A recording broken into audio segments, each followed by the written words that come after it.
The district attorney of Orleans Parish in Louisiana, Jim Garrison, says Lee Harvey Oswald did not act alone in the assassination of President Kennedy. Garrison says the assassination was planned in New Orleans and that his office has the names of the people involved in the initial planning. He says charges will be filed and convictions will be obtained. Garrison discussed the investigation at a news conference this afternoon.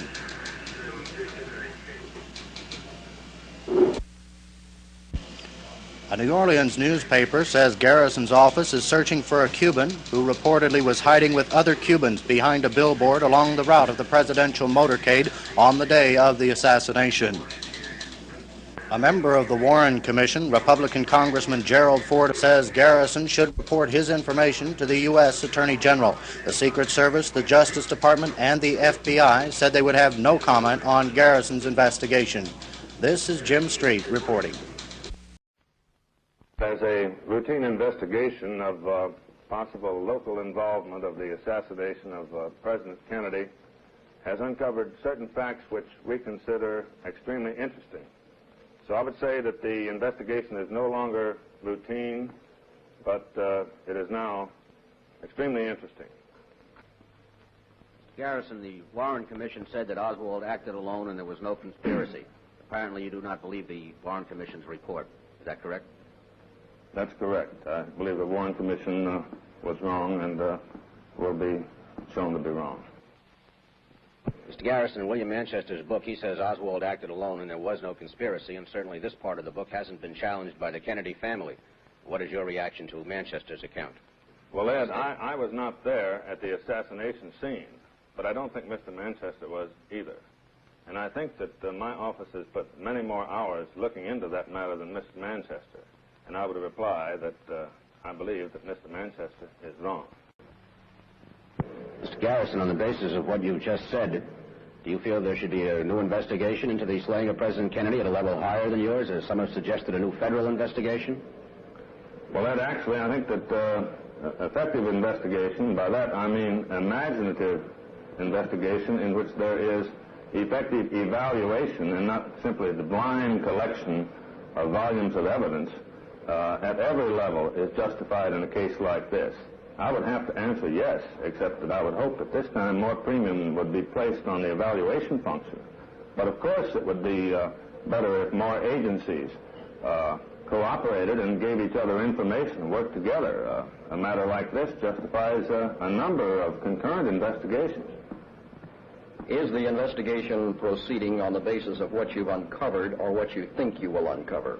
Our investigation is proceeding on the basis of what we have uncovered. It is not based on supposition. Do you believe that local publicity of facts of the investigation has put any witness's life in jeopardy? I believe, unfortunately, that the irresponsible handling of this story by the newspapers yesterday and this morning in New Orleans have placed the life of one witness in such jeopardy that I think there's a real question about whether he will live or not. Do you believe, sir, that any New Orleans residents were directly or indirectly involved in the assassination? No comment. Mr. Garrison, some names have been released on people that you have questioned, particularly one person that you arrested 72 hours after the assassination as a fugitive from Texas. What comment do you have for this? My comment is that I think that the newspapers, in mentioning the names of people whom we have not charged, whose names we have not mentioned, is very unfair to these people. In spite of the fact that we are investigating a number of individuals in this country, we presume that people are innocent until they are found guilty. And these individuals have not even been charged. And their names have been mentioned in the newspapers in such a way as to create damaging inferences. In late September or during October, months right prior to the Kennedy assassination in November, Dave Ferry had occasion to come over the house on several instances, and I went to his place and just passing, and he made specific references that in talking about Kennedy, he said, we will get him, and it won't be very long. Now, the last time I can remember him saying that was sometime in October, but he was obsessed with that idea. Did he ever mention Lee Harvey Oswald's name? No. No conversation at all about it? No, I had never heard of Oswald until the television assassination. Why have you never said anything about this before? It didn't strike you that it might have some connection? When the assassination, of course, caught me by surprise and caught everyone else, I would guess, when it finally was over and a Warren Commission was set up, and it tended to go and examine all of the details, and it made claims that it was going to do everything extensively. Then I left it to the professionals, and they were supposed to come out with a verdict. Then they came out with a verdict that Oswald was the only man, so I forgot it. Then Garrison began his probe and subsequently got in the newspapers in New Orleans and then later on television everywhere. And in that probe, he said that there was a conspiracy and he could prove it. It still didn't ring a bell anywhere along the line. It was far from me that I would have ever have met a person. I would have been a conspirator to kill the President of the United States. Thereafter, when Dave Ferry died, the name, I still doubted if it was the same guy. They said, it's just another Dave Ferry. But when I saw his picture in the paper, then I knew it was the same man, and I had just as well say something to someone. And I wrote the district attorney the next day, and he should have gotten it Friday. Now, I saw the pictures this week. You haven't talked with any federal agents or anybody from the Warren Commission about it? No one's contacted me. Actually, the first time I made a remark about this was today, and to anyone in public. Expand just a little bit on your discussions about lack of cooperation between your office and the federal government and how they're standing in your way. Oh, I have no complaints. You can hardly really expect these federal agencies that are involved with concealment or fundamental information about the assassination to cooperate with us. I don't expect it to be like expecting a man who's just robbed a bank to cooperate with us in the investigation of the robbery. I understand their problem. It doesn't make them right, but I really don't expect any cooperation. Is a willing witness and a cooperative witness? I don't think Newsweek really justifies as much comment as I've made. Are you going to bring Mr. Bob up eventually? The case has really been hurt. Your investigation of the assassination has really been hurt by this lack of cooperation with the federal government. Well, I don't want to complain about it because, again, I can't expect too much from parties in the case. But I'll say that it certainly has been a cause of delay, but as to preventing us from being successful, there's no chance in the world. I'm sure that they think they can, but they're wasting their time. Mr. Garrison, do you think that the federal agents... Number one, are you getting all of your witnesses to take lie detector tests, sodium pentothal, and hypnosis? Number two, how much involvement does the CIA have in this? That's question number one. We started off with the naive intention of requiring witnesses to take these objectifying tests in order to assure ourselves that there was no question about the truth. Almost immediately, to our astonishment, we found that when we used truth serum and hypnosis, that it was used against us, and we were suddenly described as monsters hypnotizing the witness.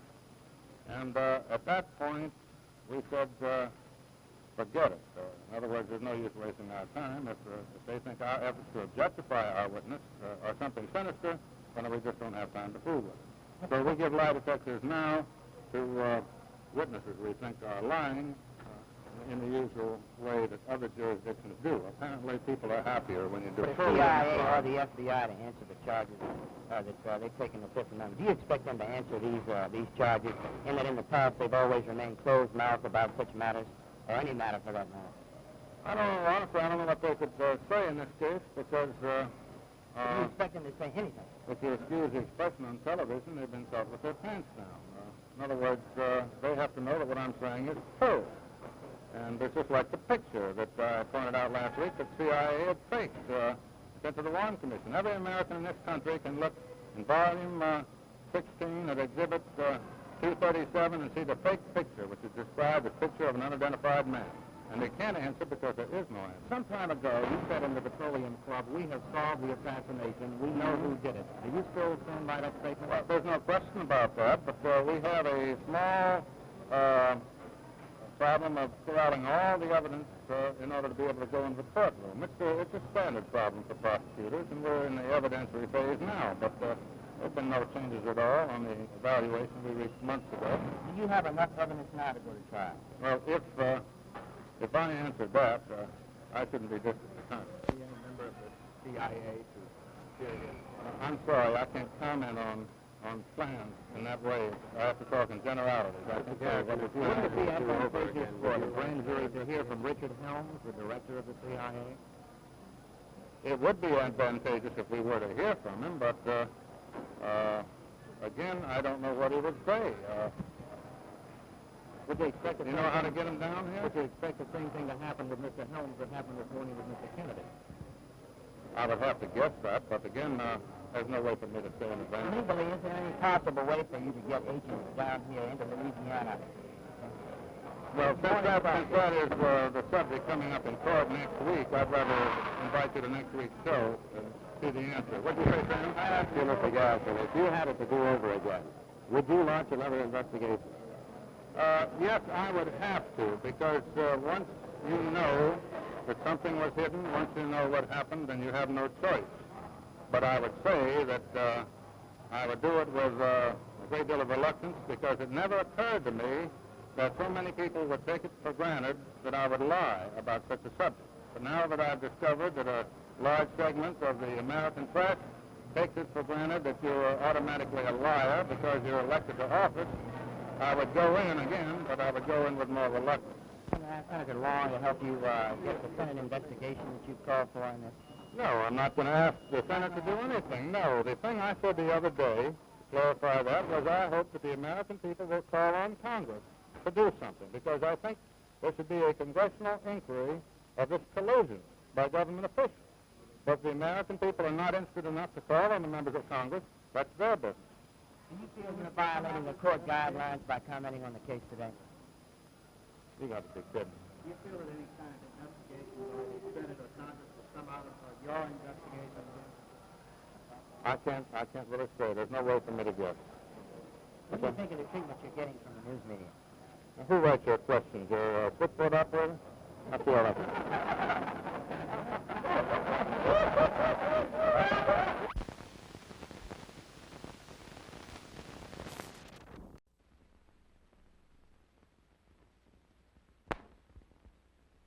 The following time period has been made available to District Attorney Jim Garrison of New Orleans to reply to an NBC News program broadcast on June 19th.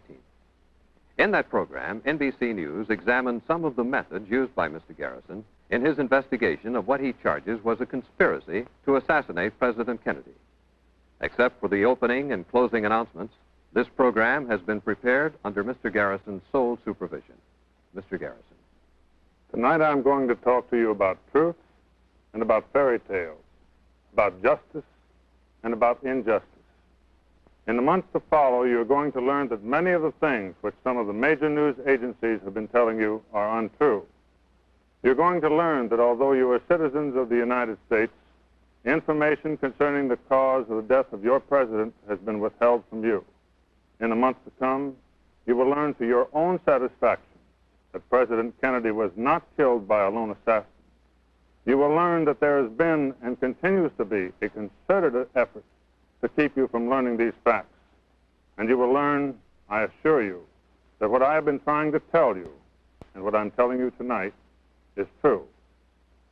As children, we become accustomed to hearing fairy tales.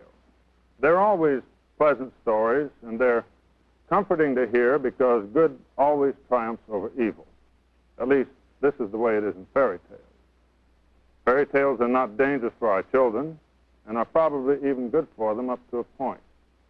However, in the real world in which you and I must live, fairy tales are dangerous. They're dangerous because they're untrue. Anything which is untrue is dangerous. And it is all the more dangerous when a fairy tale becomes accepted as reality simply because it has an official seal of approval, or because honorable men announce that you must believe it, or because powerful elements of the press tell you that the fairy tale is true. The conclusion of the Warren Report that President Kennedy was killed by a lone assassin is a fairy tale. This does not mean that the men on the Warren Commission were aware at the time that their conclusion was totally untrue, nor does it mean necessarily that these men had any sinister motives. It does mean that the conclusion that no conspiracy existed and that Lee Oswald was the lone assassin is a fiction and a myth, and that it should be brought to an end. The people of this country don't have to be protected from the truth. This country was not built on the idea that a handful of nobles, whether located in our federal agencies in Washington, D.C., or in the news agencies in New York, should decide what was good for the people to know and what they should not know. This is a totalitarian concept which presumes that the leaders of our federal government and the men in control of the powerful press media constitute a special elite, which by virtue of their nobility and their brilliance empower them to think for the people. Personally, I would rather put my confidence in the common sense of the people of this country. The truth about the assassination of the president has been concealed from you long enough. Those forces which are fighting so hard today to tell you that they have examined the Warren report and that everything is fine and that our investigation has uncovered nothing are not merely going to lose this fight. They have already lost it. Now let me tell you why President Kennedy was murdered and how he was murdered. I also want to give you a few examples which will show you how the conclusion reached by the Warren Commission is totally impossible. President Kennedy was assassinated by men who sought to obtain a radical change in our foreign policy, particularly with regard to Cuba. You recall that under President Kennedy, the Cold War began to thaw, and there were new signs of an effort on the part of the Soviet Union and ourselves to understand each other. On the map, this appears to be merely a large island off the coast of Florida. But for many men, it meant a good deal more than this.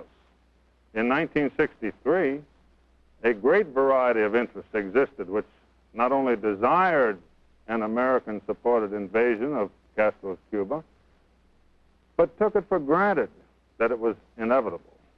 In the minds of many men, this island represented a tremendous emotional landmark because they had steered their courses toward it for so long and with such intensity. In the fall of 1962, the Cuban Missile Crisis occurred. It was followed by a pronounced new attitude towards Cuba on the part of the United States. Cuba, after this, was no longer regarded as an enemy and was no longer regarded as fair game for those men who, for one reason or another, focused their attention on this island. The new signs of understanding between Russia and the United States continued to develop. In June of 1963, President Kennedy, addressing students at the American University in Washington, told them, "We breathe the same air as the Russians." He said we should try to live together in peace on this earth. Well, at this point, some individuals transferred their hostile attention from Fidel Castro to John F. Kennedy. They planned the president's assassination, and they planned it well. The evidence indicates that he was shot at from two different directions in the rear, and also from the right front. We know that shooting was coming from two separate directions in the rear because the president and Governor Connolly were hit in the back within a split second of each other. And this necessarily had to happen with two bullets coming from two different rifles.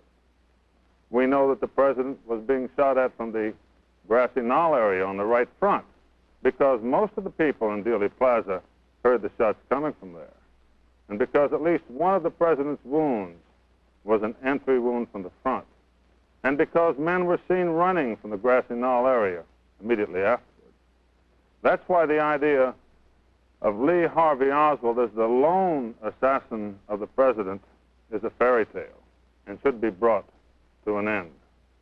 If you, the people of the United States, will learn the truth that the president was assassinated by men who were once connected with a Central Intelligence Agency, of course, this might reflect on the dignity of the CIA.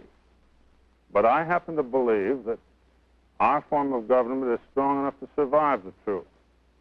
I believe that you are entitled to the truth about how your president was shot down in the street and how it was done. Instead, some of the most powerful news agencies we have in our country have worked hard to convince you that everything is all right. They do not tell you that Lee Harvey Oswald's fingerprints were not found on the gun which was supposed to have killed the president. And they do not tell you that nitrate tests exonerated Lee Oswald from the actual shooting by showing that he had not fired a rifle that day.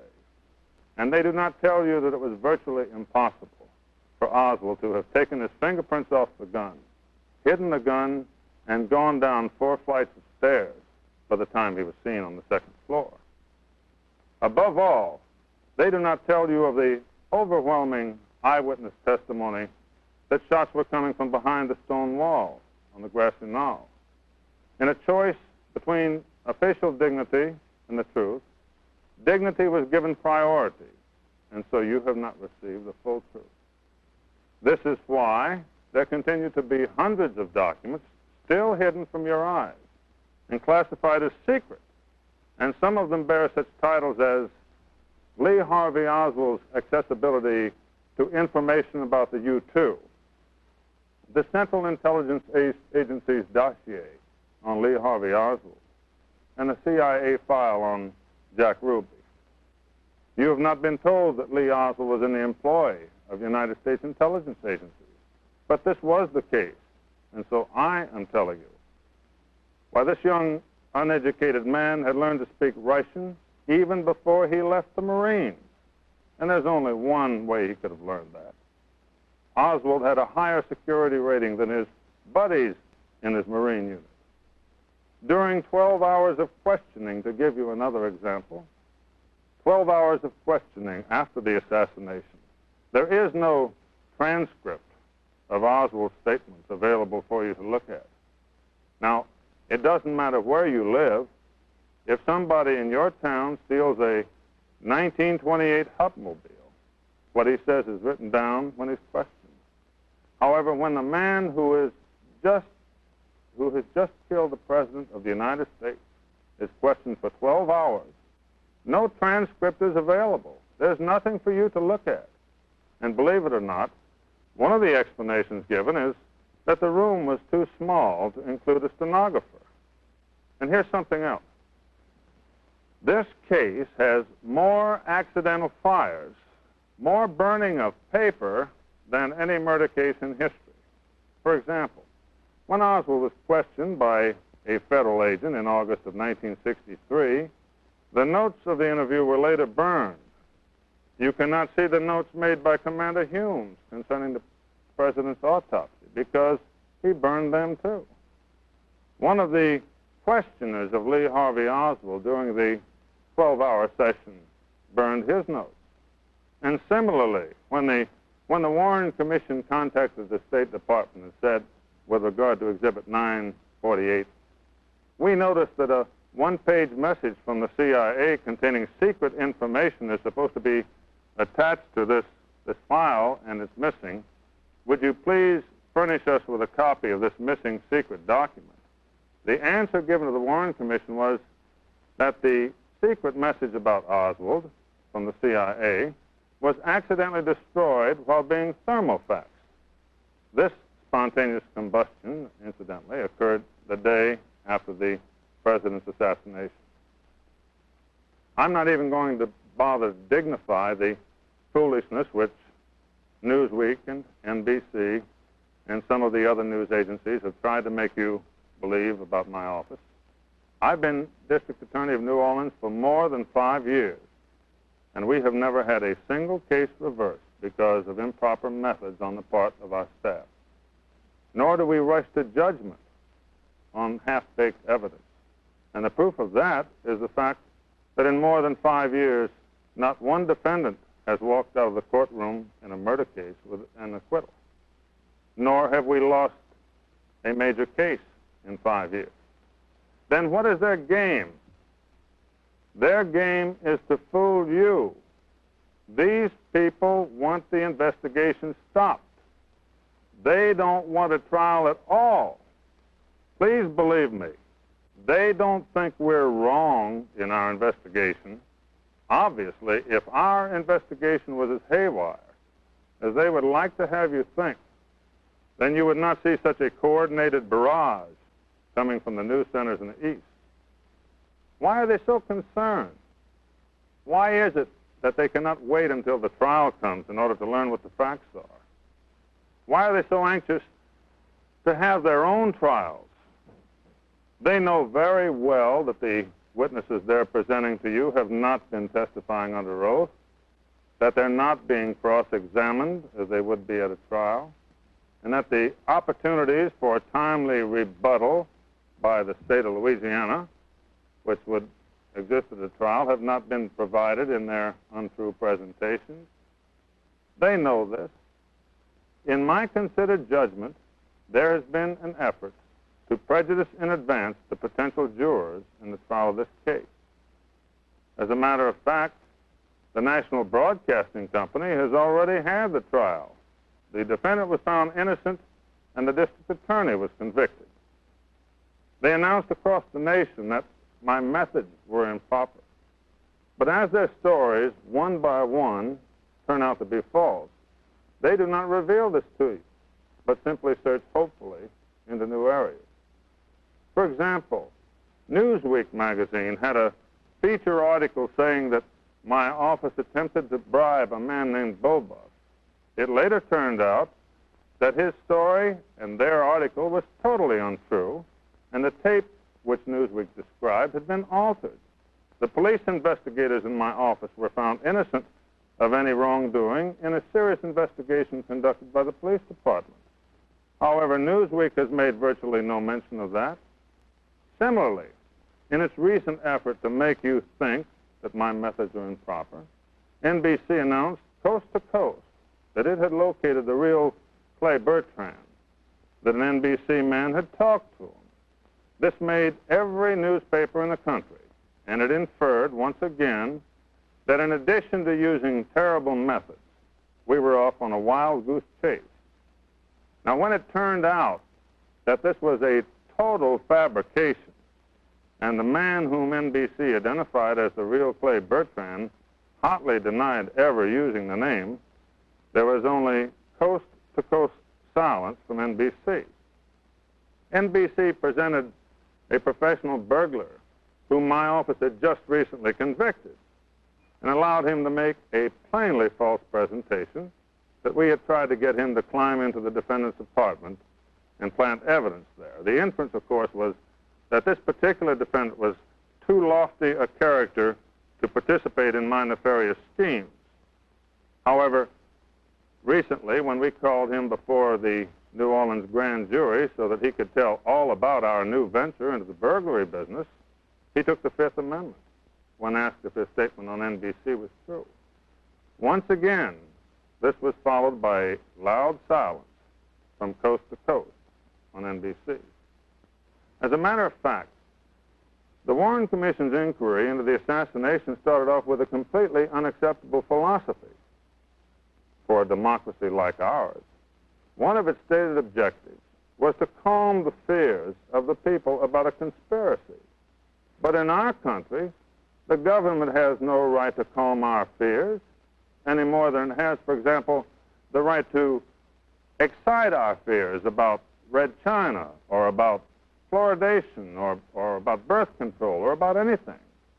There's no room in America for thought control of any kind, no matter how benevolent the objective. Personally, I don't want to be calm about the assassination of John F. Kennedy. I don't want to be calm about a president of my country being shot down in the streets.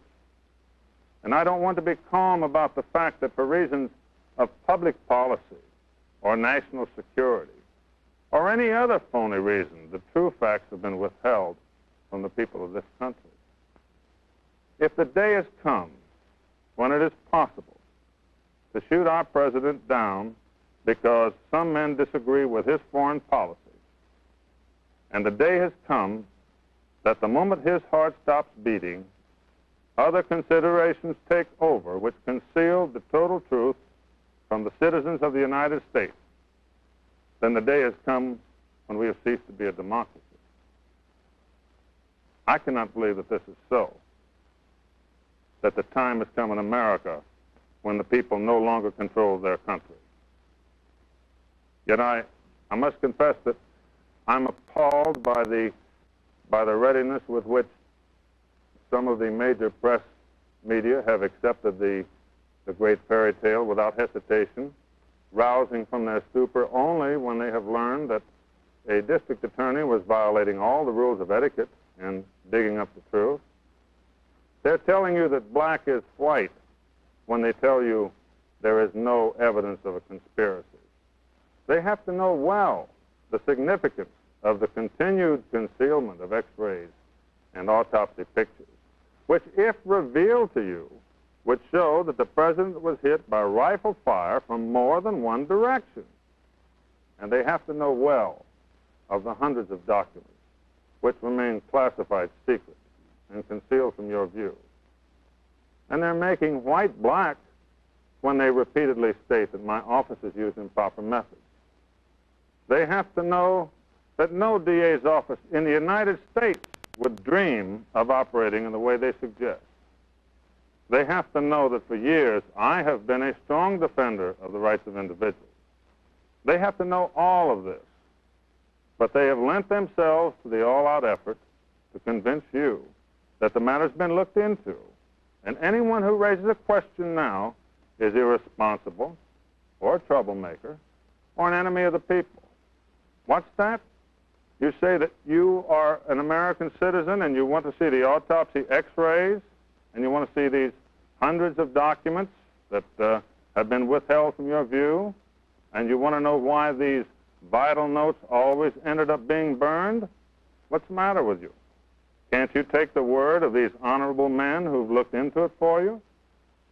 Let me just give you one example that shows you how impossible the single assassination theory is, which shows you the enormity of the fairy tale which you're supposed to believe in. Now, this is the Warren Commission's own diagram of the route of the bullet through Governor Connally.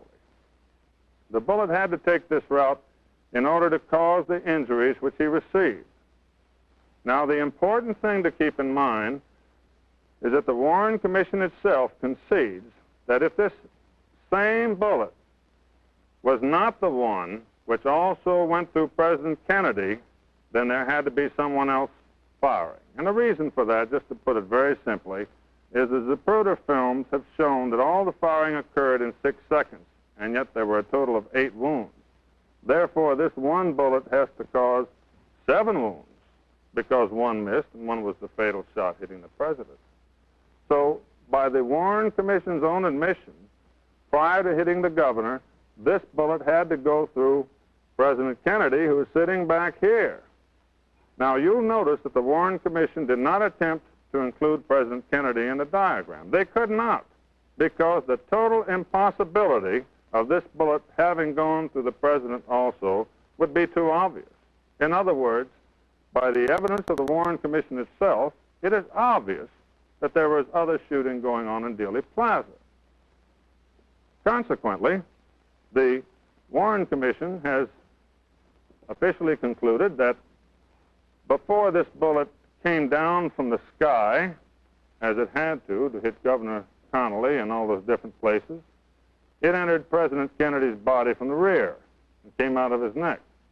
I might add that the Warren Commission did not try to include the president's picture because that would have shown that the course of the magic bullet would have had to gone up in the air and come down again in order to end up hitting the governor.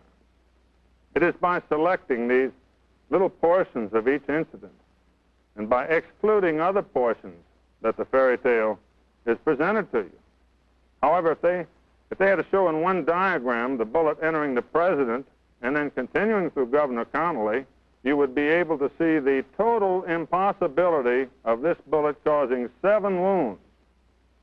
Now, this is just one of many examples which which show that the Warren Commission's conclusion is completely impossible. Bullet 399 is another example. The fact that the cartridges in the Tippett case do not match at all the bullets in Tippett's body, one after the other. If I had the total hour to reply, which NBC used to try and discredit my office, I would be able to go into more matters. But let's sum it up by saying that it is completely impossible to uphold the single assassin theory if you look at it seriously. Anyone who has done their homework knows that the single assassin theory is totally impossible. In the final analysis, what has been done by the Warren Commission in its investigation is to take this series of implausibilities and to attempt to prove to you that each one of them is at least mathematically possible. Each one of them is mathematically possible, but not probable. However, it is not mathematically possible for all of these series of implausibilities to have occurred. And this is what they ask you to believe. It's very much like telling you that it is mathematically possible, for example, for an elephant to hang from a cliff with his tail tied to a daisy. Of course, this is implausible. But what do?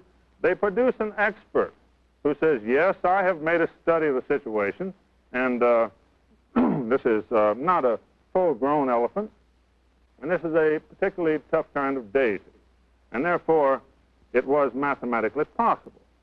Now, the official truth, as a result of such expert testimony, as a result of the creation of a series of mathematical possibilities, is now no longer what actually happened in Dallas, but what has been officially approved. Well, I say that the matter is not closed, not in this country. I say that the day has not yet arrived when the only reality is power, and the ideals on which our country was built are merely words printed on paper. I believe that those news agencies which have sought to imply that I would use improper methods to gain some sort of fictional political advantage have simply revealed their own cynicism. I believe that in this conflict between truth and power, and this is exactly what it is all about, that power cannot possibly smash truth out of existence. The people in this country will not let that happen. If we still live in the same country in which we were born, and I don't think it's changed that much, if this is still the country in which, in the words of our Pledge of Allegiance, there exists liberty and justice for all, then this attempt to conceal the full truth from you, in the end, has to be a failure. Now, in this case, I've learned more about the human race than I really wanted to know. And I've learned more about some of our government agencies than I really wanted to know. And I've learned more about some of our press agencies than I cared to know. But I am still naive enough to believe that in America, the people make the decisions, not a handful of men in the Washington and New York areas. And I believe that the people of America want to know the entire truth about how their president was shot down in the streets of Dallas. And I want to assure you that as long as I am alive, no one is going to stop me from seeing that you obtain the full truth, and nothing less than the full truth, and no fairy tales. Time for the preceding program was made available to District Attorney Jim Garrison of New Orleans. The program was prepared under his sole supervision. It constitutes his reply to an earlier NBC News program examining some of the methods Mr. Garrison has used in his investigation of the assassination of President Kennedy.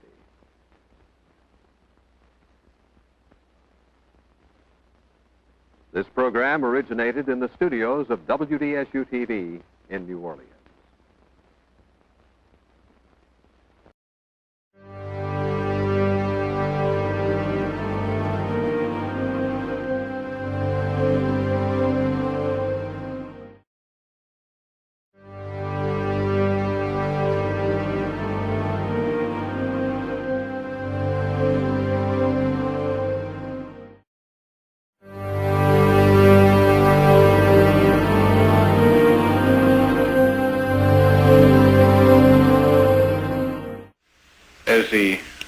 presidential limousine was rounding the curve on Elm Street.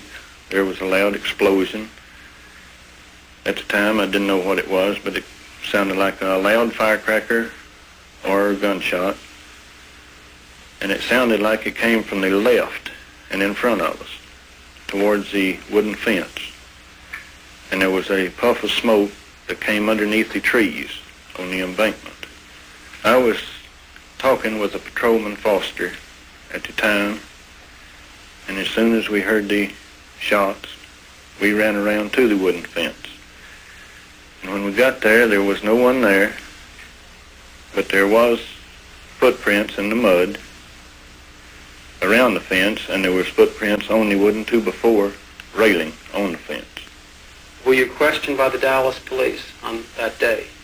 Yes, I was. Did you give your name to the Dallas police? Yes, I did. Did you tell them what you've just told me? Yes, I did. Were you subsequently questioned by agents of the Federal Bureau of Investigation? About a month later, I was questioned by the FBI. Did you tell them what you told me and what you told the Dallas police? Yes, I did. Were you ever called as a witness by the Warren Commission? No, sir, I wasn't. Where were you on November 22nd, Mr. Dodd? I was standing on the underpass, Commerce Underpass in Dallas, Texas. Were you there alone? No, I was along with 3 friends of mine. Railroad men? Yeah, all railroad men. Mr. Holland was one of them. That's right. And did you see anything which might indicate to you where the shots came from? Well, we all 4 seen about the same thing as the shots. The smoke came from behind the hedge. Did you look in any particular direction when you heard the shots? Yes. I looked over to where I thought the shot came from. And I saw a puff of smoke still lingering underneath the trees in front of the wooden fence. Is this the exact spot you were standing on November 22nd, Mr. Holland? That's correct. This is the exact spot that I was standing November the 22nd, waiting for the parade. And where did you hear that third shot come from? Right over about 20 or 30 feet from the other end of that little picket fence. And where was the smoke that you saw? It drifted right out underneath those green trees, those 2 trees. From behind the fence? From behind the fence. It kind of hung there just like for a few seconds, just long enough that you could see that it was and then what puff of smoke. And then what'd you do? Immediately after the president's car came underneath this overpass, 4 of us broke a run around this fence to find out if we could see anybody leaving the area. Can we walk this way now that you went on the 22nd? No, we can walk that way right now. Fine. We were trying to see what we could see, and this was the direction you walked on the 22nd. This was the direction. I made this right turn.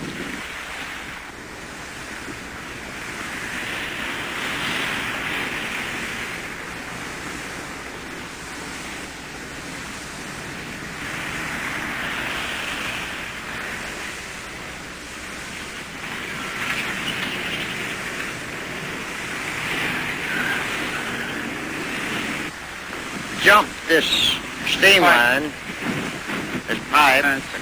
One man right behind me jumped, and another one jumped right on top of him. Fell on top of him? Fell on top of him. And were there more cars here on the 22nd than there are today? They were bumper to bumper. It's just a sea of cars. You couldn't hardly get through them.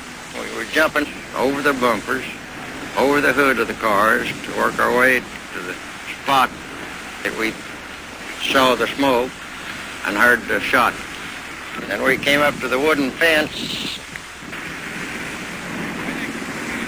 Mr. Holland, did you remain behind here for a while when the police officers were searching the area?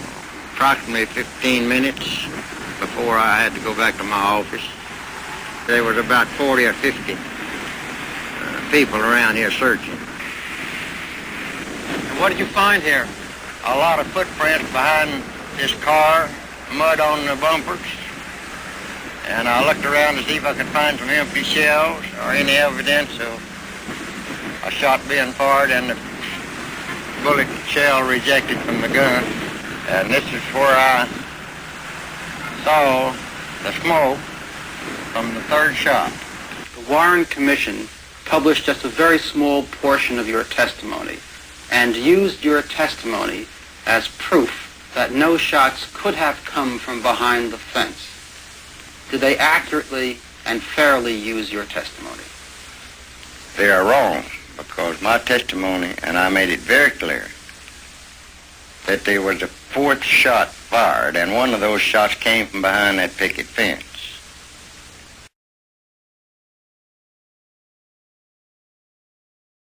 I just saw smoke coming out, and a motorcycle stolen leap off his machine and go up towards that smoke that come out from under the trees on the right-hand side of the motorcade. It looked like a little haze, like somebody had shot firecrackers or something like that. Could you tell me how many shots you heard? More than 3. Where you thought these shots came from? Yeah, they come from a tree to the left. Well, was there anything that actually led you to believe that the shots came from there? Yeah, smoke. You saw smoke? Sure did. Could you tell me exactly where you saw the smoke? Yeah, in that tree.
Where you were sitting on November 22nd, Mr. Price?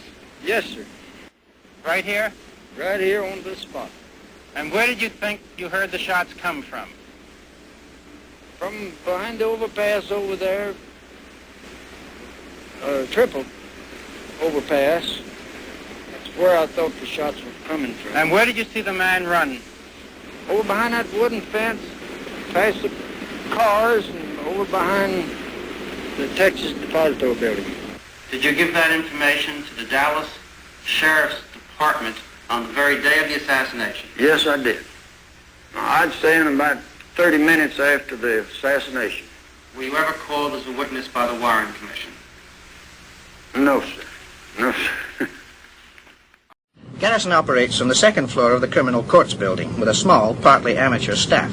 His investigation is largely financed by private businessmen and seems puny compared to the vast Warren Commission probe he's trying to overthrow.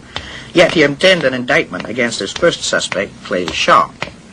The key witness was Perry Russo, a young insurance salesman who says he overheard Shaw, Oswald, and Ferry plotting the assassination in New Orleans 2 months before it took place. He was hypnotized to help him remember. A supporting witness is a Negro convict and dope addict. The Shaw case is only part of Garrison's conspiracy theory, which is, briefly, that a well-financed right-wing group staged what amounted to a coup d'etat by killing Kennedy, and the U.S. administration hushed it up. It begins with the assumption that Lee Oswald knew Jack Ruby, the man who was to kill him.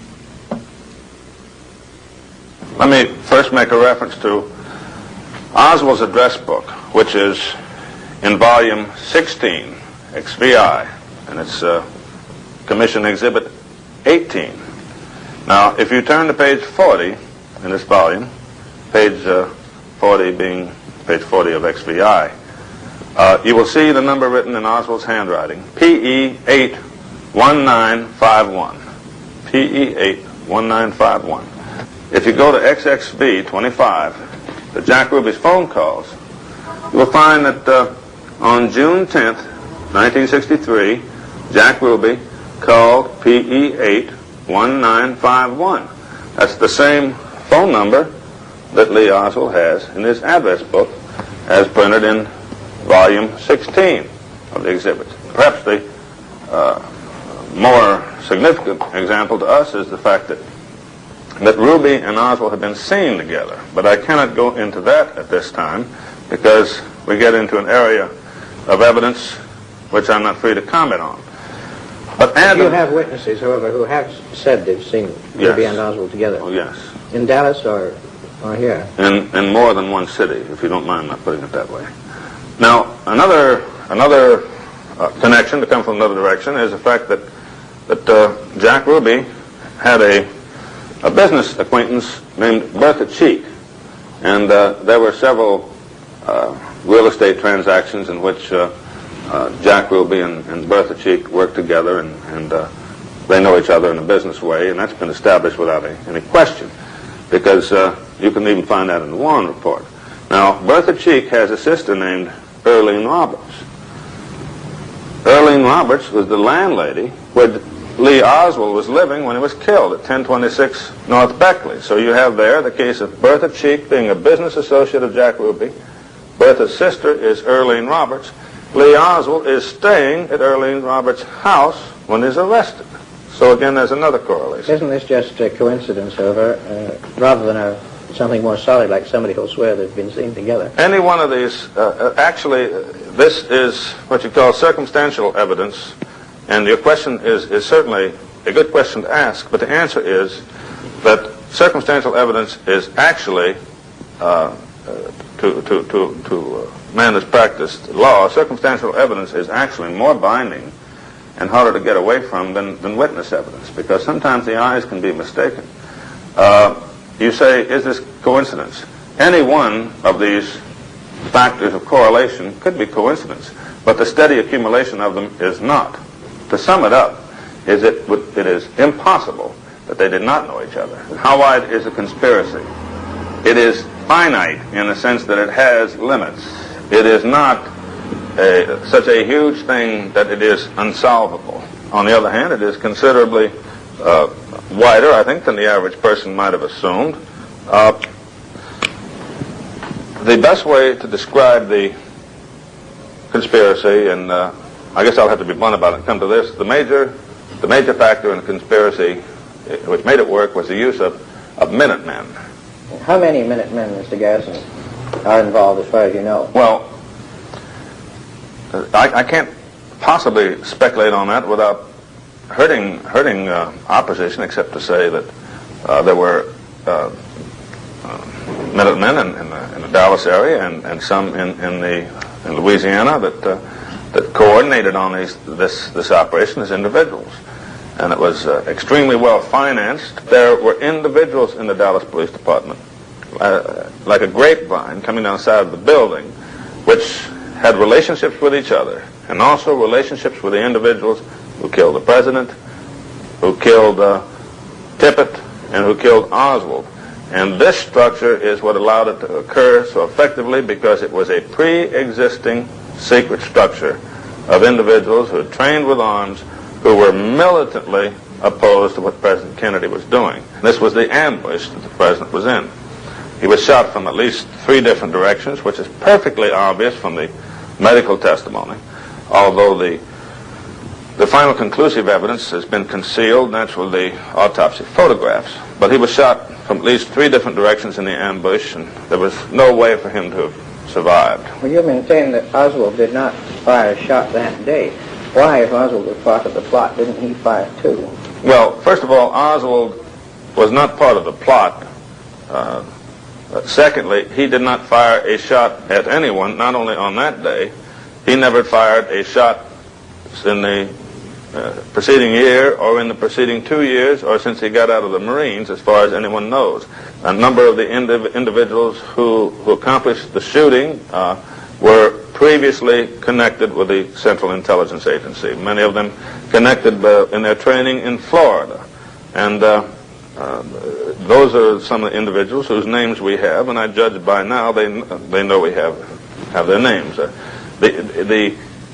The thing which seemed to have bothered the United States and caused a major world power to participate in such a lowly fraud, such an indescribably low fraud, was the fear that the reputation of the United States or the Central Intelligence Agency would somehow be damaged when it came out that former CIA employees were involved in the assassination and that individuals with control over Oswald, CIA employees, were involved, and that Oswald was working for the CIA. So the United States government participated in one of the greatest lies in history in order to save its face.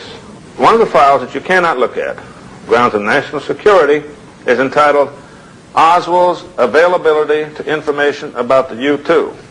Oswald's availability to information about the U-2. Now this is supposed to be just a young man who was just another Marine, although we found out now that he was taught Russian by the United States government. And he's supposed to be a man who was a communist defector, and you just couldn't rely on him, and he's just so unreliable. And all of a sudden we find that he has had access to information about the U-2. I never had any access to information about the U-2. I've never seen a U-2.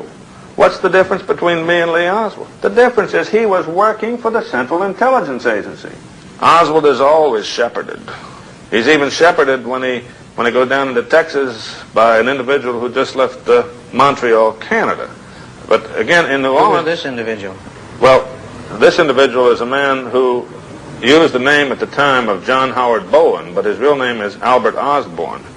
But anyway, in New Orleans, the custodial group includes Mr. Ferry, and he's one of the people who was helping to let Oswald be de-Dallasized, and secondly, acquire the identification as a communist, in quotes. The number of people who have died since the assassination. It's quite clear that there is a systematic program of murder of individuals who are likely to tell the truth to an investigative government agency, which at the moment is only us. There's no question about the murders having occurred, and I expect that there will be more, probably. Where do you think this investigation is finally going to lead? It is going to show the world that President Kennedy was killed as a result of a conspiracy, a very carefully organized a plan in which individuals whose relationship with each other was largely secret worked together in a coordinated way. Individuals who had a fusion of motives to fight the holy war against communism and to assassinate the president who, in their judgment, in their, I think, twisted judgment, concluded that President Kennedy was selling out to the communists. This is the sort of view they had. Mr. Shaw, before the district attorney's men came here and arrested you, had you any idea that anything like this was planned, that Mr. Garrison was after you or anything like that? None whatsoever. No idea. What are your general feelings about the case now? Well, you understand I am constrained by court order not to discuss the case as such. I can say to you that, as I have said before, I am completely innocent. I have no knowledge of any conspiracy whatsoever to kill President Kennedy or anyone else. What are your personal feelings about President Kennedy? What were they when he was alive? I admired him very much. I felt that he had brought a new vigor, a new approach to the presidency, which struck me as being one that would produce very fine and fruitful results in the years ahead. I think his death was a tragedy in the sense that what would have come from his efforts was cut off. Mr. Garrison has talked a lot about right-wingers in this case. What are your personal political views? Well, I think I could describe myself best probably as a Wilsonian FDR liberal. I believed very thoroughly in the progressive ideas that these two presidents put forth, and I think that Mr. Kennedy actually was a kind of lineal descendant in his approach to the problems of our country. You have never yourself had any CIA connection? None whatsoever. Any association with the organization No, at all? none. Have you read the Warren Commission report? Yes, I have read the Warren Commission report. I mean, had you read it before this case started? Only in summary. I had not read it in detail. Since then, I suppose you've been into it in some detail. You may be sure that I have. And what's your opinion of its findings, Mr. Shaw? I think that the Warren Commission report comes as close as anything we will ever know as to describing what actually happened on that tragic day on November 22nd in Dallas. It seems to me that here you're faced with an either-or situation. You must either believe that the Warren Commission is substantially correct and that a lone assassin got a lucky shot at the president, or you must conceive of a conspiracy so vast as to boggle the imagination. If indeed there were a conspiracy, it could not have been a small one. It would have had to involve the Dallas police force, the doctors at Parkland Hospital, the doctors at Bethesda Hospital, the FBI, the Secret Service, the some members of the Department of Justice, the Attorney General and his chief aides, and possibly even the White House. Now, I cannot accept the fact that such a conspiracy did exist, first of all, because I think it would have been almost impossible to arrange a conspiracy with this literally thousands of characters. And had it been done, in the 4 years intervening, there certainly would have been someone who would have come forward to tell the truth, a deathbed confession, what you will, over a period of 4 years. Did you yourself ever know Oswald or David Ferry? Never knew either one of them, no. You never even saw them or No. came into contact with them in No, any indeed. way?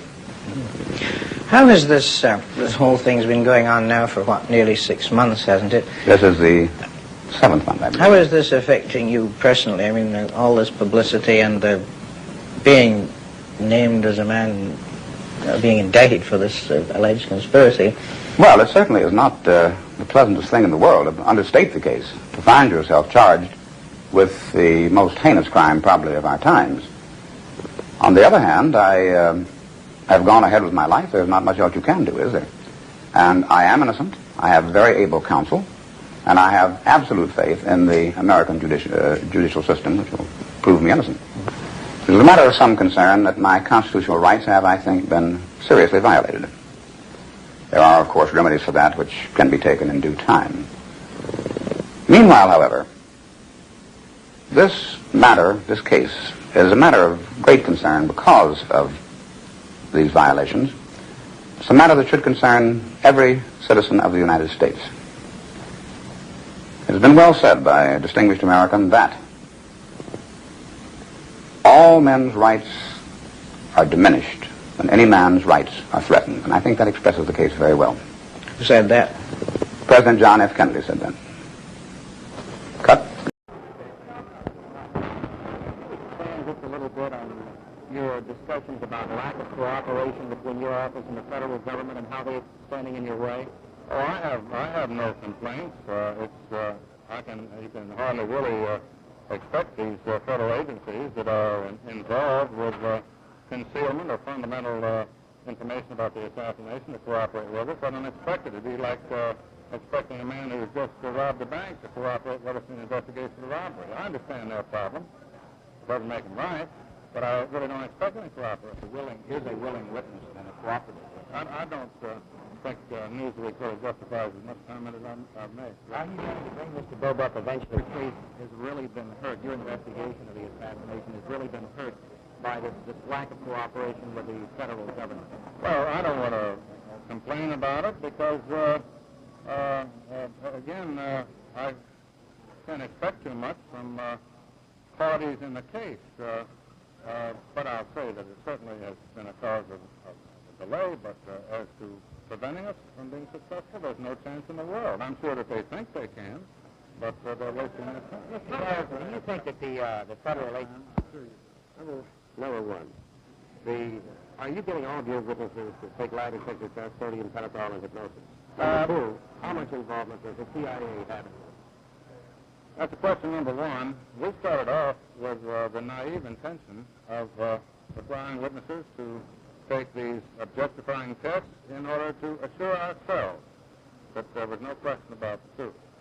almost immediately, to our astonishment, we found that when we used truth serum and hypnosis, that it was used against us, and we were suddenly described as monsters hypnotizing the witness.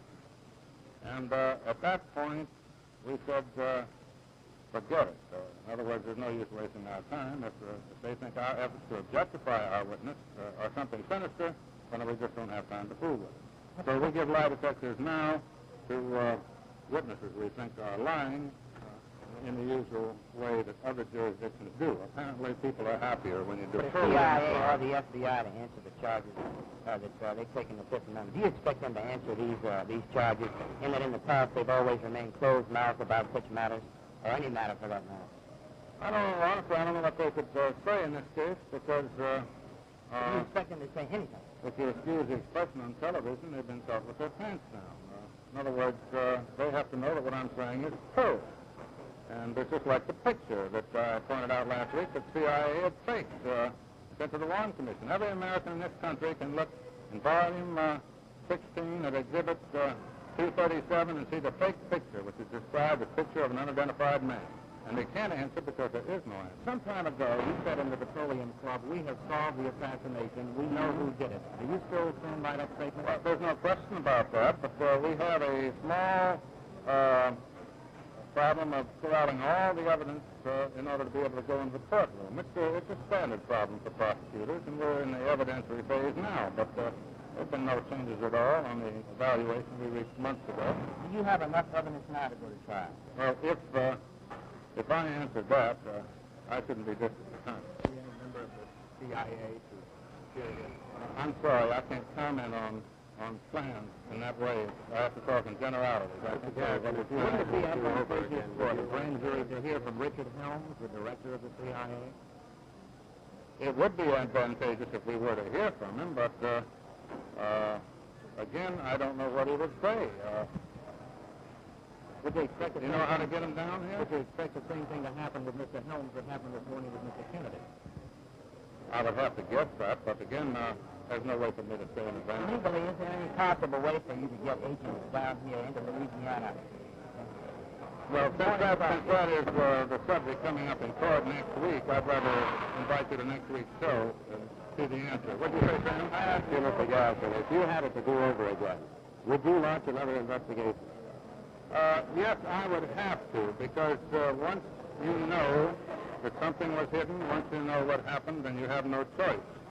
But I would say that I would do it with a great deal of reluctance, because it never occurred to me that so many people would take it for granted that I would lie about such a subject. But now that I've discovered that a large segment of the American press takes it for granted that you're automatically a liar because you're elected to office, I would go in again, but I would go in with more reluctance. Can I ask Senator Long to help you get the Senate investigation that you've called for on this? No, I'm not going to ask the Senate to do anything. No, the thing I said the other day, to clarify that, was I hope that the American people will call on Congress to do something, because I think there should be a congressional inquiry of this collusion by government officials. But the American people are not interested enough to call on the members of Congress. That's their business. Do you feel you're violating the court guidelines by commenting on the case today? You got to be kidding. Do you feel that any kind of investigation by the Senate or Congress will come out of your investigation? I can't really say. There's no way for me to guess. What do you think of the treatment you're getting from the news media? Now, who writes your questions? Your switchboard operator? That's all right.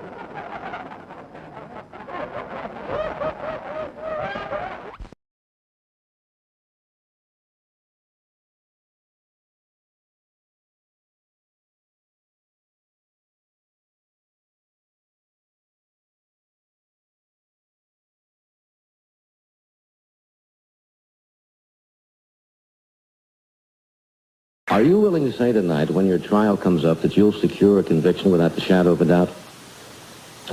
I cannot make a statement which would reflect on Mr. Shaw. Since the day we charged him and arrested him, I have not made a statement which inferred that he's guilty, and I cannot infer that now. But I am trying to tell you that there is no question as a result of our investigation that an element of the Central Intelligence Agency of our country killed John Kennedy and that the present administration is concealing the facts. There is no question about it at all. That is your opinion? No, it is not. I know it, and if you will just wait, you will see that history will support this as fact.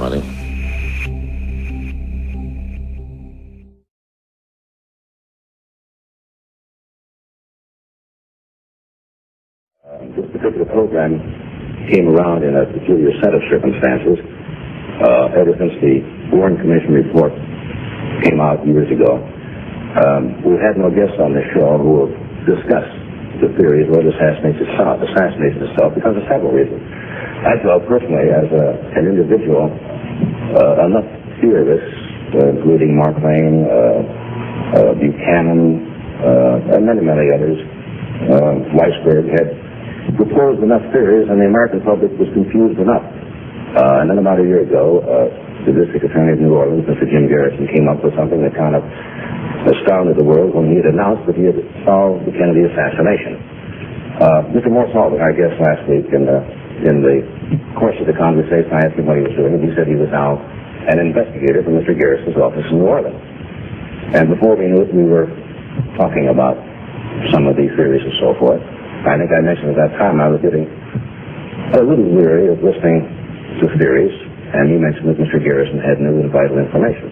From that point, I said on the air that night, I don't know this exact wording, but in substance I said, if Mr. Garrison has new and vital information, it would anyway change the evidence, credible evidence in the case, we would be delighted to have him on the show. We heard from Mr. Garrison by wire, accepting our invitation, saying that he did have, in fact, new evidence that would cast a different light, and for that reason, we invited him on the show tonight. I hope not to add more confusion. I hope in some way to illuminate what has been going on. Would you welcome, please, Mr. James Garrison.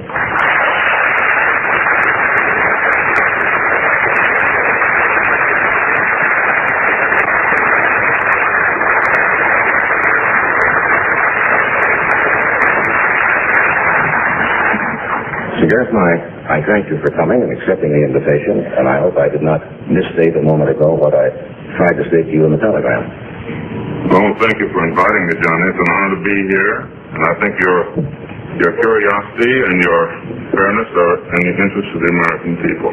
Well, as you know, I'm not legally trained or law-oriented, and at one time NBC suggested it might be of some value to have legal counsel out here, and I did not want to do that for the main reason I thought it might look like we were ganging up on you, like this was going to become another showdown or something. And I thought, as a layman and an interested citizen of the country, it might be a little more casual atmosphere if we just talked in this way, and I hope it's all right. It's fine. I wish you'd also ask me any questions of any kind that occur to you, as long as they don't touch on Mr. Shaw. I haven't made a comment about Mr. Shaw since the day we arrested him, and I don't intend to talk about him. Mr. Shaw is under indictment. This is public record, and with the trial to come up sometime in February, I believe. We hope. We hope. All right. Is it all right with you if I, first of all, maybe give a little chronology of some of your statements concerning by all means. By all means. A year ago, I believe it was, in February, you announced that you had solved, now this, of course, is not all of the statement of a particular day, but parts of it, if it applies. You announced that you had solved the Kennedy assassination. I have no reason to believe that Lee Harvey Oswald killed anyone in Dallas on November 22nd, 1963. That was a news conference a year ago. Then, in an AP interview in May, you said the president was killed by a bullet that was fired from the front. Pairs of men in the front. They had at least one man in the back who was shooting and another man engaged in a row in Daly Plaza in order to aid those with guns. That was AP interview in May. From a television interview in May, these are your quotes, I believe, there were 5 of them. 3 behind the stone wall and 2 behind the grassy knoll, and they're not quite out of sight. And they've been located in photographs by the process of bringing them out. Although they're not distinct enough, you can make an identification from their faces. In the NBC show of July, you said the evidence indicates that he was shot at from 2 different directions in the rear and also from the right front. And then from the Playboy interview. you said, our office has developed evidence that the president was assassinated by a precision guerrilla team of at least 7 men. December news conference, you said it was very large and very well organized in talking about the conspiracy, you said. An infinitely larger number of participants than you would dream. Press release in December. You say one man may have fired from the sewer in Dealey Plaza, but the development of the likely use of portions of the drainage system does not conflict with the picture of the other major shooting points. Now, in relation to the people involved, you said in an interview in May, there was a mixture of individuals, but the point is they were all anti-Castro oriented and had been engaged in anti-Castro training. On NBC in July, you said the assassins were men who sought to attain a radical change in our foreign policy, particularly with regard to Cuba, individuals who were once associated with the CIA, the Central Intelligence Agency. In a UPI release September, you said it was a Nazi operation whose sponsors included some of the oil-rich millionaires in Texas, and elements of the Dallas police force are clearly involved. January press release. The involvement of high officials of the United States government in the affair becomes more and more apparent. Isn't that terribly confusing? And don't you seem to be riding off in all directions? It seems like it, doesn't it? Let me ask you. It certainly does. Right. Let me ask you first, how many hours do I have to answer this list you just went over? Well, I know that we have the rest of the program this evening. I understand that we can't sit here and completely recreate or theorize on what happened, but I just wanted to get the chronology of the statements. Well, let me see if I can put this in focus. If I were to say, for example, that an elephant has a tail, and he's gray, and he has 4 legs, it would be possible for somebody to point out, just a minute, you just finished saying an elephant had a tail, now you say he has 4 legs, and now you say he's gray. The point I'm making is that each of these factors is a characteristic of one being, and in a complex situation like this, it's possible to be standing at a different point of view and describing different aspects. For example, we find that in the group which killed John Kennedy, there are indeed blacks as well as Americans. It is also true. You say we find. Excuse me if I do interrupt.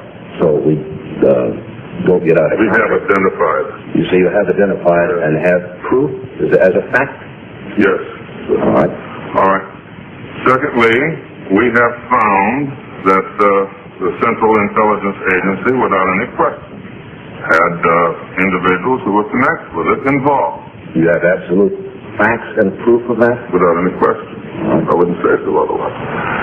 Third, we have found that a number of these individuals are, in their particular political orientation, reactionary. Now, that doesn't mean that there was any single conservative group involved, because there was not.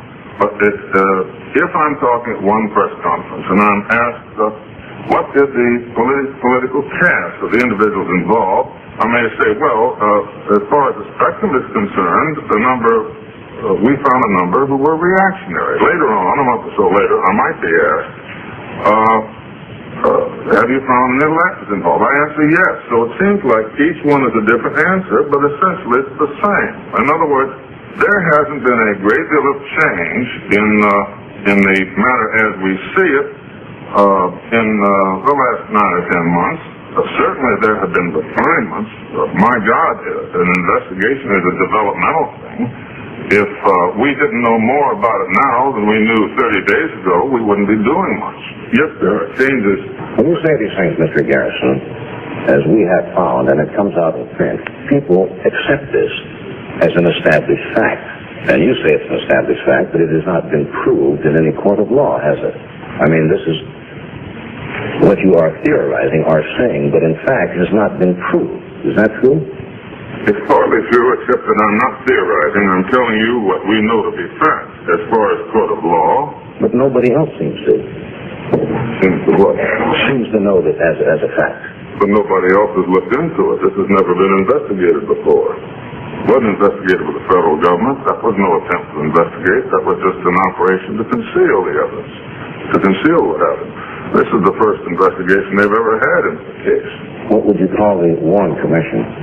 I would say that the function of the Warren Commission was to make the American people feel that the matter had been looked into so that there would be no further inquiries, so that the American people would not find out the involvement of elements of the Central Intelligence Agency, and so that they would think the matter was closed. For what possible reason would they wish to do that? First of all, I have to identify my answer now as speculation because you're asking me to go inside of their minds. I think that they could answer this better than I. But if you want to know my opinion, I will say it was probably presented to them as a matter of national security. I'm sure they rationalized it in that way because these aren't evil men. These were essentially good men. But the fact remains that their conclusion was totally untrue, patently untrue, and they had to know it. In my judgment... That's your opinion. I think that there is not one person in the United States, Johnny, who has gone through the 26 volumes of the Warren Commission inquiry who does not recognize that the conclusion of the Warren Commission was totally false. Totally. You say you don't believe there's one? I don't think there's one who's gone through the 26 volumes, no. Well, I could give you a list of them. Go ahead. Here are the people who came to the conclusion that no evidence of conspiracy existed was reached independently by the following persons: Dean Rusk, Secretary of State; Robert S. McNamara, Secretary of Defense; Douglas Dillon, Secretary of the Treasury; J. Edgar Hoover, Director of the FBI; John McComb, Director of the CIA; James Rowley, Chief of the Secret Service; and Attorney General at that time, Robert Kennedy. The investigation was under the supervision of the Commission. It was conducted by approximately 30 attorneys selected from 12 states and included professors of law, prosecutors from federal and state law enforcement agencies, and the former police commissioner of the city of New York. In addition, numberless FBI and Secret Service agents conducted various phases of the investigation and submitted over 25,000 reports. Now, when I read what you say, are you asking the American public to believe that all of these men are of such low intelligence or could be so easily duped and not know the facts? I can tell you that none of them have read the Warren Commission or they wouldn't be taking that position. Now, I don't pretend to know what motivates these distinguished men, but I can tell you that I'm no longer impressed by the title of a man, and the fact that he's important in Washington doesn't mean a thing to me because I've seen what the members of the Warren Commission did. For example, they concluded that Lee Oswald was the lone assassin, and the evidence is clear that Oswald never fired a shot. Never fired a shot. So the fact that you could give me a list of 1,000 honorable men, and that wouldn't change the fact. That doesn't make it so. Didn't the Warren Commission say, insofar as we were able to determine Lee Harvey Oswald acted alone, and if there were other assassins, we were unable to find them? I think they probably... There is a difference in them. In categorically saying one thing. The difference is kind of marginal. I'd say there is a saving clause when they add those words, but I think it's much more significant when you consider that the major question by the summer of 1964 was from how many directions was John Kennedy hit? And which shot was the fatal shot? And where was he hit? Now, 18 colored pictures were taken of the autopsy, and 12 black and white. And not a single member of the Warren Commission looked at it. Not one of them looked at it. And surely the reason for that must be that they knew what they would see. Not a single member looked at it. So consequently, right now, today, these men have not looked at the evidence which shows that the President of the United States was killed by a shot in the front. On the other hand, there is evidence available to the people of this country, if we can just get it presented to them, that shows that the President was killed from the front, and that is the Zapruder film. The Zapruder film was taken on the 22nd and shows the assassination. And it shows that John Kennedy was hit from the front with such force that he had nearly blasted out of the back of the car. Yet it's 4 years since the assassination, and no one here has seen the Zapruder film. Nobody in the country listening to us has seen it, and they probably never will. And the reason they probably never will is because if you look at the Zapruder film, you know without any question that the President was hit from the front. The question is, if all these honorable men are telling the truth, and if they really have looked into it, why is it that NBC, for example, I know NBC would love to show it, why can't NBC show the Zapruder film? What difference does it matter, Johnny, how many honorable men are involved? When the critical evidence is continually being concealed from the American people, when they can't see the evidence...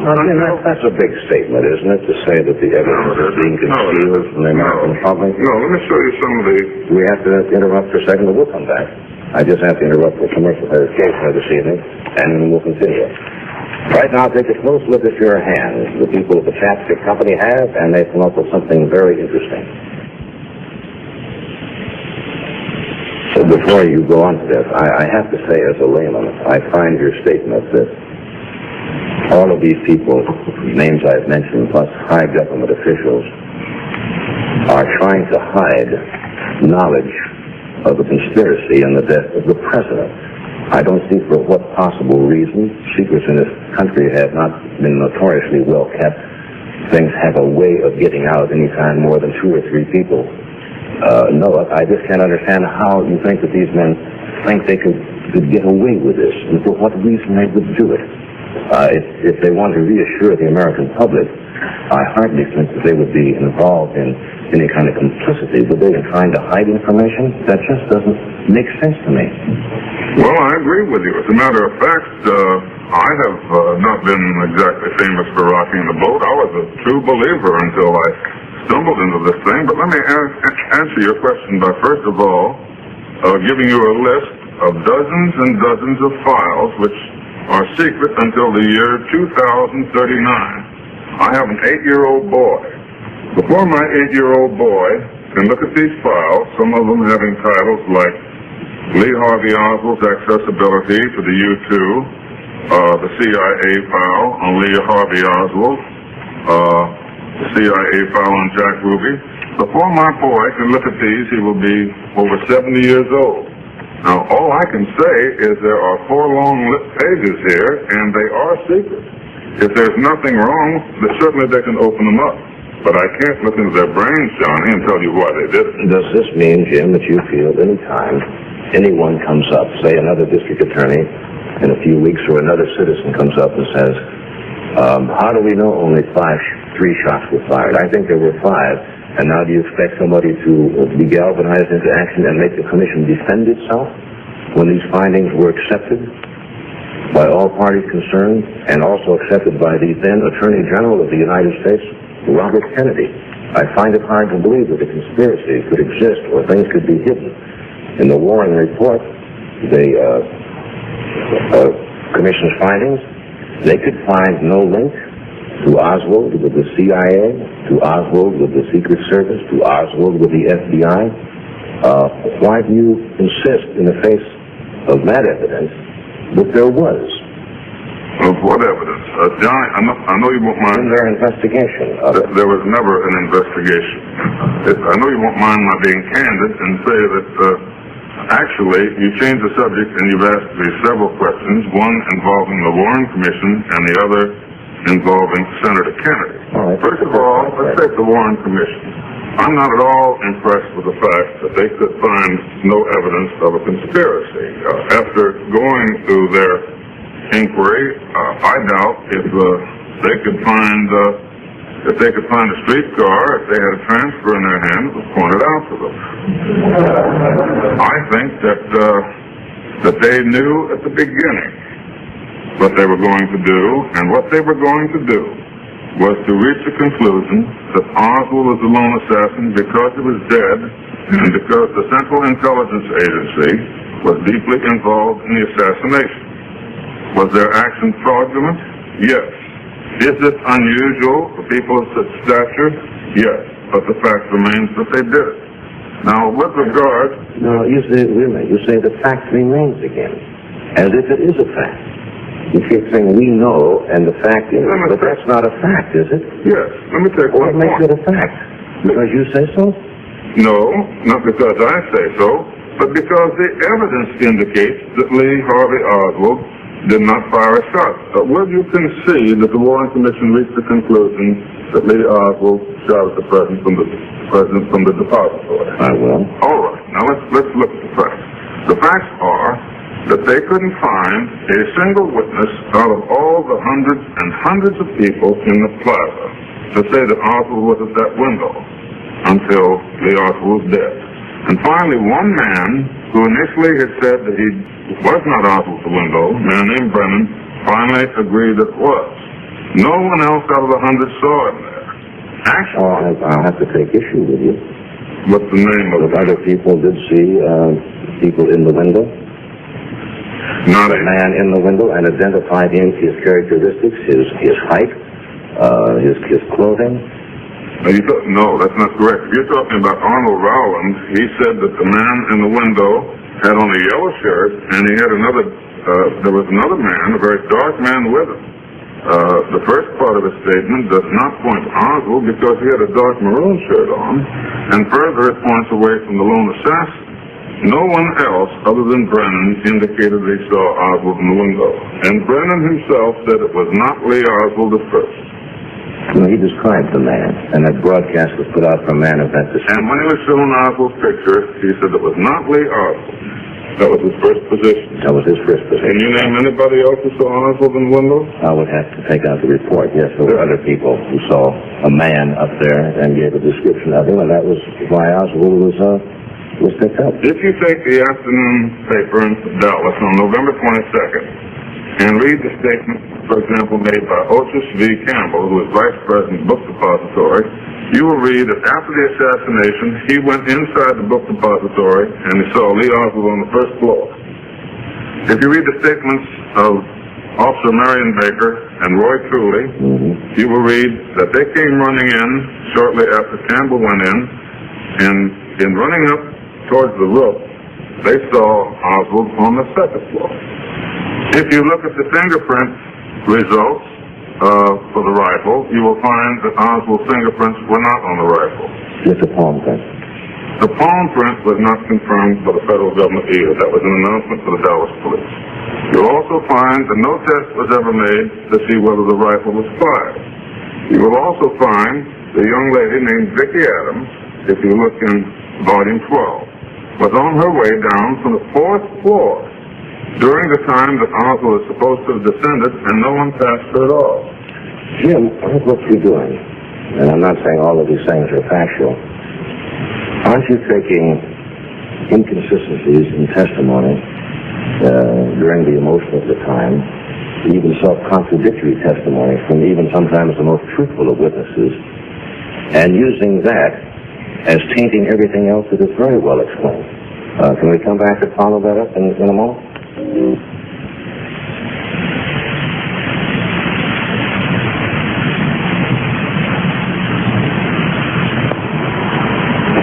We're back with Mr. Garrison to kind of say where we were. I will agree with you, but you want to go right ahead and make this point first, and then I'll... Yes, let me answer your last question. In effect, you said, aren't you taking advantage of the fact that many witnesses were excited at the moment and confused and so forth? Let me reply that I can't change the fact that it was an unusual moment and there were many people who were emotionally affected by what happened. However, we have located with no trouble many people who heard shots coming from the area of the grassy knoll. Practically none of these people were called by the Warren Commission. On the other hand, the Warren Commission merely presented one person, Mr. Brennan, who initially insisted that he couldn't identify Oswald. I'm simply saying that whether they were emotionally affected or not, they should have called in some of the others so that they could have found out what happened. For example, among the many people who heard shots coming from the area to the west of the book depository are Dorothy Ann Garner, Otis Williams, Otis Campbell, Mrs. Avery Davis, Mr. and Mrs. Newman, Mrs. Dolores Unos, Stephen Wilson, Danny Arce, Jim Hicks, and many others. Practically all of these people were ignored by the Warren Commission. My point is, they didn't look into it because they didn't talk to anybody who heard the shots coming from anywhere else. In other words, they didn't want to hear a thing that did not incriminate Lee Oswald. Isn't it a fact that many people, depending on where they were standing that day, heard shots coming from where they, in relation to where they were standing? And the unique arrangement of the buildings there, and even discussion with witnesses, they said they really couldn't tell. It could have been a reverberation, it could have been an echo, but that even again does not change the overwhelming evidence, does it, in any way? I mean, somebody who's not sure where shots come from, how does that in any way change the overwhelming major revelations of the case? First of all, there is no overwhelming evidence that Oswald shot from the book depository. The only evidence available indicates that he did not. Furthermore, of all the major conclusions reached by the Warren Commission, the only one that's true is the conclusion that Jack Ruby shot Lee Oswald. And they had to say that because everybody in the country saw it. In your opinion, that's the only conclusion they reached. Hardly the major conclusion that many reasonable people have accepted. Now, you cannot say that that's the only conclusion they came to. They came to many conclusions, or what presumably, or what possibly did happen with all credible evidence available. Having gone through the 26 volumes, Johnny, I can say that it is not possible for a reasonable man to conclude that the Warren Commission was right. Well, then you are accusing, if you say there is a conspiracy involved in this, doesn't it have to be one amazing conspiracy, Mr. Garrison? I mean, if you say this is a conspiracy, doesn't this have to involve the CIA, elements of the Dallas police force, the doctors at Parkland, the doctors at Bethesda, the members of the Warren Commission themselves, the district attorney? Doesn't it have to involve all of these people? No. Now, let me answer this and get this clear once and for all. The doctors at Parkland concluded that the shots came from the front. To the last man, Dr. Perry, Dr. McClellan. Dr. McClellan's... Why did they come to that conclusion? Because they looked at the body of the president. Now, let me finish this point. But they didn't turn it over, did they? But, John, if there were shots from the front, what difference does it make if there were shots from the back, too? Oswald was behind the president. He can't produce shots from the front. Well, Mr. Garrison, you said that they all agreed there were shots from the front. In the confusion of the autopsy, all the doctors involved, and after speculation, including Dr. Perry, admitted that they did not, at the time, there were used penetrating wounds used. Some people have changed that to entrance wounds. They were involved in saving the president's lives, but all of the doctors agreed at Bethesda and the final autopsy, the shots came unequivocally from above and behind the president. This is not the conclusion of all of the doctors. For example, if you will look at Commission Exhibit 392, you will see the cause of death written down at 4:45 on the afternoon of November the 22nd by Dr. McClellan, and he says the cause of death was a gunshot wound of the left temple. Everybody who has a Warren Commission in their library can go look at Commission Exhibit 392, and they will see a gunshot wound to the left temple. Was that the doctor at Parkland? Yes. But that wasn't the final autopsy, and that was not the final autopsy after you had a chance to do it correctly. That was done very quickly, under great strain, with trying to remove the president's body from down. I think, Jim, and I'm sorry, I don't want to throw something at you and then cop out on it. But I think we're starting to rehash things that have been rehashed so much. Why don't we go on to this new evidence that you... Fine, but I must say that when you talk about an autopsy being performed correctly, I think you're talking about Samantha Hume's autopsy. I'm talking about the doctor who all agree. Yes, this is certainly the first autopsy in history in which the doctor performing it found it necessary to burn his notes afterwards. Now, I don't know what he did that caused him to burn his notes, but I can't view that as a correct autopsy. Is that a fact? Of course it is. It's admitted in the Warren report. Now, let me go to something else. Let me show you, with a few examples, the technique that the federal government used to distort and conceal evidence. For example, one of the... Now, again, when you say, let me show you a method, and I hate to interrupt, so when you make a statement that let me show you methods that the federal government used to distort, that is not a fact, is it? Is this what your opinion is, or the way you think it happened? Now, you understand that I'm a human being, and it's very difficult for any human being, including a scientist, to speak with total objectivity. So, when I say, let me show you some examples of how distortion was accomplished, obviously, these are examples about how I think it was accomplished. All right. You may or may not agree. All right, that's what I wanted to make clear. All right. Now, if you look in the Warren Commission report, especially in the exhibits, you will see Julia Ann Mercer's statement. Here's an affidavit sworn to on the station that indicates the Sheriff's Department, County of Dallas.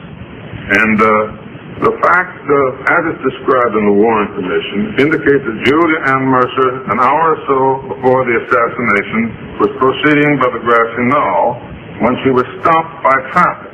And she happened to be next to a truck. A young man was getting out with a rifle. And she was stopped where she had to look inside and see the driver. Now, the Warren Commission exhibits indicate to you that she could not see the driver clearly and that this truck had air conditioning written on the side. Actually, in spite of the fact that this young lady saw a man getting out of a grassy knoll with a rifle, she was never called to the Warren Commission. They didn't call anybody who had evidence that conflicted with Oswald as a lone assassin. May I interrupt again? Okay. In her affidavit, she says, on the driver's side of the truck, there were printed letters in black, oval shape, which said air conditioning. She said, I could not see the driver too clearly. And then it has her signature here, and then it's certified to by a notary public. When I showed this to Julia Ann Mercer, she stated this: the signatures on this affidavit are not mine, but are very good imitations, except that the capital A is not close. Incidentally, this is published in the Warren Commission. Record Exhibit 5323. I did not sign anything of this kind, and furthermore, there was no woman present at any time when I was questioned. It is not true that the truck had air conditioning printed on the side. I repeatedly stated that there was no printing on the side. I did not say that I could not see the driver too clearly. The fact is that I looked right in his face, and he looked at me twice. This is why I was able to recognize him when I later saw him shoot Oswald on television. In other words, she was stating immediately that she recognized the driver of the truck from which the man got out with a rifle as Jack Ruby. As a matter of fact, she stated in her signatures right here that within 24 hours after the assassination, the Federal Bureau of Investigation were showing her pictures, which included Jack Ruby, and they omitted this from her printed statement. Here's the FBI statement. On the driver's door, the words air conditioning were printed in black letters. And then it goes on to state that she saw the driver, but it doesn't give his name. In the separate FBI report, it says she could not identify Jack Ruby's picture. Her answer is this: 4 pictures were selected by me as the driver of the truck. One of them was Jack Ruby. I remember seeing his name on the back of the picture when they turned it over. I again recognized Jack Ruby when I saw him shoot Oswald, and I said to my family, who were watching TV with me, that was the man I saw in the truck. And she also wrote here, it was November 23rd, the day before Ruby shot Oswald, when I picked out the picture of Jack Ruby. In other words, she was shown Jack Ruby's picture with his name on the back within 24 hours after the assassination, more than 24 hours before Oswald was shot, and there's not a hint of this in the 26th volume. This is her Mrs. Mercer's statement? Yes. But it is not. The writing is a true statement. The printing is a false statement. Are you saying by that somebody changed that testimony? Of course. As a matter of fact, possible reason would they change it? Well, I think you'd have to talk to the sheriff's office, Johnny, and also to the FBI. The young lady told me, and I have her signature here, that she never said that. Well, wasn't that impugn at that time? This is the same Mercer, I assume, that Mark Lane also interrogated to put his gunman on the grassy knoll. No, no, I don't think anybody talked to Julia Mercer because she was threatened and left very early. Well, in the... I think you're thinking of someone else. I think you... No, didn't Mark Lane talk to Mrs. Mercer about an air conditioning truck in which he said at first her statement was he took a toolbox out and then later it became a gun case? And according to testimony that I've read, the Warren Commission later checked and found that the air conditioning truck belonged to a firm that was doing work on a building nearby. Julia Mercer never said at any time that there was air conditioning on the side of the truck. This was put in because later on it was not her statement. She has said here within the last several weeks and signed her name that this is not true. It's a false affidavit. Her name was forged, and it was Jack Ruby driving the truck. Isn't also Mrs. Mercer's statement one of 60 odd, also statements, depositions taken by the FBI by other people who saw at one time or another there, people carrying guns, riding various cars, and that were also taken by the FBI? I don't know about all that. Look, let's don't get away from the point. No, but let's put it in context. No, put it in any context. The point is, this lady saw Jack Ruby driving a truck. She says she did. She says she did. That doesn't make it a fact, does it? What time does this take place? I don't mean to sound like an interrogator. I'm only asking questions I don't understand. What time was this supposed to take place? About an hour before the assassination. But look... But at that time, Jack Ruby was in the office of the Dallas Times. How do you know? How long was he there? Well, he was there between 11 and 11:30, placing an ad for Master of Ceremonies for his club. Aren't you aware that there was a space gap between the two newspapers when he went from one to the other, a 20-minute space gap, and they don't know where it was? But you're going to put him in a truck. No, I'm not going to put him anywhere. The point is, she was there. Does that not implicate the Dallas police? I think you would like pictures better. No, but doesn't that implicate the Dallas police? They're implicated. How do you think they did it? How do you think they did it? Well, I don't know. Have you taken anybody to court? How can you accuse the Dallas police of being involved? All right, just one question at a time. You can be free at a time. I'm sorry I didn't mean to. An advertisement again? Not an attorney. Okay. We got to have some money to keep this thing going. All right, Jim, we're back now. Let me just make this one point. You said that the cases aren't coming up. Let me answer by saying, in the land of the blind, the one-eyed man is king. Nobody else has charged anybody. We've made 3 charges. One man has been convicted. We're trying to get the other man to trial. He postponed the case for 6 months. And it's convicted of perjury, wasn't it? Yes, that is the case. And a third man is fighting extradition. We're going as fast as we can, John, with 5 men. Remember, it took 6,000 men to do nothing. We're moving with 5. If it's a little bit slow, I apologize.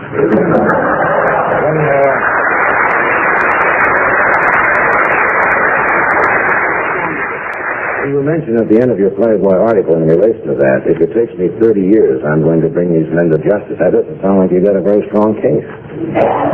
Shouldn't this go on forever?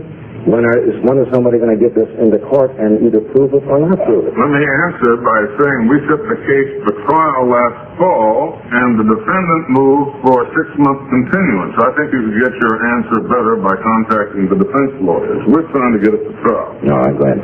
Now let me read to you an affidavit, which will indicate to you the technique the federal government used in this investigation. This is an affidavit sworn to by Mark Lane, who is not only a distinguished author, but is working for me as an investigator for nothing and helping me.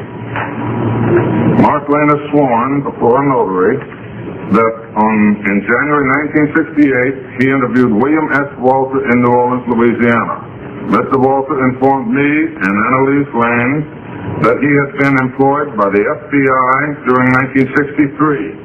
He said that he was a security clerk and was assigned to the New Orleans office of the FBI. Walter said that during the morning of November 17, 1963, he received a TWX message directed to all southern regional officers of the FBI. The message advised that an attempt to assassinate President Kennedy would be made in Dallas on November 22, 1963.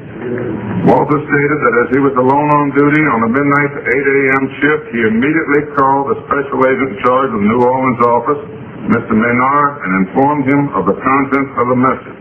He was then informed to call a number of FBI agents in New Orleans who maintained contact with various informants.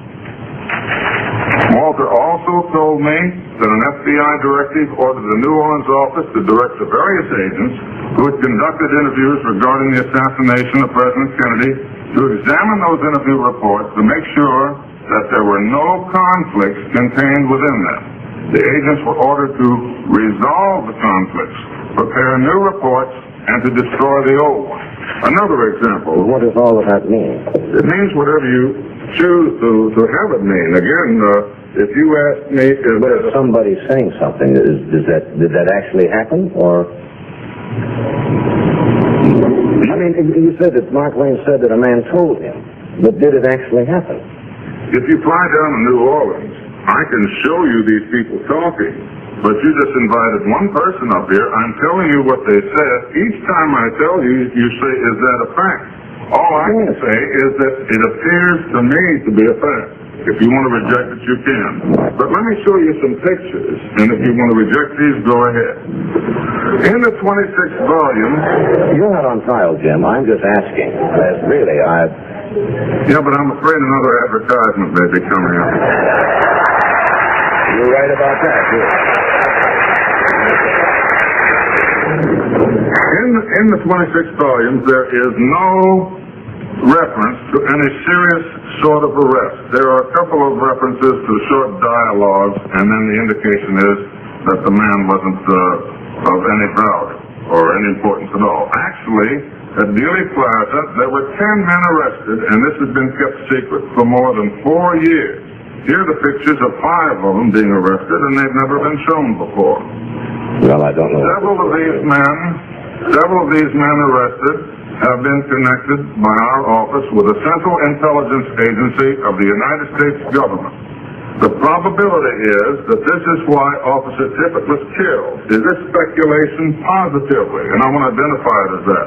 But the probability appears to be that the killing of Tippit was the diversion which allowed them to turn loose these 10 men. Here's some more. And here's another. It won't show, Jim. But why aren't they mentioned? Yeah, but you say speculation and the probability.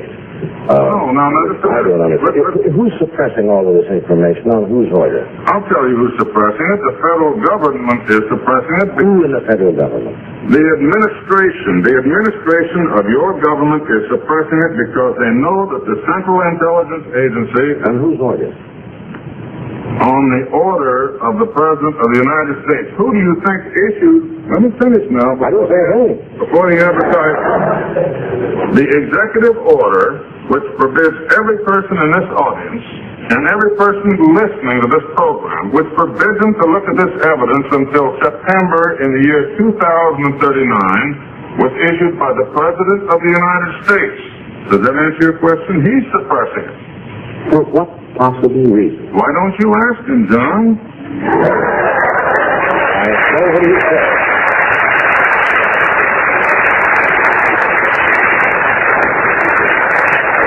I think he would say because, first of all, Mr. Garrison has come up with no credible evidence to support any of his theories. Well, let me reply to that I am not allowed, as an attorney, to come up with evidence until the case comes. Why don't they just let me fall on my face?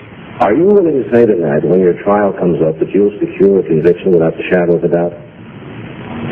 I cannot make a statement which would reflect on Mr. Shaw. Since the day we charged him and arrested him, I have not made a statement which inferred that he's guilty, and I cannot infer that now. But I am trying to tell you that there is no question as a result of our investigation that an element of the Central Intelligence Agency of our country killed John Kennedy, and that the present administration is concealing the facts. There is no question about it at all.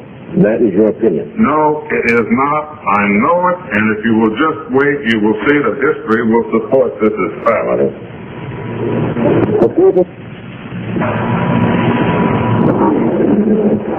Jim, I really don't know where to go on this. But we could pursue this, I suppose, for hours and hours. We've been out here almost an hour tonight. And I have to say, as a layman, I am still quite confused. I don't understand. As you say, this will come to trial eventually. But it could be years, could it not? Not as far as we're concerned. We're pushing for trial now. There won't be any continuances asked for by my office. Could I ask you another question?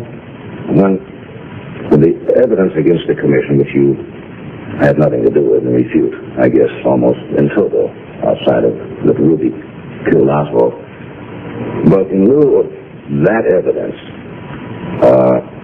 which you say, I think you said was a fairy tale, if I'm quoting you right. That's a conservative description. All right.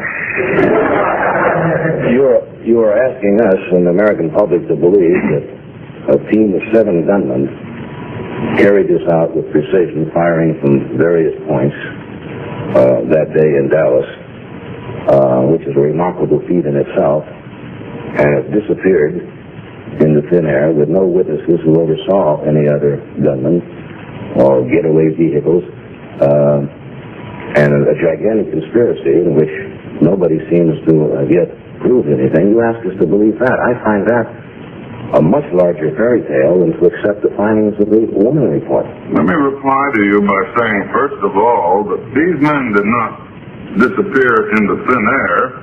A number of them were arrested, and I just showed you pictures of them being arrested. I presume you accept that as a fact. You can see them in the pictures. No, sir, I don't accept that as a fact. I don't know who those men are, and I don't know for what reason they were arrested, and how can you say that the assassins were arrested and then returned loose? Is what you're saying? Some of them were arrested, yes. Now, let me go on. And then were subsequently turned loose? They were turned loose later in the afternoon. Now, yes, let me go to the second point. The second point is, you point out again the fact that you see no evidence and the matter doesn't seem to come to trial. We are pushing for trial, and there's nothing more we can do than try to get the case to trial. Let me sum it up by saying, am I asking the people of America to believe this? I'm doing more than that. I'm trying to tell the people of America that the honor of this country is at stake. And if we don't do something about this fraud, we will not survive. And there is no way to survive if we don't bring out the truth about how our president was killed 4 years ago. And the investigation by the Warren Commission wasn't even close.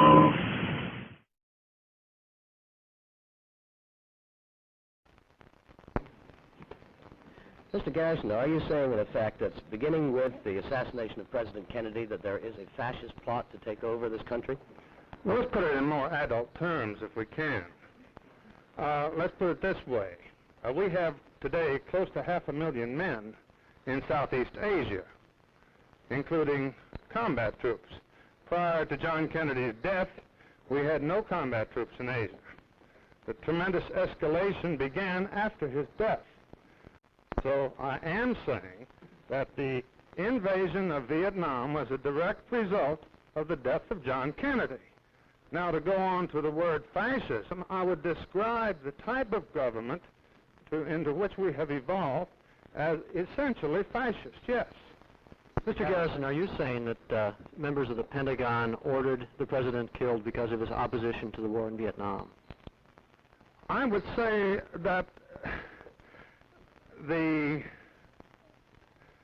fact that the military of the United States was behind the murder of John Kennedy is so obvious that most of the people in the United States have to be aware of it. Of course, the Pentagon and the Central Intelligence Agency were involved in the murder of John Kennedy, just as they were involved in the escalation in Vietnam which followed. You mean direct involvement? Of course.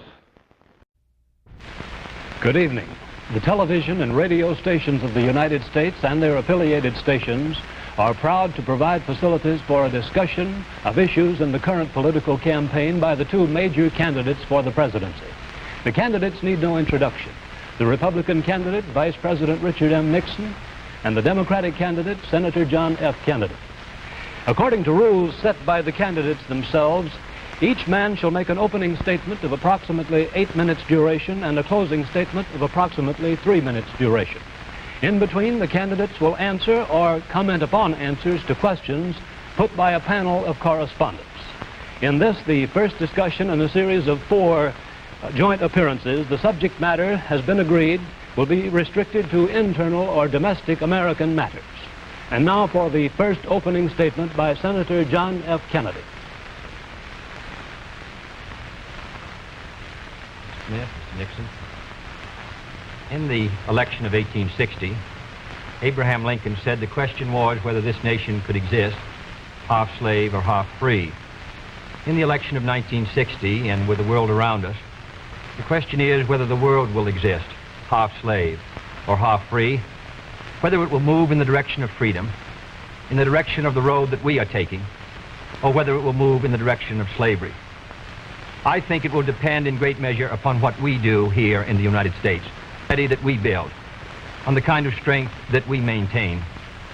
We discussed tonight domestic issues, but I would not want that to be any implication to be given that this does not involve directly our struggle with Mr. Khrushchev for survival. Mr. Khrushchev is in New York, and he maintains the communist offensive throughout the world because of the productive power of the Soviet Union itself. The Chinese communists have always had a large population, but they are important and dangerous now because they are mounting a major effort within their own country. The kind of country we have here, the kind of society we have, the kind of strength we build in the United States will be the defense of freedom. If we do well here, if we meet our obligations, if we're moving ahead, then I think freedom will be secure around the world. If we fail, then freedom fails. Therefore, I think the question before the American people is, are we doing as much as we can do? Are we as strong as we should be? Are we as strong as we must be if we're going to maintain our independence? And if we're going to maintain and hold out the hand of friendship to those who look to us for assistance, to those who look to us for survival? I should make it very clear that I do not think we're doing enough, that I am not satisfied as an American with the progress that we're making. This is a great country, but I think it could be a greater country. And this is a powerful country, but I think it could be a more powerful country. I'm not satisfied to have 50% of our steel mill capacity unused. I'm not satisfied when the United States had last year the lowest rate of economic growth of any major industrialized society in the world, because economic growth means strength and vitality. It means we're able to sustain our defenses. It means we're able to meet our commitments abroad.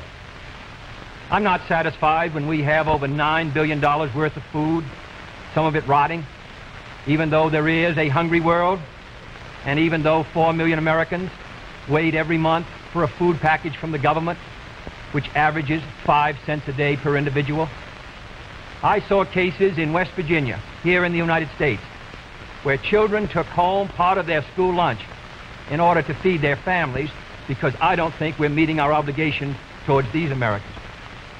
I'm not satisfied when the Soviet Union is turning out twice as many scientists and engineers as we are. I'm not satisfied when many of our teachers are inadequately paid, or when our children go to school part-time shifts. I think we should have an educational system second to none. I'm not satisfied when I see men like Jimmy Hoffa in charge of the largest union in the United States, still free. I'm not satisfied when we are failing to develop the natural resources of the United States to the fullest. Here in the United States, which developed the Tennessee Valley and which built the Grand Coulee and the other dams in the northwest United States, at the present rate of hydropower production, and that is the hallmark of an industrialized society, the Soviet Union by 1975 will be producing more power than we are. These are all the things, I think, in this country that can make our society strong or can mean that it stands still. I'm not satisfied until every American enjoys his full constitutional rights. If a Negro baby is born, and this is true also of Puerto Ricans and Mexicans in some of our cities, he has about 1/2 as much chance to get through high school as a white baby. He has 1/3 as much chance to get through college as a white student. He has about 1/3 as much chance to be a professional man, about 1/2 as much chance to own a house. He has about 4 times as much chance that he'll be out of work in his life as the white baby. I think we can do better. I don't want the talents of any American to go to waste. I know that there are those who say that we want to turn everything over to the government. I don't at all. I want the individuals to meet their responsibilities. And I want the states to meet their responsibilities. But I think there is also a national responsibility. The argument has been used against every piece of social legislation in the last 25 years. The people of the United States individually could not have developed the Tennessee Valley. Collectively, they could have. A cotton farmer in Georgia, or a peanut farmer, or a dairy farmer in Wisconsin or Minnesota, he cannot protect himself against the forces of supply and demand in the marketplace, but working together in effective governmental programs, he can do so. 17 million Americans who live over 65 on an average Social Security check of about $78 a month. They're not able to sustain themselves individually, but they can sustain themselves through the Social Security system. I don't believe in big government, but I believe in effective governmental action. And I think that's the only way that the United States is going to maintain its freedom. It's the only way that we're going to move ahead. I think we can do a better job. I think we're going to have to do a better job if we are going to meet the responsibilities which time and events have placed upon us. We cannot turn the job over to anyone else. If the United States fails, then the whole cause of freedom fails. And I think it depends in great measure on what we do here in this country. The reason Franklin Roosevelt was a good neighbor in Latin America was because he was a good neighbor in the United States. Because they felt that the American society was moving again. I want us to recapture that image. I want people in Latin America and Africa and Asia to start to look to America, to see how we're doing things, to wonder what the President of the United States is doing, and not to look at Khrushchev or look at the Chinese communists. That is the obligation upon our generation. In 1933, Franklin Roosevelt said in his inaugural that this generation of Americans has a rendezvous with destiny. I think our generation of Americans has the same rendezvous. The question now is, can freedom be maintained under the most severe attack it has ever known? I think it can be. And I think in the final analysis, it depends upon what we do here. I think it's time America started moving again.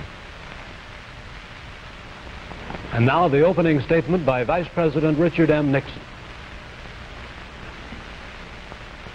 Smith, Senator Kennedy,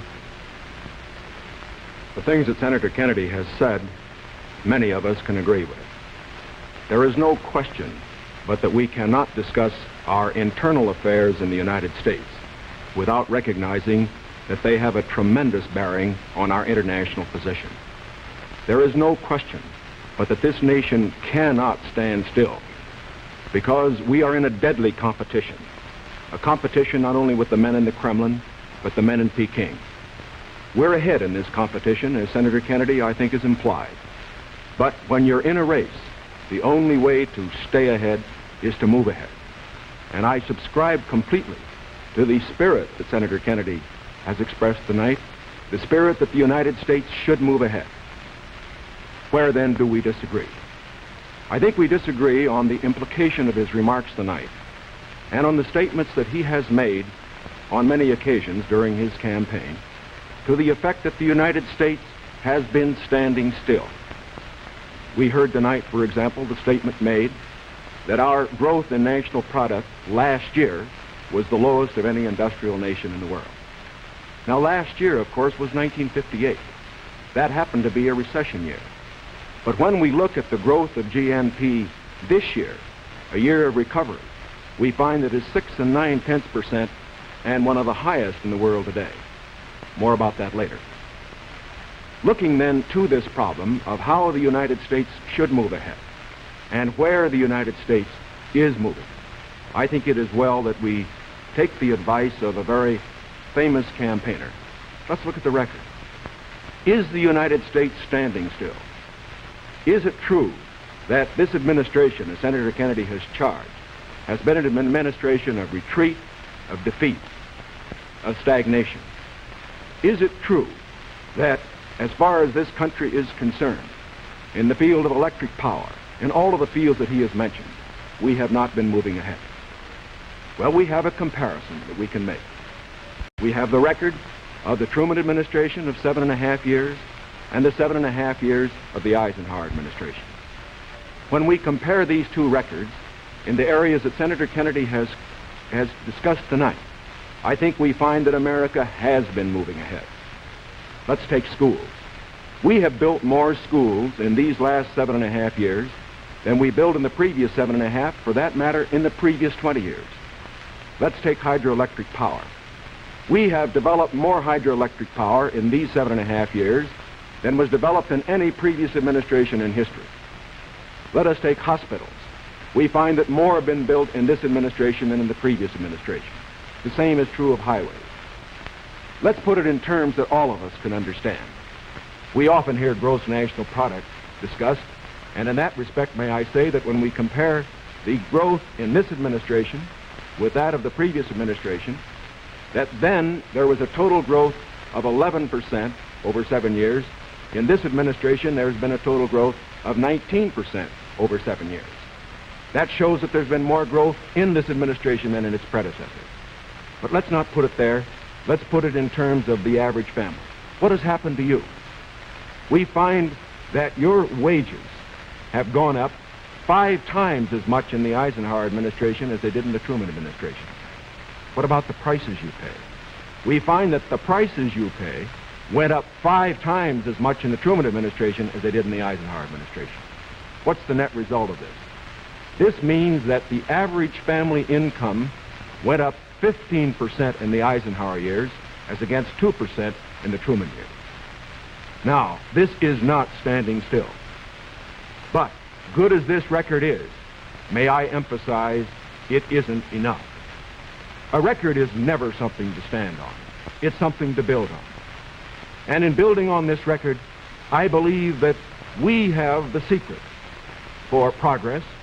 We know the way to progress. And I think, first of all, our own record proves that we know the way. Senator Kennedy has suggested that he believes he knows the way. I respect the sincerity with which he makes that suggestion. But on the other hand, when we look at the various programs that he offers, they do not seem to be new.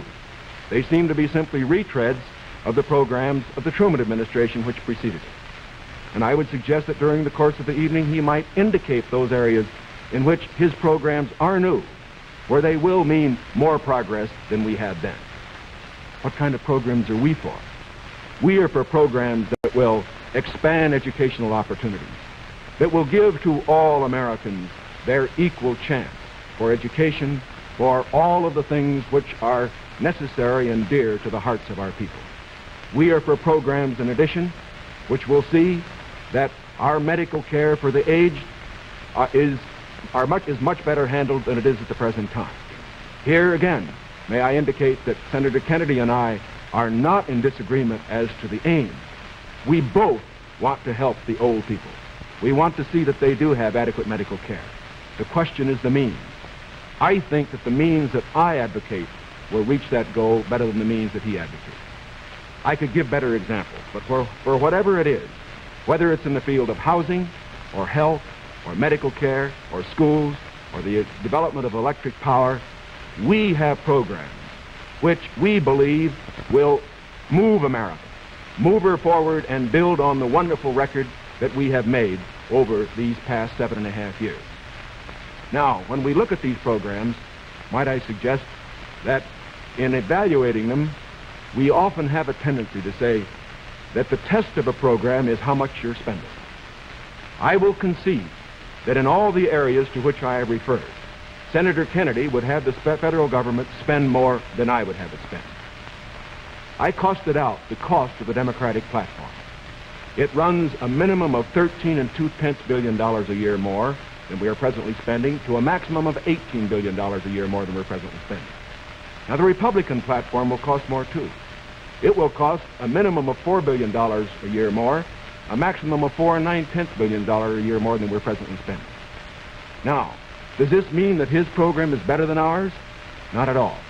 Because it isn't a question of how much the federal government spends. It isn't a question of which government does the most. It's a question of which administration does the right thing. And in our case, I do believe that our programs will stimulate the creative energies of 180 million free Americans. I believe the programs that Senator Kennedy advocates will have a tendency to stifle those creative energies. I believe, in other words, that his programs would lead to the stagnation of the motive power that we need in this country to get progress.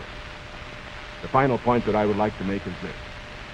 Senator Kennedy has suggested in his speeches that we lack compassion for the poor, for the old, and for others that are unfortunate.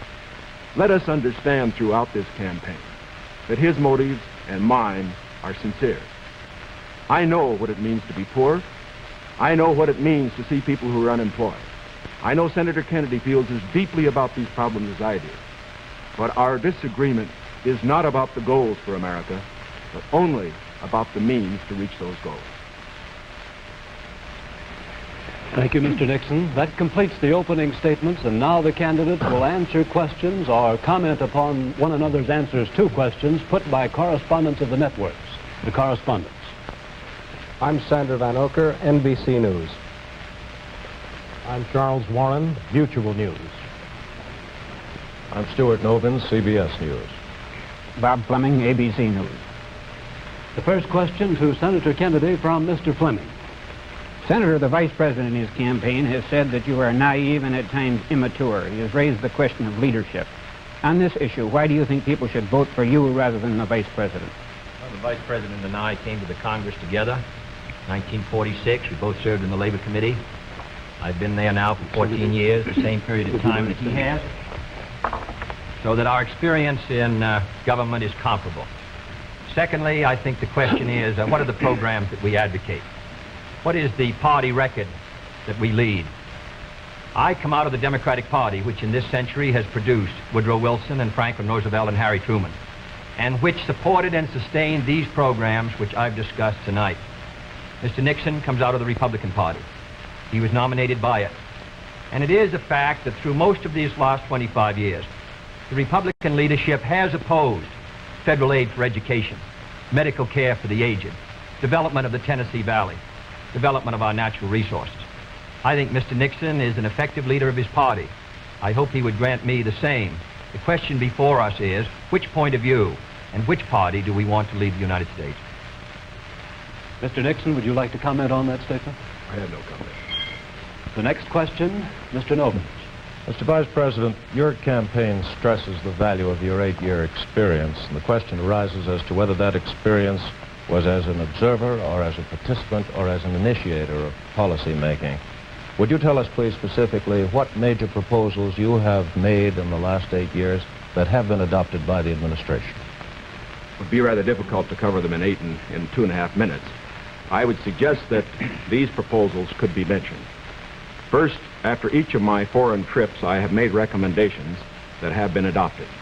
For example, after my first trip abroad, I strongly recommended that we increase our exchange programs, particularly as they related to exchange of persons, of leaders in the labor field and in the information field.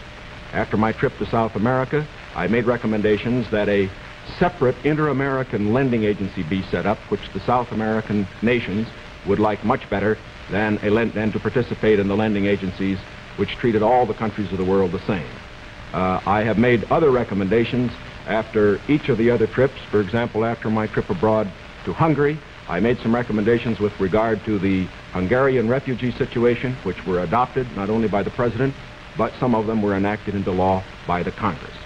Within the administration, as a chairman of the President's Committee on Price Stability and Economic Growth, I have had the opportunity to make recommendations which have been adopted within the administration and which I think have been reasonably effective. I know Senator Kennedy suggested in a speech at Cleveland yesterday that that committee had not been particularly effective. I would only suggest that while we do not take the credit for it, I would not presume to, that since that committee has been formed, the price line has been held very well within the United States. Well, I would say in the latter that and that's what I found somewhat unsatisfactory about the figures, Mr. Nixon, that you used in your previous speech. When you talk about the Truman administration, Mr. Truman came to office in 1944 and at the end of the war, and difficulties that were facing the United States during that period of transition, 1946 when price controls were lifted. So it's rather difficult to use an overall figure of taking those 7.5 years and comparing them to the last 8 years. I'd prefer to take the overall percentage record of the last 20 years of the Democrats and the 8 years of the Republicans to show an overall period of growth. In regard to price stability, I'm not aware that that committee did produce recommendations that ever were certainly before the Congress from the point of view of legislation in regard to controlling prices. In regard to the exchange of students, of labor unions, I am chairman of the subcommittee on Africa, and I think that one of the most unfortunate phases of our policy towards that country was the very minute number of exchanges that we had. I think it's true of Latin America also. We did come forward with a program of students for the Congo of over 300, which was more than the federal government had for all of Africa the previous year. So that I don't think that we have moved, at least in those two areas, with sufficient vigor. The next question to Senator Kennedy from Mr. Warren. Senator Kennedy, during your brief speech a few minutes ago, you mentioned farm surpluses. I'd like to ask this. It's a fact, I think, the presidential candidates traditionally make promises to farmers. Lots of people, I think, don't understand why the government pays farmers for not producing certain crops, or paying farmers if they overproduce, for that matter. Now, let me ask, sir, why can't the farmer operate like the businessman who operates a factory? If an auto company overproduces a certain model car, Uncle Sam doesn't step in and buy up the surplus. Why this constant courting of the farmer? Well, because I think that if the federal government moved out of the program and withdrew its supports, then I think you would have complete economic chaos. The farmer plants in the spring and harvests in the fall. There are hundreds of thousands of them. They're not able to control their market very well. They bring their crops in or their livestock in, many of them about the same time. They have only a few purchasers that buy their milk or their hogs, few large companies in many cases, and therefore the farmer is not in a position to bargain very effectively in the marketplace. I think the experience of the 20s has shown what a free market could do to agriculture. And if the agricultural economy collapses, then the economy of the rest of the United States sooner or later will collapse. The farmers are the number one market for the automobile industry of the United States. The automobile industry is the number one market for steel. So if the farmer's economy continues to decline as sharply as it has in recent years, then I think you would have a recession in the rest of the country. So I think the case for the government intervention is a good one. Secondly, my objection to present farm policy is that there are no effective controls to bring supply and demand into better balance. The dropping of the support price in order to limit production does not work. And we now have the highest surpluses, $9 billion worth. We've had a higher tax load from the Treasury for the farmer in the last few years with the lowest farm income in many years. I think that this farm policy has failed. And my judgment, the only policy that will work will be for effective supply and demand to be in balance. And that can only be done through governmental action. I therefore suggest that in those basic commodities which are supported, that the federal government, after endorsement by the farmers in that commodity, attempt to bring supply and demand into balance. Attempt effective production controls so that we won't have that 5 or 6% surplus which breaks the price 15 or 20%. I think Mr. Benson's program has failed. And I must say, after reading the Vice President's speech before the farmers as he read mine, I don't believe that it's very much different from Mr. Benson. I don't think it provides effective governmental controls. I think the support prices are tied to the average market price of the last 3 years, which was Mr. Benson's theory. I therefore do not believe that this is a sharp enough breach with the past to give us any hope of success for the future. Mr. Nixon, comment? I, of course, disagree with Senator Kennedy insofar as his suggestion as to what should be done on the farm program. He has made the suggestion that what we need is to move in the direction of more government controls, a suggestion that would also mean raising prices that the consumers pay for products and imposing upon the farmers controls on acreage even far more than they have today. I think this is the wrong direction. I don't think this has worked in the past. I do not think it will work in the future. The program that I have advocated is one which departs from the present program that we have in this respect. It recognizes that the government has a responsibility to get the farmer out of the trouble he presently is in because the government got him into it. And that's the fundamental reason why we can't let the farmer go by himself at the present time. The farmer produced these surpluses because the government asked him to through legislation during the war. Now that we have these surpluses, it's our responsibility to indemnify the farmer during that period that we get rid of the surpluses. Until we get the surpluses off the farmer's back, however, we should have a program, such as I announced, which will see that farm income holds up. But I would propose holding that income up, not through a type of program that Senator Kennedy has suggested that would raise prices, but one that would indemnify the farmer, pay the farmer in kind from the products which are in surplus. The next question to Vice President Nixon from Mr. Van Oker. Mr. Vice President, since the question of executive leadership is a very important campaign issue, I'd like to follow Mr. Noven's question. Now, Republican campaign slogans, you see them on signs around the country as we did last week, say, it's experience that counts. That's over a picture of yourself, sir. Implying that you've had more governmental executive decision-making experience than your opponent. Now, in his news conference on August 24th, President Eisenhower was asked to give one example of a major idea of yours that he adopted. His reply was, and I'm quoting, "If you give me a week, I might think of one. I don't remember." Now, that was a month ago, sir, and the President hasn't brought it up since. And I'm wondering, sir, if you can clarify which version is correct, the one put out by Republican campaign leaders or the one put out by President Eisenhower? Well, I would suggest, Mr. Van Oker, that if you know the President, that was probably a facetious remark. I would also suggest that insofar as his statement is concerned, that I think it would be improper for the President of the United States to disclose the instances in which members of his official family had made recommendations, as I have made them through the years, to him which he has accepted or rejected. The President has always maintained, and very properly so, that he is entitled to get what advice he wants from his cabinet and from his other advisors without disclosing that to anybody, including, as a matter of fact, to Congress. Now, I can only say this. Through the years, I have sat in the National Security Council. I have been in the cabinet. I have met with the legislative leaders. I have met with the President when he made the great decisions with regard to Lebanon, Kimoy Matsu, other matters. The President has asked for my advice. I have given it. Sometimes my advice has been taken. Sometimes it is not. I do not say that I have made the decisions, and I would say that no president should ever allow anybody else to make the major decisions. The President only makes the decisions. All that his advisors do is to give counsel when he asks for it. As far as what experience counts and whether that is experience that counts, that isn't for me to say. I can only say that my experience is there for the people to consider. Senator Kennedy's is there for the people to consider. As he pointed out, we came to the Congress in the same year. His experience has been different from mine. Mine has been in the executive branch. His has been in the legislative branch. I would say that the people now have the opportunity to evaluate his as against mine, and I think both he and I are going to abide by whatever the people decide. Senator Kennedy? Well, I'll just say that the question is of experience, and the question also is what our judgment is of the future, and what our goals are for the United States, and what ability we have to implement those goals. Abraham Lincoln came to the presidency in 1860 after a rather little-known session in the House of Representatives, and after being defeated for the Senate in 58 and was a distinguished president. There is no certain road to the presidency. There are no guarantees that if you take one road or another that you will be a successful president. I have been in the Congress for 14 years.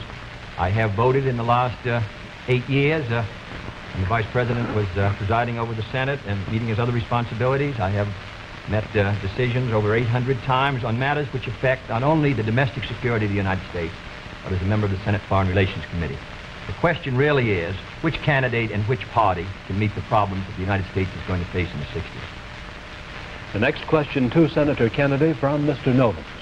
Senator Kennedy, in connection with these problems of the future that you speak of and the program that you enunciated earlier in your direct talk, you call for expanding some of the welfare programs for schools, for teacher salaries, medical care, and so forth, but you also call for reducing the federal debt. And I'm wondering how you, if you're president in January, would go about paying the bill for all this. Does this mean that I did not advocate reducing the federal debt because I don't believe that you're going to be able to reduce the federal debt very much in 1961, 2, or 3. I think you have heavy obligations which affect our security, which we're going to have to meet. And therefore, I've never suggested we should be able to retire the debt substantially or even at all in 1961 or 2. Senator, I believe in one of your speeches you suggested that reducing the interest rate would help toward... No, not reducing the interest. Reducing the interest rate, in my judgment, the hard money, tight money policy, fiscal policy of this administration has contributed to the slowdown in our economy, which helped bring the recession of 54, which made the recession of 58 rather intense, and which has slowed somewhat our economic activity in 1960. What I have talked about, however, the kind of programs that I talk about, in my judgment, are fiscally sound. Medical care for the aged, I would put under Social Security. the Vice President and I disagree on this.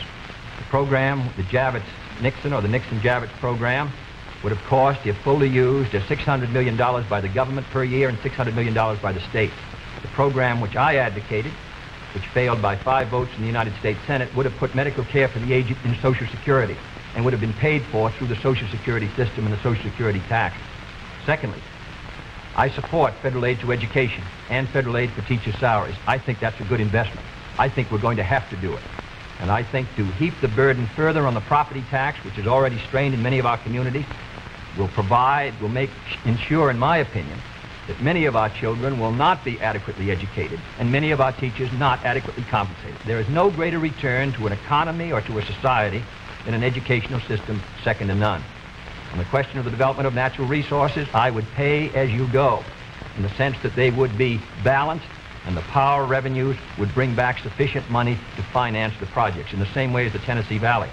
I believe in the balanced budget, and the only conditions under which I would unbalance the budget would be if there was a grave national emergency or a serious recession.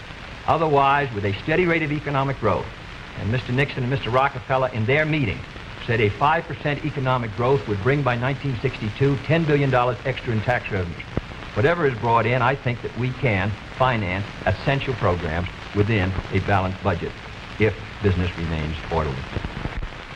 Yes, I think what Mr. Novin was referring to was not one of Senator Kennedy's speeches, but the Democratic platform, which did mention cutting the national debt.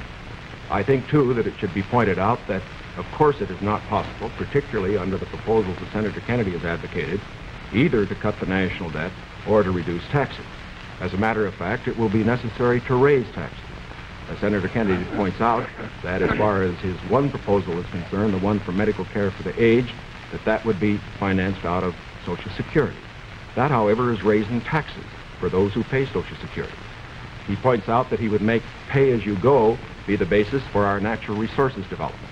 For our natural resources development, which I also support incidentally, however, whenever you appropriate money for one of these projects, you have to pay now and appropriate the money, and while they eventually do pay out, it doesn't mean that the government doesn't have to put out the money this year. And so I would say that in all of these proposals Senator Kennedy has made, they will result in one of two things. Either he has to raise taxes or he has to unbalance the budget. If he unbalances the budget, that means you have inflation, and that will be, of course, a very cruel blow to the very people, the older people that we've been talking about. As far as aid for school construction is concerned, I favor that, as Senator Kennedy did in January of this year, when he said he favored that rather than aid to teacher salaries. I favor that because I believe that's the best way to aid our schools without running any risk whatever of the federal government telling our teachers what to teach. The next question to Vice President Nixon from Mr. Warren. Mr. Vice President, you mentioned schools. It was just yesterday, I think you asked for a crash program to raise education standards. And this evening you talked about advances in education. Mr. Vice President, you said it was back in 1957 that salaries paid to school teachers were nothing short of a national disgrace. Higher salaries for teachers, you added, were important, and if the situation wasn't corrected, it would lead to a national disaster.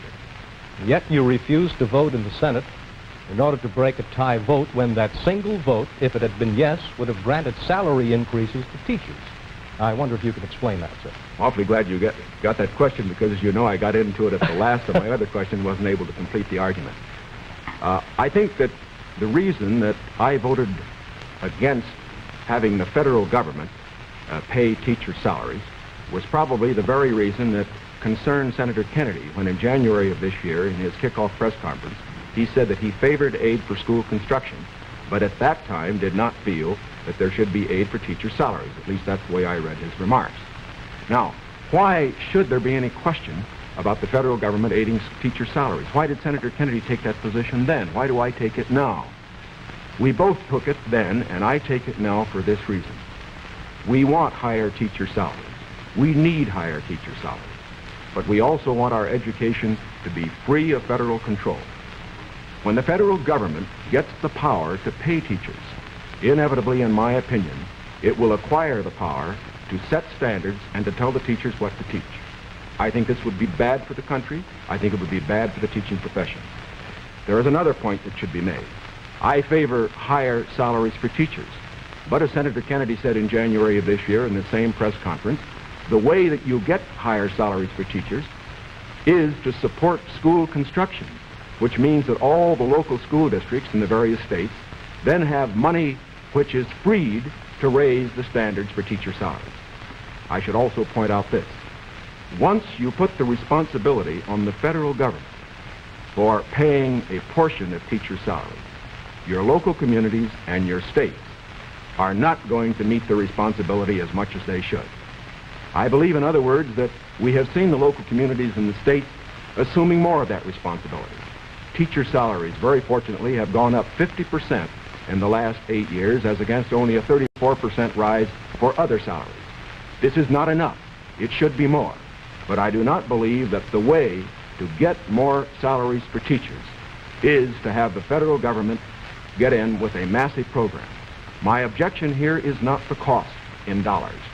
My objection here is the potential cost in controls and eventual freedom for the American people by giving the federal government power over education. And that is the greatest power a government can have. Senator Kennedy's comment? When the Vice President quotes me in January 60, I do not believe the federal government should pay directly teacher salaries, but that was not the issue before the Senate in February. The issue before the Senate was that the money would be given to the state. The state then could determine whether the money would be spent for school construction or teacher salary. On that question, the Vice President and I disagreed. I voted in favor of that proposal and supported it strongly because I think that that provided assistance to our teachers for their salaries without any chance of federal control. And it is on that vote that Mr. Nixon and I disagreed, and his tie vote his breaking the tie defeated the proposal. I don't want the federal government paying teachers' salaries directly, but if the money will go to the states, and the states can then determine whether it shall go for school construction or for teacher salaries, in my opinion, you protect the local authority over the school board and the school committee. And therefore, I think that was a sound proposal, and that is why I supported it, and I regret that it did not pass. Secondly, there have been statements made that the Democratic platform would cost a good deal of money, and that I'm in favor of unbalancing the budget. That is wholly wrong, wholly in error, and it is a fact that in the last 8 years, the Democratic Congress has reduced the request for the appropriation by over $10 billion. That is not my view, and I think it ought to be stated very clearly on the record. My view is that you can do these programs, and they should be carefully drawn within a balanced budget if our economy is moving ahead. The next question to Senator Kennedy from Mr. Van Oker. Senator, you've been promising the voters that if you are elected president, you'll try and push through Congress bills on medical aid to the aged, a comprehensive minimum hourly wage bill, federal aid to education. Now, in the August post-convention session of the Congress, when you at least held up the possibility you could one day be president, and when you had overwhelming majorities, especially in the Senate, you could not get action on these bills. Now, how do you feel that you'll be able to get them in January if you weren't able to get them in August? If I may take the bills, we did pass in the Senate a bill to provide a $1.25 minimum wage. It failed because the House did not pass it, and the House failed by 11 votes. And I might say that 2/3 of the Republicans in the House voted against a $1.25 minimum wage, and a majority of the Democrats sustained it. Nearly 2/3 of them voted for the $1.25. We were threatened by a veto if we passed $1.25. It's extremely difficult, with the great power that the president does, to pass any bill when the president is opposing. All the president needs to sustain his veto of any bill is 1/3 plus 1 in either the House or the Senate. Second, we passed a federal aid to education bill in the Senate. It failed to come to the floor of the House of Representatives. It was killed in the Rules Committee. And it is a fact in the August session that the 4 members of the Rules Committee who were Republicans, joining with 2 Democrats, voted against sending the aid to education bill to the floor of the House. 4 Democrats voted for it. Every Republican on the Rules Committee voted against sending that bill to be considered by the members of the House of Representatives. Thirdly, on medical care for the aged. This is the same fight that's been going on for 25 years in Social Security. We wanted to tie it to Social Security. We offered an amendment to do so. 44 Democrats voted for it. 1 Republican voted for it. And we were informed at the time it came to a vote that if it was adopted, the President of the United States would veto it. In my judgment, a vigorous Democratic president, supported by a Democratic majority in the House and Senate, can win the support for these programs. But if you send a Republican president and a Democratic majority, and the threat of a veto hangs over the Congress, in my judgment, you will continue what happened in the August session, which is a clash of parties and inaction. Mr. Nixon, comment? Well, obviously, my views are a little different. First of all, I don't see how it's possible for a one-third of a body, such as the Republicans have in the House and the Senate, to stop two-thirds if the two-thirds are adequately led. I would say, too, that when Senator Kennedy refers to the action of the House Rules Committee, there are 8 Democrats on that committee and 4 Republicans.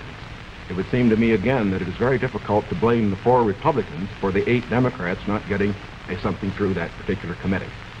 I would say further that to blame the President and his veto power for the inability of the Senator and his colleague to get action in this special session misses the mark. When the President exercises his veto power, he has to have the people behind him, not just a third of the Congress. Because let's consider it. If the majority of the members of the Congress felt that these particular proposals were good issues, majority of those who were Democrats, why didn't they pass them and send them to the President and get a veto and have an issue? The reason why these particular bills in these various fields that have been mentioned were not passed was not because the President was against them. It was because the people were against them. It was because they were too extreme. And I am convinced that the alternate proposals that I have, that the Republicans have in the field of health, in the field of education, in the field of welfare, because they are not extreme, because they will accomplish the end without too great cost in dollars or in freedom, that they could get through the next Congress. The next question to Vice President Nixon from Mr. Fleming. Mr. Vice President, do I take it then you believe that you could work better with Democratic majorities in the House and Senate than Senator Kennedy could work with Democratic majorities in the House and Senate? I would say this, that we, of course, expect to pick up some seats in both in the House and the Senate. We would hope to control the House, to get a majority in the House in this election. We cannot, of course, control the Senate. I would say that a president will be able to lead. A president will be able to get his program through to the effect that he has the support of the country, the support of the people. Sometimes we get the opinion that in getting programs through the House or the Senate, it's purely a question of legislative finagling and all that sort of thing. It isn't really that. Whenever a majority of the people are for a program, the House and the Senate responds to it.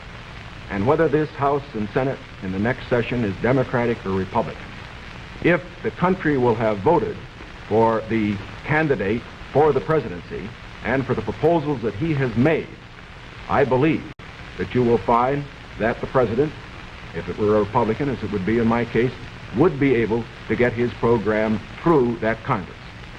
Now, I also say that as far as Senator Kennedy's proposals are concerned, that, again, the question is not simply one of a presidential veto stopping programs. You must always remember that a president can't stop anything unless he has the people behind him. And the reason President Eisenhower's vetoes have been sustained, the reason the Congress does not send up bills to him which they think will be vetoed, is because the people and the Congress, a majority of them, know the country is behind the president. Senator Kennedy? Well, now let's look at these bills that the Vice President suggests were too extreme. One was a bill for $1.25 an hour for anyone who works in a store or a company that has $1 million a year business. I don't think that's extreme at all. And yet nearly 2/3 to 3/4 of the Republicans in the House of Representatives voted against that proposal. Secondly was the federal aid to education bill.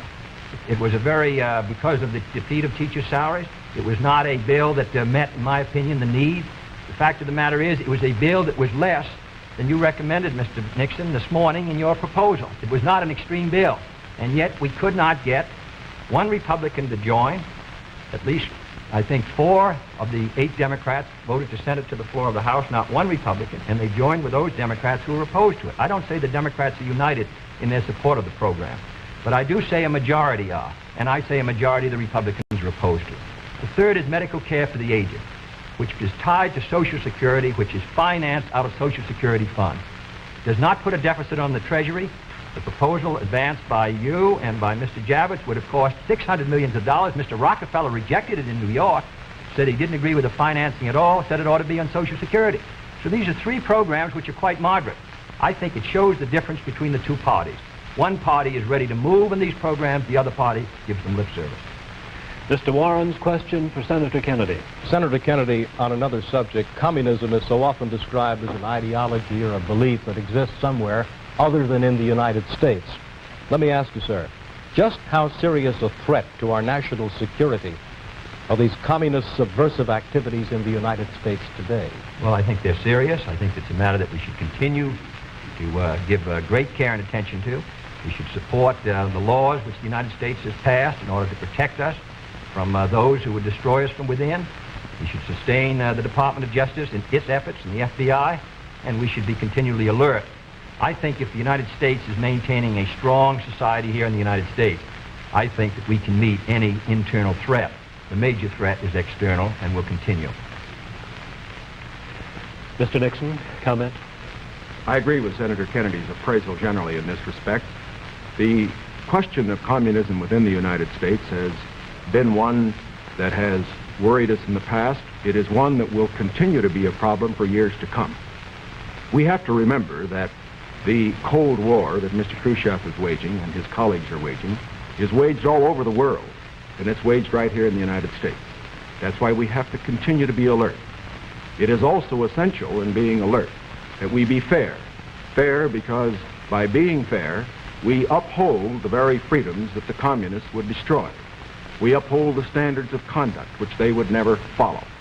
And in this connection, I think that we must look to the future, having in mind the fact that we fight communism at home, not only by our laws to deal with communists, the few who do become communists and the few who do become fellow travelers, but we also fight communism at home by moving against those various injustices which exist in our society, which the communists feed upon.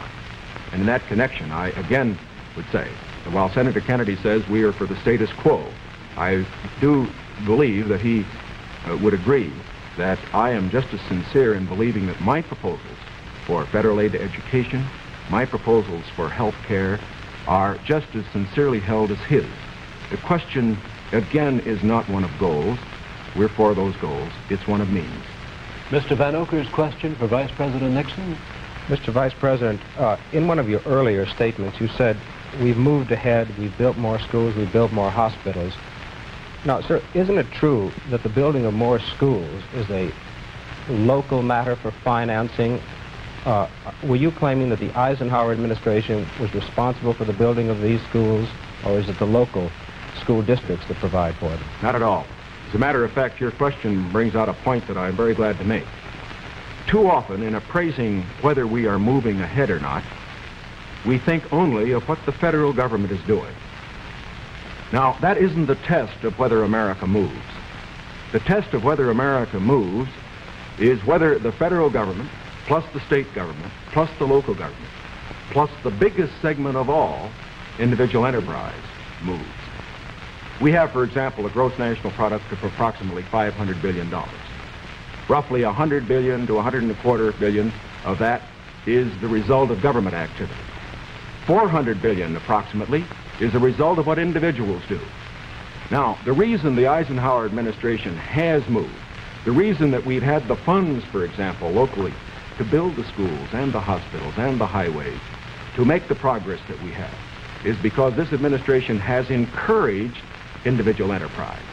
And it has resulted in the greatest expansion of the private sector of the economy that has ever been witnessed in an 8-year period. And that is growth. That is the growth that we are looking for. It is the growth that this administration has supported and that its policies have stimulated. Senator Kennedy? Well, I must say, I think the reason that the schools have been constructed is because the local school districts were willing to increase the property taxes to a tremendously high figure. In my opinion, almost the point of diminishing returns in order to sustain these schools. Secondly, I think we have a rich country, and I think we have a powerful country. I think what we have to do, however, is have the president and the leadership set before our country exactly what we must do. in the next decade if we're going to maintain our security in education, in economic growth, in development of natural resources. The Soviet Union is making great gains.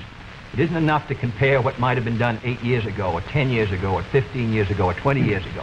I want to compare what we're doing with what our adversaries are doing, so that by the year 1970, the United States is ahead in education, in health, in building, in homes, in economic strength. I think that's the big assignment, the big task, the big function of the federal government. Can I have the summation time, please? We've completed our questions and our comments, and in just a moment we'll have the summation time. This will allow 3 minutes and 20 seconds for the summation by each candidate. 3 minutes and 20 seconds for each candidate. Vice President Nixon, will you make the first summation? Thank you, Mr. Smith. Senator Kennedy. First of all, I think it is well to put in perspective where we really do stand with regard to the Soviet Union in this whole matter of growth. The Soviet Union has been moving faster than we have, but the reason for that is obvious. They start from a much lower base. Although they have been moving faster in growth than we have, we find, for example, today, that their total gross national product is only 44% of our total gross national product. That's the same percentage that it was 20 years ago. And as far as the absolute gap is concerned, we find that the United States is even further ahead than it was 20 years ago. Is this any reason for complacency? Not at all. Because these are determined men. They are fanatical men. And we have to get the very most out of our economy. I agree with Senator Kennedy completely on that score. Where we disagree is in the means that we would use to get the most out of our economy. I respectfully submit that Senator Kennedy too often would rely too much on the federal government, on what it would do to solve our problems, to stimulate growth.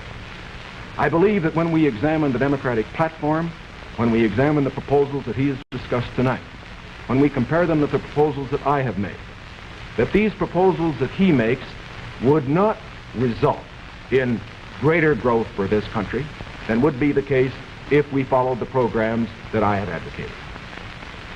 There are many of the points that he has made that I would like to comment upon. The one in the field of health is worth mentioning. Our health program, the one that Senator Javits and other Republican senators as well as I supported, is one that provides for all people over 65 who want health insurance the opportunity to have it if they want it. It provides a choice of having either government insurance or private insurance. But it compels nobody to have insurance who does not want it. His program under Social Security would require everybody who had Social Security to take government health insurance whether he wanted it or not. And it would not cover several million people who are not covered by Social Security at all. Here is one place where I think that our program does a better job than his. The other point that I would make is this. This downgrading of how much things cost, I think many of our people will understand better when they look at what happened during the Truman administration when the government was spending more than it took in. We found savings over a lifetime eaten up by inflation. We found the people who could least afford it, people on retired incomes, people on fixed incomes, we found them unable to meet their bills at the end of the month. It is essential that a man who's president of this country certainly stand for every program that will mean for growth. And I stand for programs that will mean growth and progress. But it is also essential that he not allow a dollar spent that could be better spent by the people themselves. Senator Kennedy, your conclusion? The point was made by Mr. Nixon that the Soviet production is only 44% of ours. I must say that 44% in that Soviet country is causing us a good deal of trouble tonight. I want to make sure that it stays in that relationship. I don't want to see the day when it's 60% of ours and 70 and 75 and 80 and 90% of ours, with all the force and power that it could bring to bear in order to cause our destruction. Secondly, the Vice President mentioned medical care for the aged. Our program was an amendment to the Kerr Bill. The Kerr Bill provided assistance to all those who were not on Social Security. I think it's a very clear contrast. In 1935, when the Social Security Act was written, 94 out of 95 Republicans voted against it. Mr. Landon ran in 1936 to repeal it.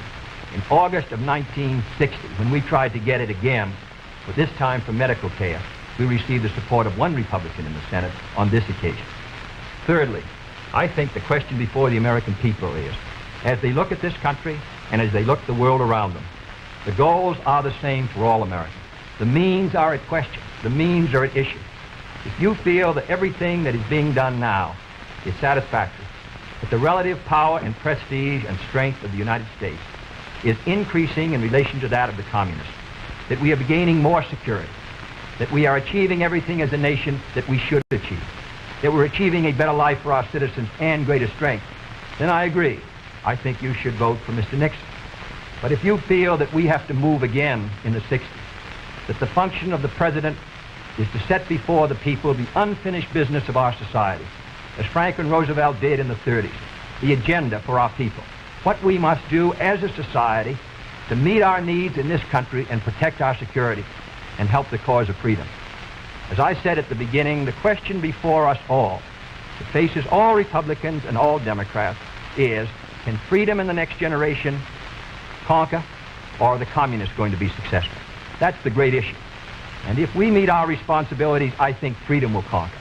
If we fail to move ahead, if we fail to develop sufficient military and economic and social strength here in this country, then I think that the tide could begin to run against us.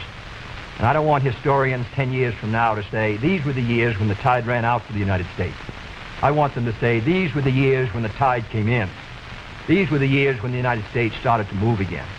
That's the question before the American people, and only you can decide what you want this country to be, what you want to do with the future. I think we're ready to move, and it is to that great task, if we're successful, that we will address ourselves. Thank you very much, gentlemen. This hour has gone by all too quickly. Thank you very much for permitting us to present the next President of the United States on this unique program. I've been asked by the candidates to thank the American networks and the affiliated stations for providing time and facilities for this joint appearance. Other debates in this series will be announced later and will be on different subjects. This is Howard K. Smith. Good night from Chicago.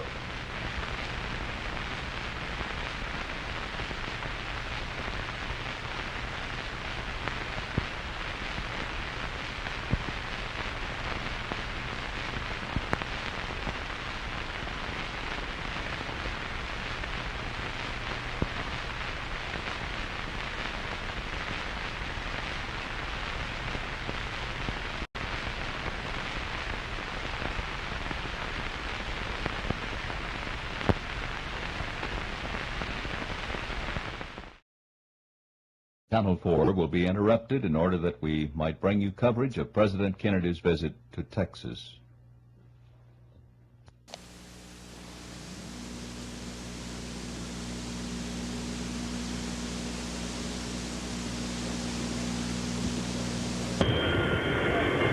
Good morning, ladies and gentlemen. This is Bob Walker speaking from Dallas Love Field. This is the control tower at Dallas Love Field, where a large crowd is gathered now to await the arrival of President and Mrs. John Fitzgerald Kennedy from Carswell Air Force Base in Fort Worth. This crowd started gathering out here quite early this morning. I was out here at about 7:45, and already a few diehards had gathered early to ensure a good vantage point. Police were circling the field all morning long from the early morning hours, and a huge contingent of police are on hand. It's hard to estimate the crowd at this moment because they are still coming in. But there are not many good vantage points left for people to catch a glimpse of the President and his wife, the Vice President and his wife, Governor and Mrs. Conley, and other state and local dignitaries. The Dallas welcoming contingent already moved out into the loading ramp earlier.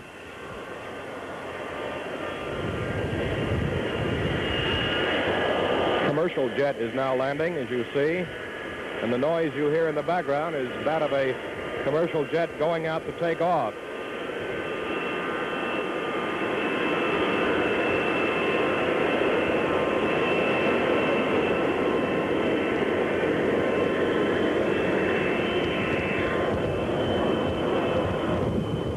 Few signs and evidence among the crowd, and mostly friendly.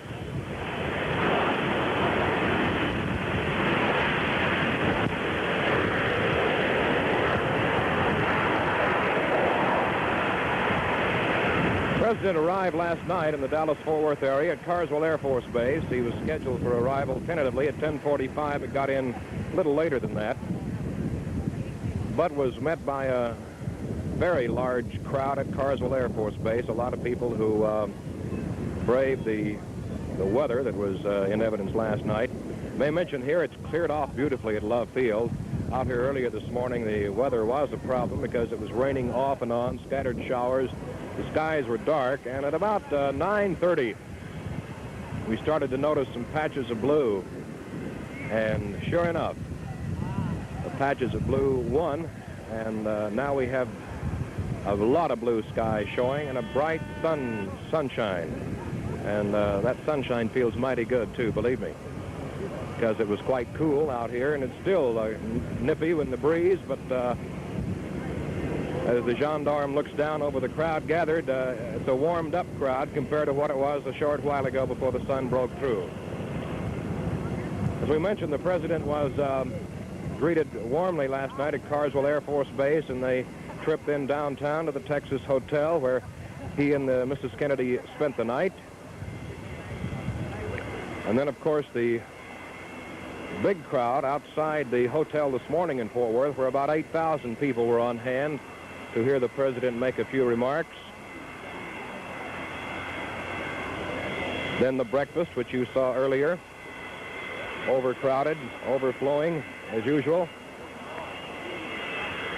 When the president appeared on the parking lot earlier today, that, by the way, the plane you're seeing now is a C-123, which transported in the big limousine, the famous bubble-top limousine, which the president and First Lady will ride in. However, that limousine now is down in front of the welcoming ramp, and yes, I can see it from here, and it does not have the top up, so our information from some of the Secret Service men earlier was correct, that depending on the weather, if it's nice weather, no rain, top would be down. So evidently, for all of you people who will see the parade downtown, you'll see a glimpse of the President and First Lady in the flesh rather than through the bubble-top glass on the outside.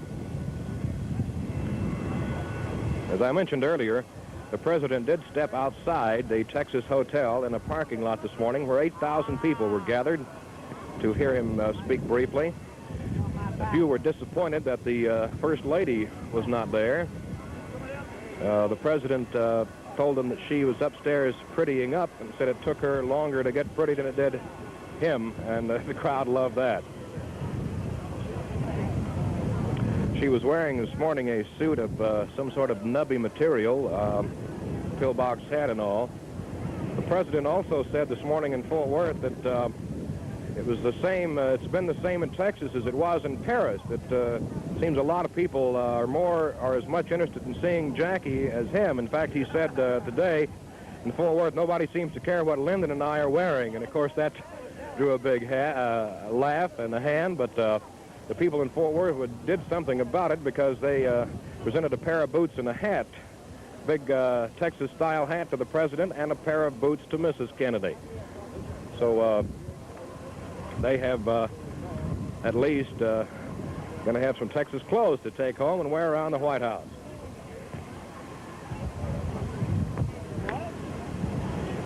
The planes are stacked up now. The planes that were going to take off have stopped, and there is a jet coming in on the south to north approach. They'll be landing from the south.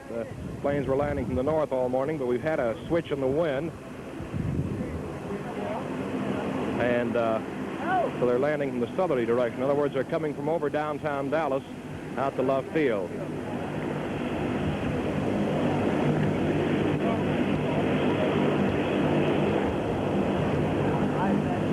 This could be the press plane. It could be a plane with the President. We don't know. We'll just have to wait and see. The crowd continues to pour out of the terminal, too. A lot of stewardesses and airline personnel are coming out to see the President.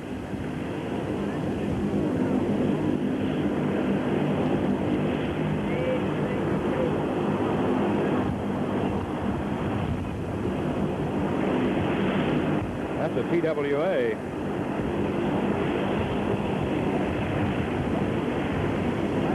check it. Pan Am. Sorry.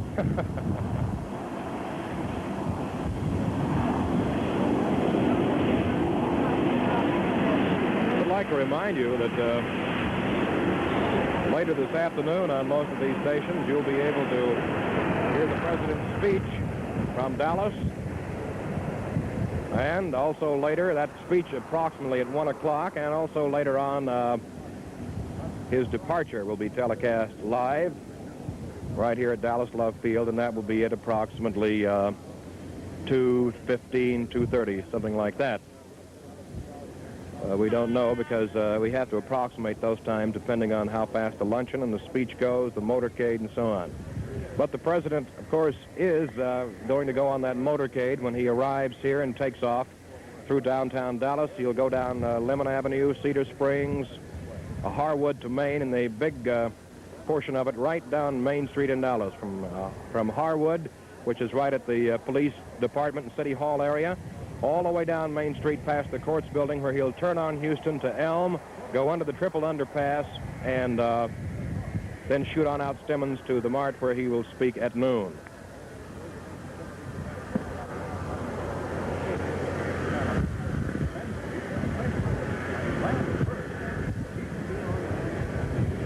According to protocol, if protocol is followed here, the Vice President's plane should land first, so he can be on hand then to greet the President. But we don't know exactly what will happen.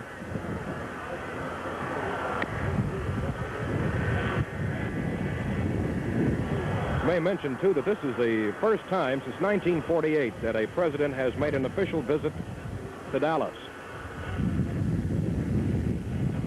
President Kennedy was here in 1961, but he was not here on an official visit. He was here to see an old friend, the late Speaker of the House, Sam Rayburn, who was ill at the time in Dallas Baylor Medical Center. The President came for that, but that, of course, was not an official visit.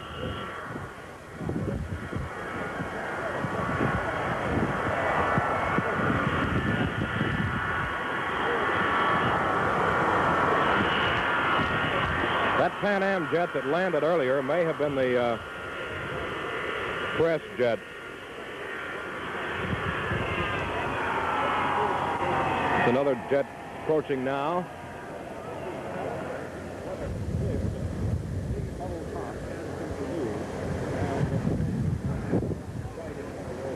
A beautiful day now, just a beautiful day.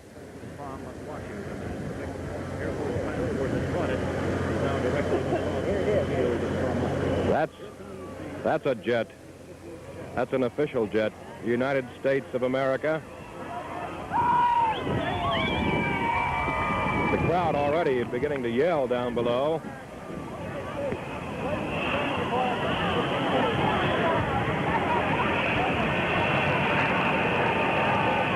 And that should be, if protocol is followed, Vice President Johnson in that jet. And way off to the south, barely visible to the eye, is another jet coming in.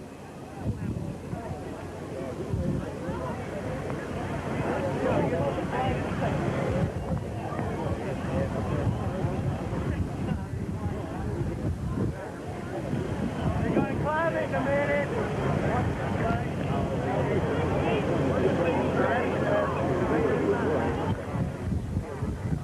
Some of the press debarking from that Pan Am jet that hit earlier. A lot of the White House press corps that, of course, follows the president everywhere he goes, at home and abroad.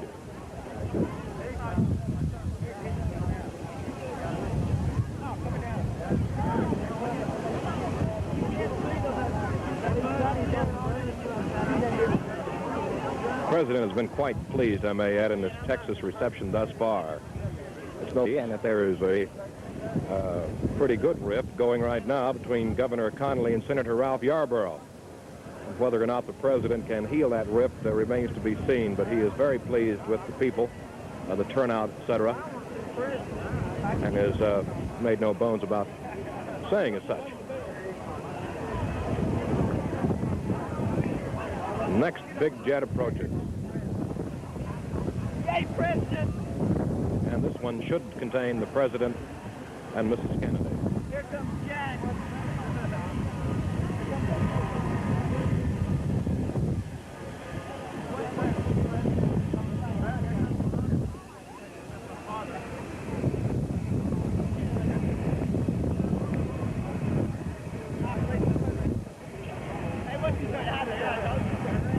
Here comes the big jet in.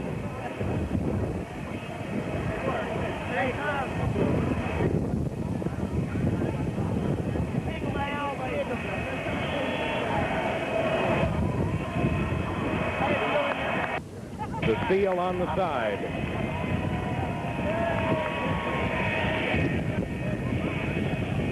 You'll see a crisscross in a moment. There goes number 2 right by.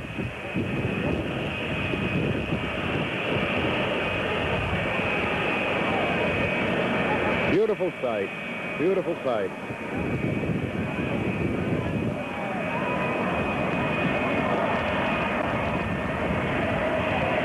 This is number 2.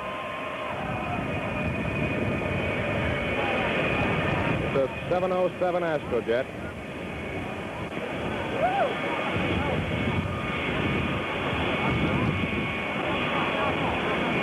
A lot of the Dallas official welcoming party is going out, walking out to meet the planes, headed, of course, by His Honor, the Mayor and Mrs. Earl Cabell.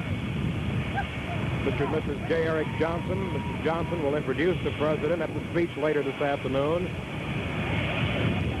Several others in the party that we've noticed. Dr. Lloyd S. Berkner from the Graduate Research Center.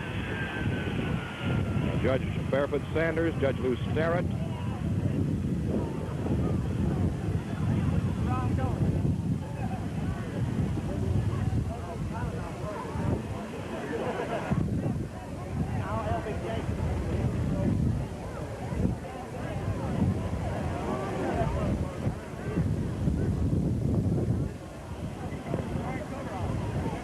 Unloading out of Air Force 2, Vice Presidential Party.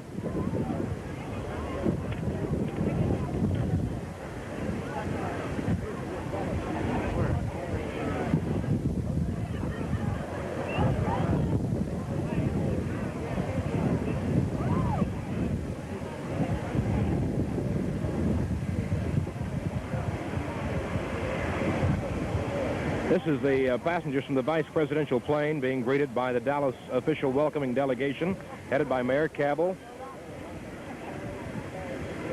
And very slowly up the side comes Air Force One.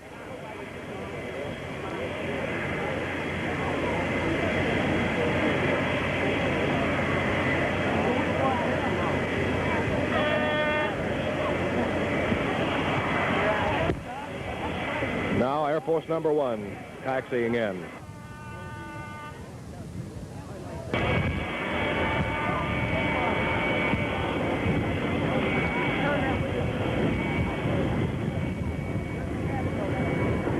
A fire truck, fire marshals and all following the plane, which is normal precaution for where the President goes.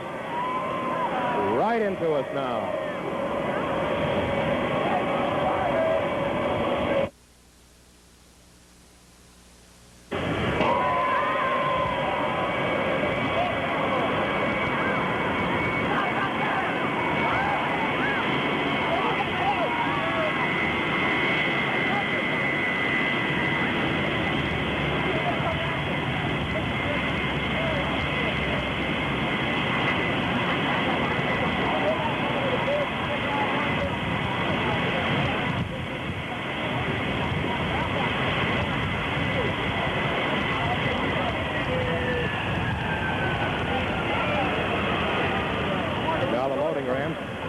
Being moved up. Doors of the Big Bird swing open. Inside the door, the seal of the President of the United States.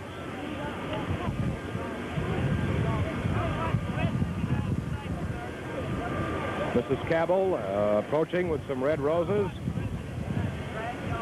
Military delegation coming off first.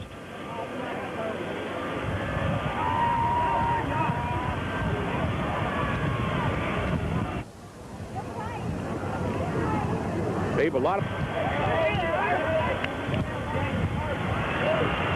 There's Mrs. Kennedy, and the crowd yells, "And the President of the United States." And I can see his suntan all the way from here.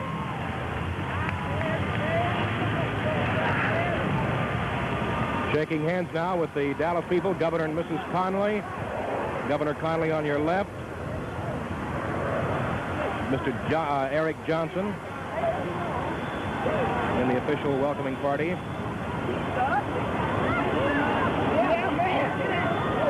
Mr. Conley shaking hands with Dr. Berkner. The President now partially obscured behind his wife and a big bouquet of flowers. Working their way slowly, Judge Barefoot Sanders meeting the President, who gave him a pat on the shoulder. Judge Lou Sterrett now just visible.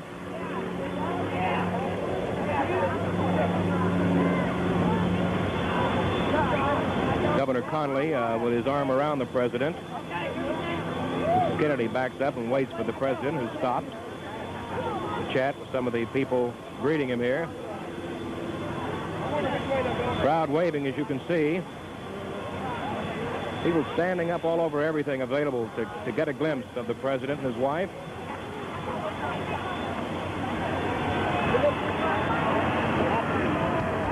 Cheering and yelling going on down the way as they approach the cars. Beautiful break in the weather. Just a beautiful break in the weather. Clear blue sky and a warm sun. Nixon has gone home for the benefit of that person with the sign. He left at 9:05 this morning. The Vice President, former Vice President, was in town yesterday.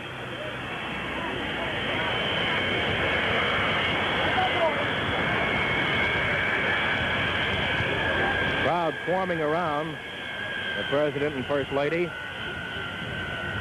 That's the official party, not the general public, who is not allowed out beyond the restraining fence here at Love Field.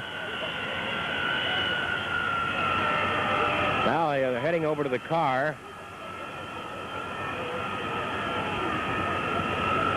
Partially obscured from our sight at the moment.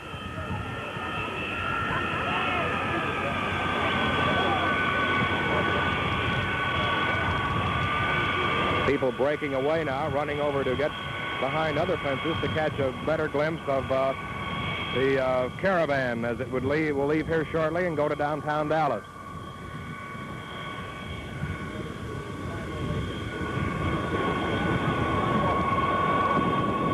The President is up to the fence now, shaking hands with people. The President and his wife are right up on the fence. The press is standing up high, getting a lot of shots of this. He's done as he has done in several places. He's broken away from his plan and gone right up to the fence to shake hands with people. This is great for the people and makes the eggshells even thinner for the Secret Service, whose job it is to guard the man. But the audience loves this.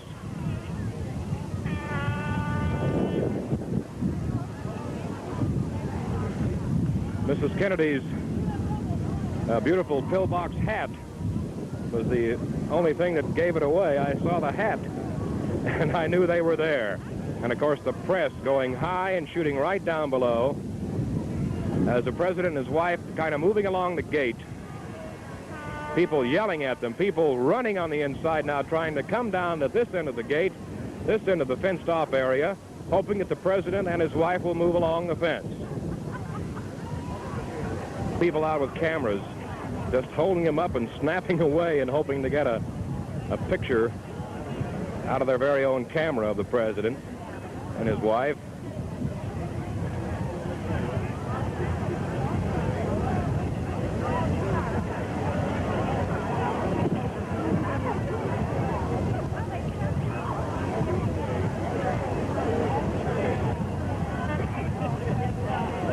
President still walking along that inside fence, shaking hands, talking with people who have come out to greet him. They didn't expect this. Now, as he becomes more visible down to this end, the people cheer. And here they come, right down toward us. I can see Mrs. Kennedy. And they're going to come right on down and shake hands with everybody. Mrs. Kennedy gave a lovely smile and a wave at that time. Mrs. Kennedy right up. There's the president shaking hands with the people. He's waving at a lot of people, smiling. Secret Service men all around. Boy, this is something. They break right away and come right up to the fence. And the people who waited all morning in this fence are rewarded with a glimpse, and a lot of them with a close look and a handshake with the President of the United States and his wife. And he's coming right down toward us and toward our fine camera positions here. The press is having a field day. Somebody perched up on somebody's shoulders. President saying, "Thank you very much. If I may be permitted to read a presidential lip movement."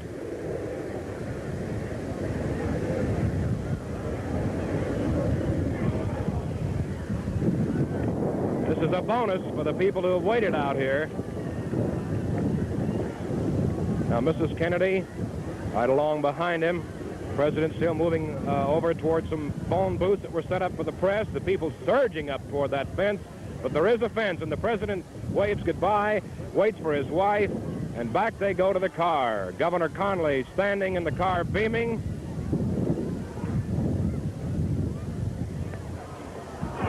Governor Connally with a big 10-gallon hat on.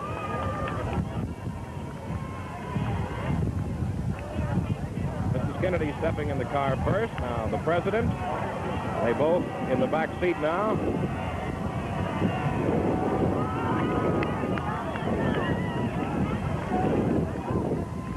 Now the motorcade will very shortly start to move out. Sheriff Bill Decker, Dallas County Sheriff, driving his own car, personally escorting it with the chief of police, the presidential car moving out. The president and first lady. Big, beautiful Lincoln, followed by a carload of press.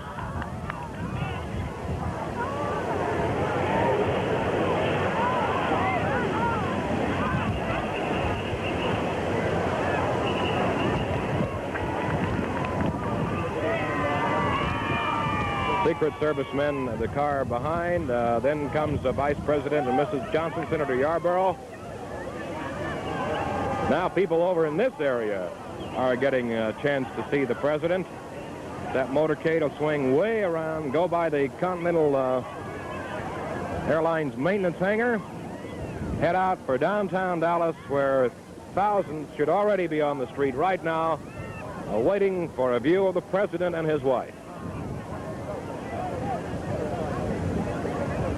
Dallas police out here in force today, doing a beautiful job of handling the crowd, along with a contingent of Texas Rangers.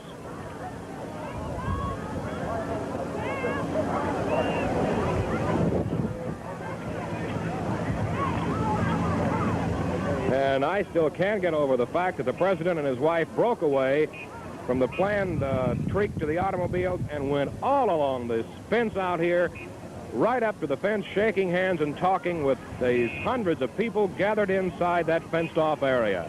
It was a great thrill to them and a complete surprise. So the party now is leaving Dallas Love Field. The three big White House press charter buses behind us getting ready to pull out. And, of course, as we say, thousands will be on hand for that motorcade now, which will be downtown Dallas, down Cedar Springs, to Harwood, and on Harwood it'll turn on Main, from which point it'll go all the way down to the courthouse area, which is the end of Main. It'll turn on Houston Street to Elm under the triple underpass, out to the Mart where the president talks at approximately 1 o'clock, which will also be carried live right here on most of these channels. And then we'll be back here again, of course, as we told you, at about 2:15 for the president's departure. I must say that the crowd out here has grown considerably in the last 15 or 20 minutes, when we were more concerned with going onto the air than we were watching crowds. That I would estimate 1,500 to 2,000 people out here. Not as many as at Carswell last night, to be sure, when they had 6,000 to 8,000 over there from all estimates we can gather. But still a goodly number for this Love Field arrival, considering the fact that the president and his wife are going to be visible for many, many miles and many minutes from all the way at Love Field, 7 miles from downtown Dallas, and then through the downtown area, back out the expressway, out to the mart where the president will deliver his noontime speech, and then back out here. So I would consider this a big crowd, considering the fact the president and his wife and party are going to be visible all through Dallas. President in very obvious good spirits and very pleased with his Texas reception thus far, as has been reported from Austin, rather from San Antonio, Houston, and Fort Worth last night and this morning, and just beaming all the time. Mrs. Kennedy the same, as they were walking along the fence and shaking hands with the people, and the people getting a bigger kick out of it perhaps than the president and his wife, although that would be hard to imagine because they were thoroughly enjoying all of it. The schedule the president is on is about on time, too. These planes started pouring in here about as time they were scheduled. The big Pan Am jet, first of all, full of the press, traveling with the president, then Air Force 2 carrying the vice president and his party, and Air Force 1 carrying the president and his party. And these 3 big jets will be here on the ground at Love Field until about 2:15 this afternoon, at which time the president will take off and go to Austin. He isn't through either. His Texas tour is by no means over, because he has a busy day scheduled for Austin. They're due to land down there at Bergstrom Air Force Base at about 3:15 this afternoon. There'll be a motorcade there, 7 miles from Bergstrom down to downtown Austin. They're going to drive 9 blocks down Congress Avenue, stop at the Commodore Perry Hotel in Austin, which will be headquarters for their visit there. At 4:15 this afternoon, a reception at the hotel for members of the State Democratic Executive Committee. The president will make a brief appearance there. At 6:15 this evening, the president, with Mrs. Kennedy, will attend another reception at the governor's mansion, attended by members of the state legislature and some statewide elected officials. The president's final official appearance will be tonight at 7:30 in Austin at that $100 a plate Texas welcome dinner in honor of the president and vice president. Eugene Locke of Dallas, who is State Democratic Party chairman, will be the master of ceremonies, with Mrs. Kennedy, Mrs. Johnson, Governor, and Mrs. Connolly among those at the head table. This will be held at the Austin Municipal Auditorium. The president will then go to the LBJ Ranch, where he and Mrs. Kennedy will spend the night. Then they will leave sometime about, I think midday tomorrow is the latest word we have, at what time they will leave and fly back. The president's weekend, however, will not be over, because word from Washington indicates that the president will meet with Henry Cabot Lodge, who has just returned from South Vietnam, a special presidential mission and advisor out there. And there will be some very lengthy discussions this weekend at the president's Maryland retreat concerning the recognition of the new government in South Vietnam. The possibility and the timing of that recognition will be discussed. So that's the life of a president, however, and so all is not just pleasure this weekend, because, as we said, the president gets back to business tomorrow evening when he gets back to Washington. However, there's lots more to come on most of these channels, as we've told you. Most of you saw the breakfast address at the Hotel Texas in Fort Worth this morning, and most of you will see the address this afternoon at 1 o'clock approximately over most of these stations. And, of course, we'd like to remind you, too, that the president's takeoff from here at Love Field will be telecast live over most of these stations beginning at approximately 2:15, 2:30, something along there. Well, the crowd can sure clear out in a hurry, can it? As you see right now. And most of them, or a lot of them, I should say, happier than they had anticipated, because the president and his wife broke away, came up to the fenced-off area, went all along the area, and shook hands and talked to hundreds of people who were gathered there. A complete surprise, and very, very happy people they were indeed. Well, there's not much more to say from Love Field. The caravan now approaching downtown Dallas. We invite you to stay tuned for more coverage of the President's visit to Dallas and Fort Worth. Because of the following special program, Sunday with Jack Benny, Ted Mack and the original Amateur Hour, the 20th Century, and Mr. Ed will not be seen today, but will return next week at their regular times on most of these stations.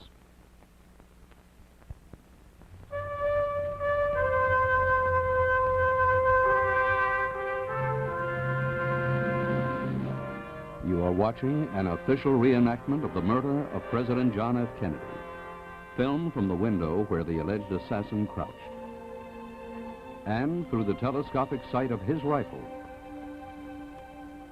This is a CBS News Extra. November 22nd, and the Warren Report. Here is CBS News correspondent Walter Cronkite.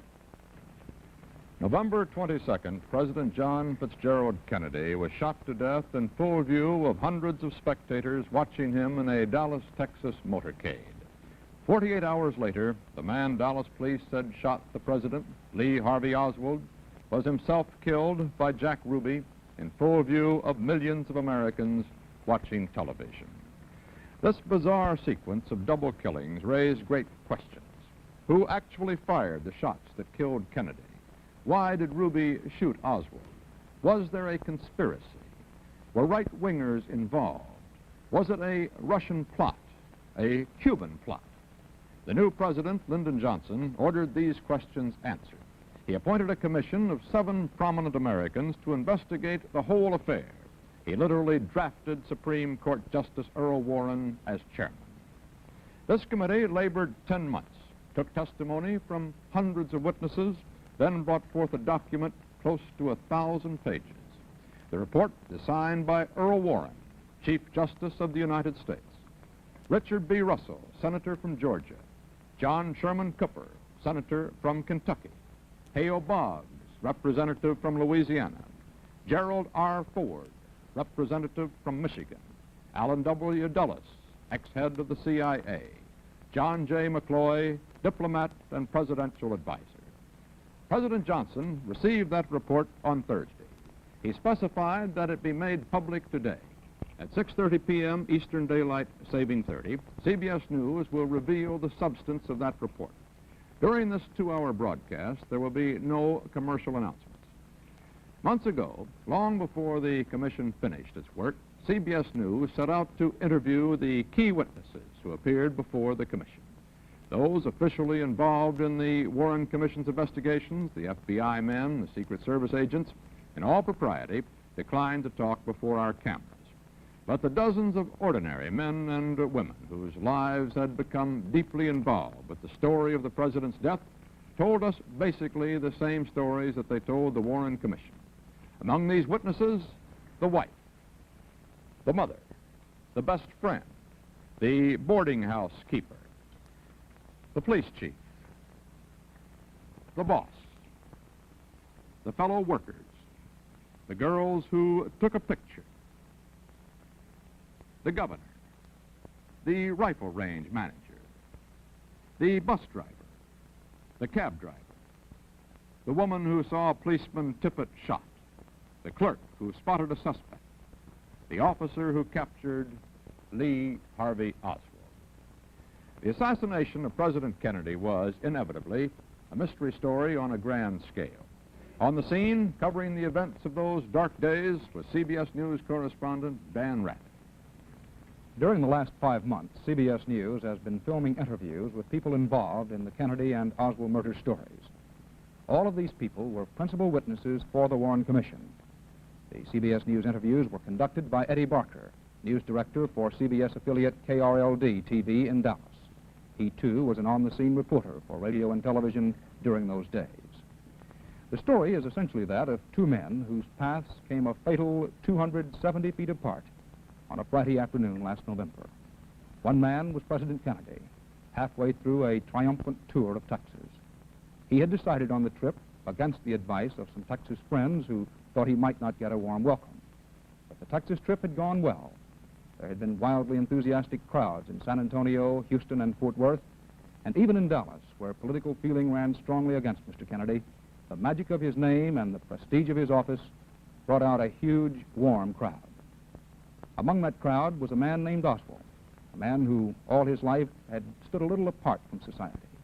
He had served in the Marines, then suddenly gone to Russia, defected, then changed his mind. With financial assistance from the American Embassy, he returned 32 months later with a Russian wife, Marina. He had trouble getting a job and got involved in a pro-Castro movement in New Orleans. Last November, Oswald was working in Dallas, in a building beneath which the presidential motorcade was to pass. What was Oswald's background? Few people really knew. Among those called for Warren Commission testimony on the subject were Oswald's wife, his mother, and Mrs. Ruth Payne, in whose home Marina Oswald and her children stayed. First with Eddie Barker, the mother, Marguerite Oswald. He was a happy-go-lucky youngster, actually. He had a dog. He had a bicycle.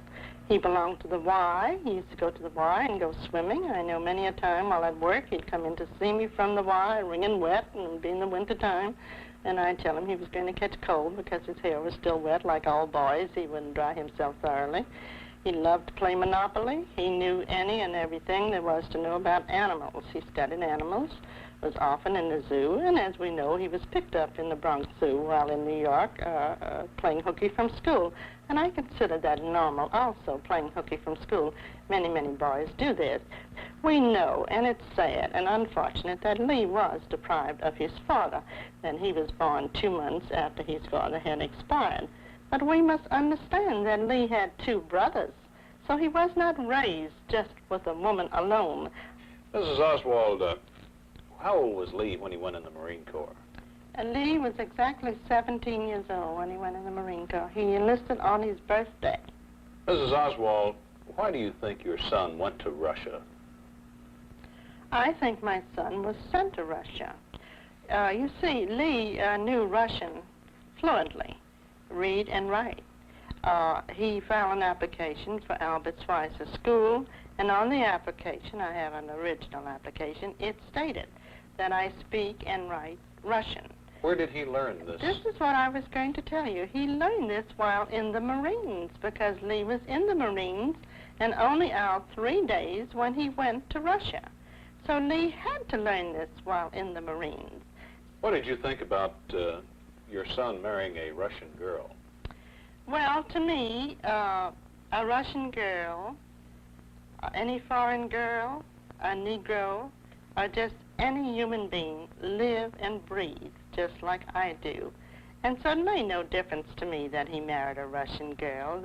I believe that Lee was told to marry the Russian girl. He probably loved her and was going with her because he knew her 6 weeks when he married her. But I think that he had orders from the State Department to marry the Russian girl.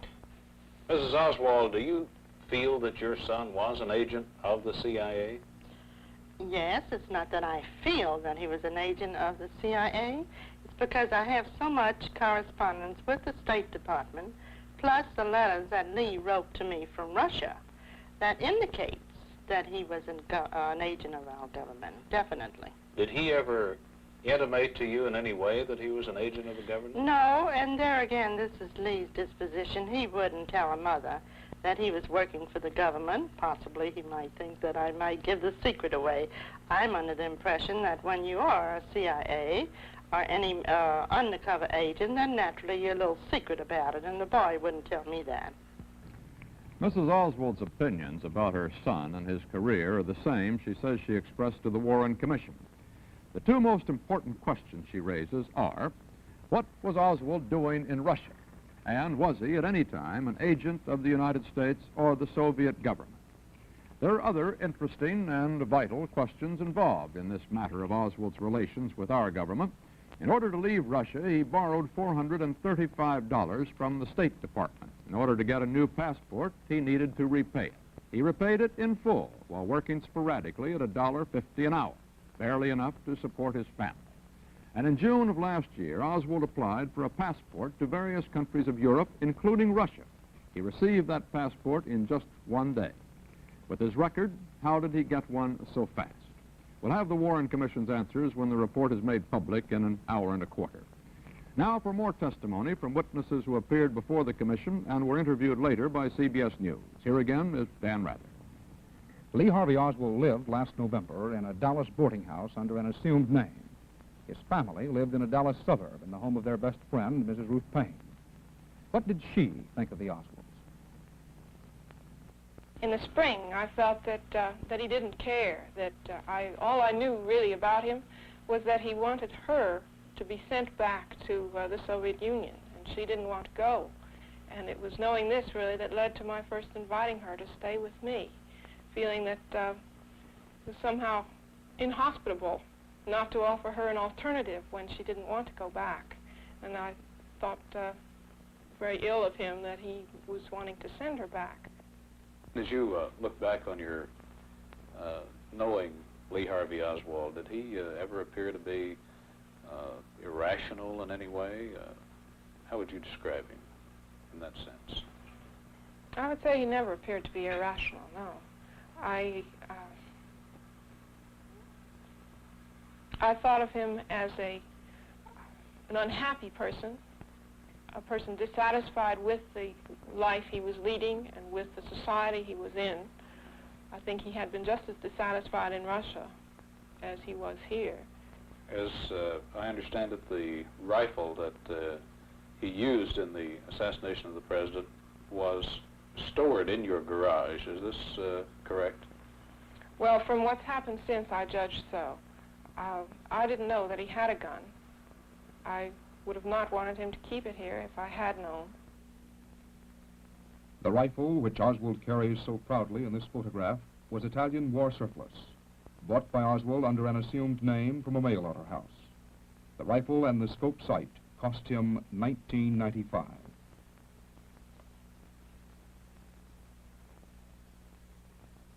His wife had good reason to remember it. He come in the house 11:30. He was so pale, nervous, and didn't want to talk. I said, what happened to him? And he told, I tried to shoot General Walker. And I asked him, who is General Walker? And he told me he was fascist. And I asked him if he had a wife and children. He said, no, he's single. I said, but this does not make a difference.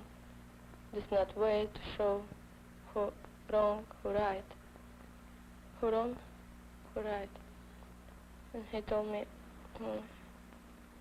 if Hitler was shot before war, this was better for most people. Did you ever see the rifle? Yes, but I fear to take this rifle. I just saw, in the corner. I never done touch this rifle. Did you see the pistol? Yes. Where did he keep the pistol? In his room. And he don't like if I clean his room.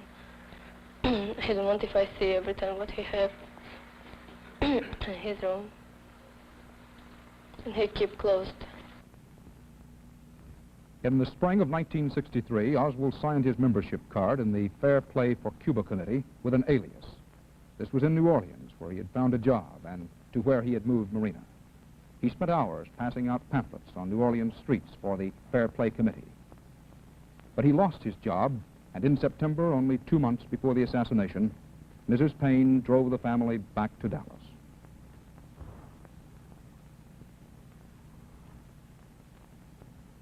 I thought of him as a dissenter, a pamphlet passer, a person not contented with society as it was, nor with himself, nor the credit he was getting for being the sort of person he was. I think he felt he wasn't noticed or given sufficient credit. His wife complained of him as having an overblown opinion of himself, and I think he did. He was not a particularly capable person, and he certainly had very little training, so that he was not able to get jobs that interested him. He was lucky indeed to get any job. He argued some with his wife. I never saw him violent with her. He was here a guest and recognized that fact, polite to me at all times. And I could see that he cared about Marina a great deal. I really felt that she was his only human contact of real value to him. He was by himself a great deal. He didn't try to make friends, but he valued his closeness with Marina and knew that she was a good wife for him. During the last weeks of his life, Oswald lived in this rooming house, a few miles from downtown Dallas. The housekeeper, Mrs. Roberts, recalled her lodger well. Tell me about the first time you ever saw O.H. Lee. Well, he came in the afternoon around between 3 and 4 o'clock. I wanted to rent a room. I had one little small room, this little $8 room. And he taken it and registered as O.H. Lee. What did he say when he came in? Wanted to see the room that I had for rent. And I showed him the only one that was for rent. And he taken it. See, he wanted to be closer to his work. But he didn't have the job then at that Texas bookstore. He got it that day and went to work the next morning. Did he pay his rent on time? Oh, yes, all except but one weekend, and that was when on Armistice Day. And he come back in and says, well, I had a long weekend, which is on Tuesday, and paid his rent. He always paid on Monday afternoon when he come in. What did you talk to him about when he paid the rent? Well, I'd just take it, and I'd say thank you, and he'd turn and walk off and never say nothing. Now, you didn't get a good grunt out of him. Those stories raise some more questions with which the Warren Commission report will deal. Did he own the rifle and pistol used in the double murders? Did he actually try to kill retired General Edwin Walker? Oswald got a job in the Texas School Book Depository on the corner of Elm and Houston Streets. There have been published reports supposing that he may have been planted in that building by conspirators who wanted him there where he could fire at the president or to get others in positions to do so. But these witnesses before the Warren Commission told another version of how and why Oswald was employed. Mrs. Payne, who knew Oswald needed a job. Mrs. Linnie Mae Randall, who knew where he might get one from Roy S. Truly at the Texas School Book Depository. Mrs. Payne, did you help him obtain the job that he had at the Texas School Book Depository? Well, it came about through a coincidence. I was having coffee with a neighbor. Marina was there also. Lee had spent a week unsuccessfully looking for a job in Dallas.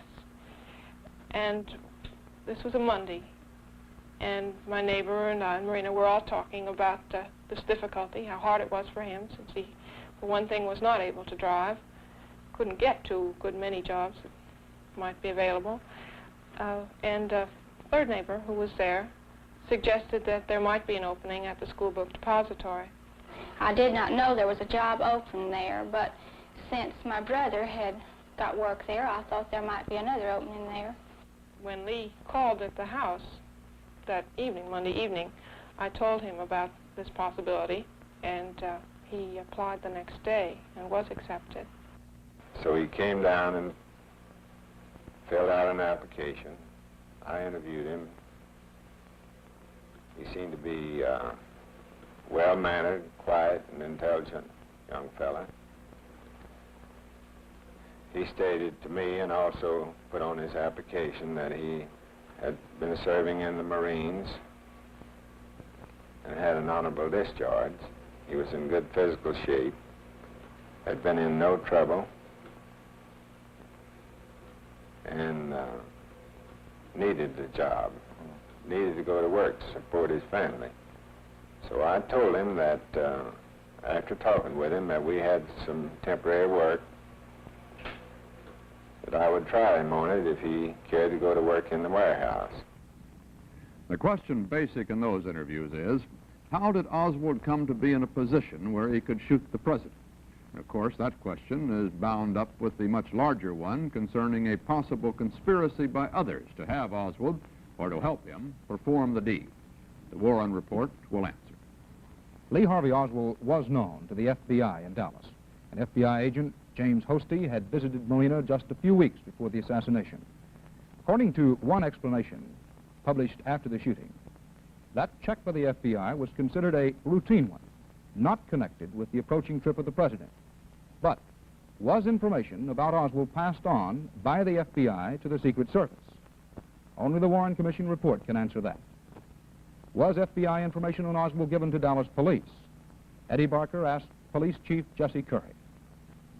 Had the Dallas Police Department ever heard of Lee Harvey Oswald prior to November 22nd? No, sir, we did not have any information on this man in our criminal intelligence file, and that's normally where it would have been, in our subversive file, as we refer to it. And Captain Pat Gunaway, Dallas Police Intelligence Officer. First time I heard the name Lee Harvey Oswald was on the afternoon of the 22nd of November, 1963. A most obvious question, why weren't the Dallas police warned about Oswald? And did the FBI and Secret Service exchange information about Oswald? The Warren report must answer these questions and go on to the larger subject of the whole process of protecting the president during his Texas trip and other trips, including the rules and the roles of local police, the Secret Service, which has always had the primary duty of guarding presidents, and the FBI. Their roles and missions in relation to what happened in Dallas are expected to result in recommendations for changes in the way presidents are protected. Since he lived in Dallas, not far from his job at the book depository, and his family lived 15 miles away with Mrs. Payne out in the suburb of Irving, Oswald used to ride out to the Payne home on Friday nights with a fellow worker, Wesley Frazier. He usually stayed in Irving during the weekend and returned to the book depository with Frazier on Monday mornings.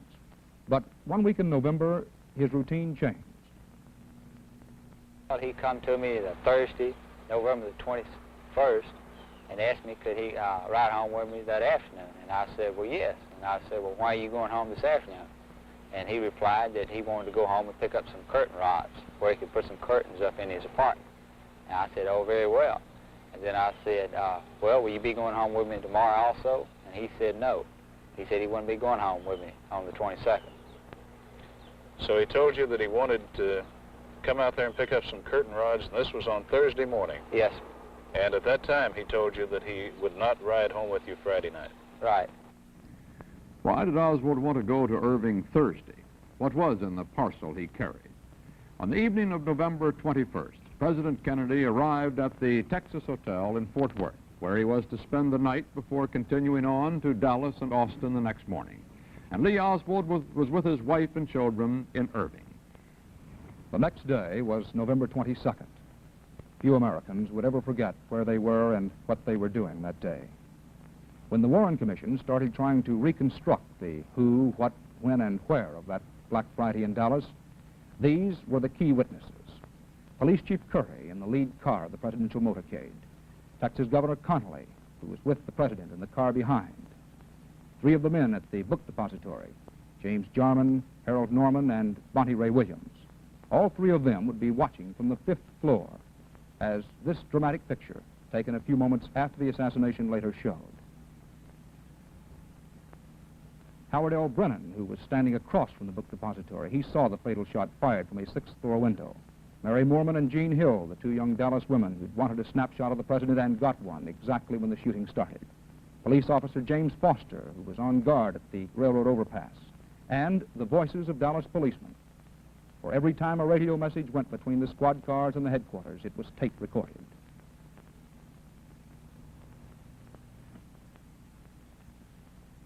Lee Harvey Oswald was driven from suburban Irving to downtown Dallas the morning of November 22nd by his co-worker Wesley Frazier.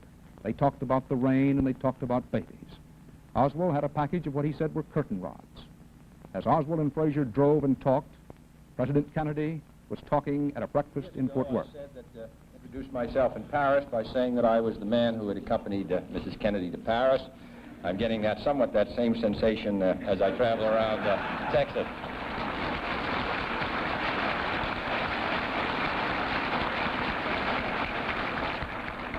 Nobody wonders what Lyndon and I wear.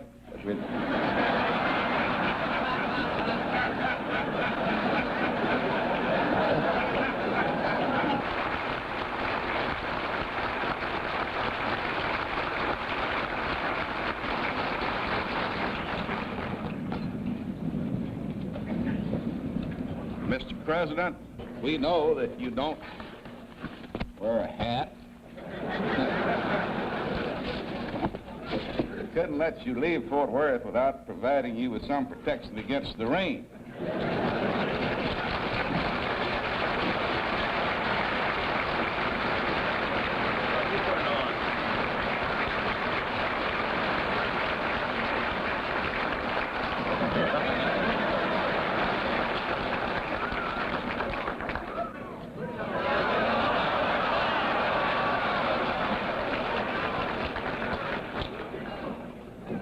Put it on in the White House on Monday. If you'll come up there, you'll have a chance to see it there.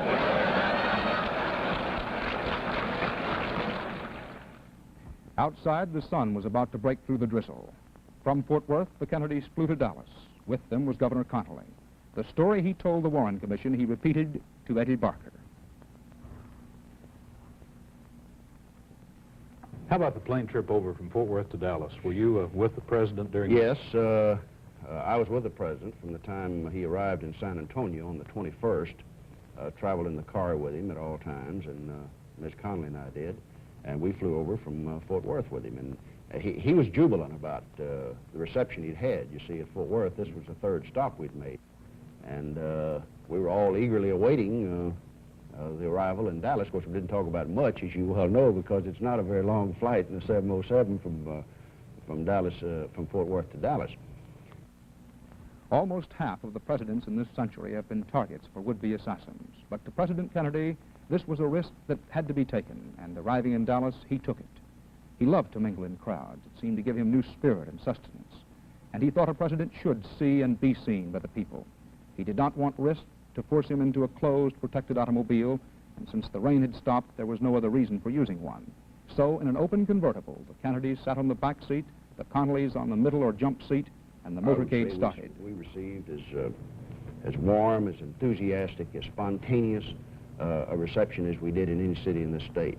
And it was really wonderful, to the point where just as we turned down by the courthouse, Nellie turned around and said to the president, she was so impressed by the warmth of the reception, she turned around and said to the president, "You can't say that Dallas doesn't love you too."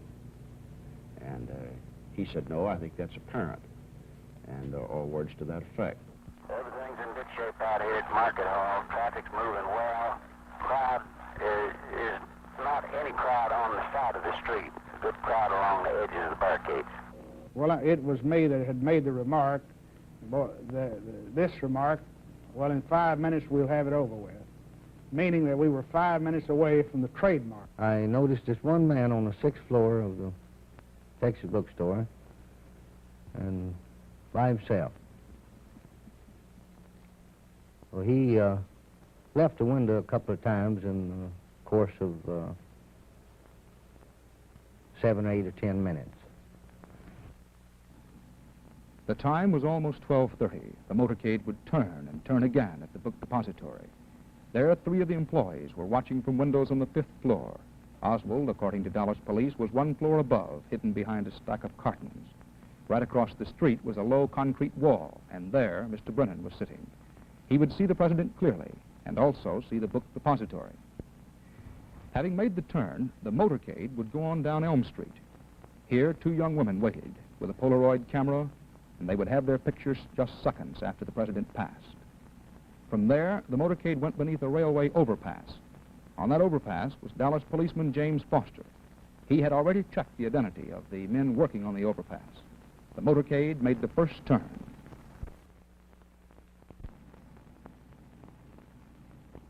I figured that the president was getting close, and it wouldn't be too long before I'd get to see the president. And when he turned down Houston Street, well, I saw him, and he seemed to be very happy, cheerful, and he was enjoying the applause and the cheer that the people were giving him. Then the motorcade got to Elm, and it turned and started towards the triple underpass. The president, he was waving at people as he went by, and occasionally he would brush his hair back. The last thing I saw the president do was push his hair back, and the only comments that we made about the president was that his tan was beautiful, and also his hair was looking good that day. I made the remark that, "Man, that's a beautiful car, isn't it?" And Hank said, "Yes, it is." As I sure would like to have something like that. And just about that time, we heard the sirens, and everything began to pickup, and everyone was so excited. And as they came down, the motorcade came down the slope, we all got caught up in the thrill of we're going to see a president. And I stepped out into the street, so I took the camera and aimed it, focused it, and stood there and looked through it for quite a few seconds because I wanted to be sure that they were looking at me. And as I followed it for, so many seconds, and then I did take the picture. Just as the shutter snapped, there was a shot. And this is what Mrs. Moorman found in her Polaroid camera. I heard the shot, and I say shot because I immediately thought it was a shot. I immediately thought it was a rifle shot. I've hunted a great deal in my life. I fired a rifle many times, and I thought it was a rifle shot. Why, I don't know, but I immediately thought of an assassination attempt. It's the only thing that crossed my mind. Fear just swept through me, and I immediately thought of him, of course. I was sitting on the jump seat in this 7-passenger car immediately in front of him. And I turned thinking that the shot had come from back over my right shoulder. And I turned to look in that direction, I think motivated by two things. First, to see if I could see where the shot came from, see if I could see anything unusual. But equally or more important to me at that moment in my thought processes was a desire to see him, see if anything had happened, see if he was all right. So I turned, and I obviously saw nothing but a tremendous crowd of people from where we had just come. And I saw nothing unusual, nothing out of the way, except people also had startled looks on their faces. They were turning, they were looking, and I didn't catch him in the corner of my eye. So I was in the process of turning to my left to look back over my left shoulder to see if I could see him in the back seat. And that's when I felt the impact of the bullet that hit me.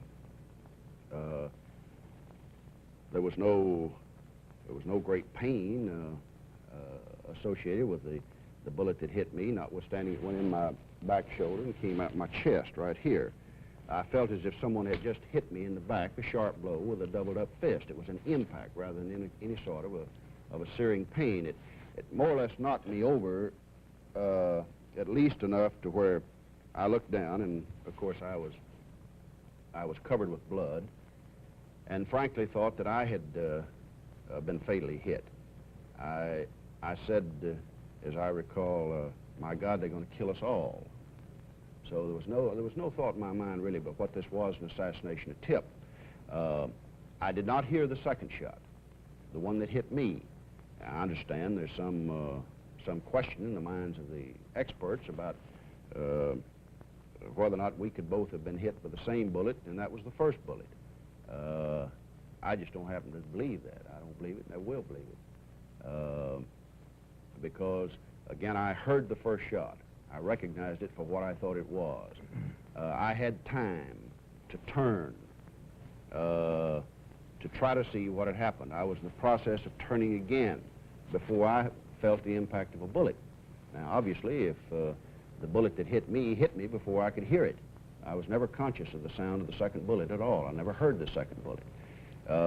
After I said, my God, they're going to kill us all, I, of course, didn't know that they'd actually hit the president because I had not seen him. He had not said a word. We heard a second shot, and that's when I recognized, saw the people start falling on the ground.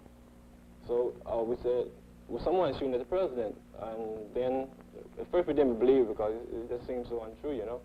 And then the other fellow, Harold Norman, said, yes, I believe he's been shot at.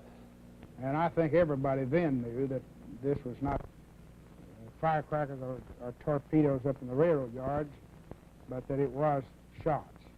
Then I whirled around and fell on the ground, and I told my friend, I said, gee, those are shots. They're shooting. Get down. And some people were falling to the ground and pushing their children and covering them. But before the third shot was fired, I told the guys that I, believe the shot came from the building above us. And eventually, I guess they agreed with me because one of the guys said, I believe you're right. And I said, I know I'm right because I could hear something sound as though the hulls were hitting the floor, and I could hear the projection of the rifle. It was click like that, you know. Then after that, I noticed Bonnie Ray had some debris in his head. James Jarman said that I had this cement in my head, and that he saw it there, you know. So therefore, that was caused by some kind of loud sound or something that shook the old building to make this fall down to my head. And therefore, we decided it really came from the 6th floor because the only floor above us was the 6th floor.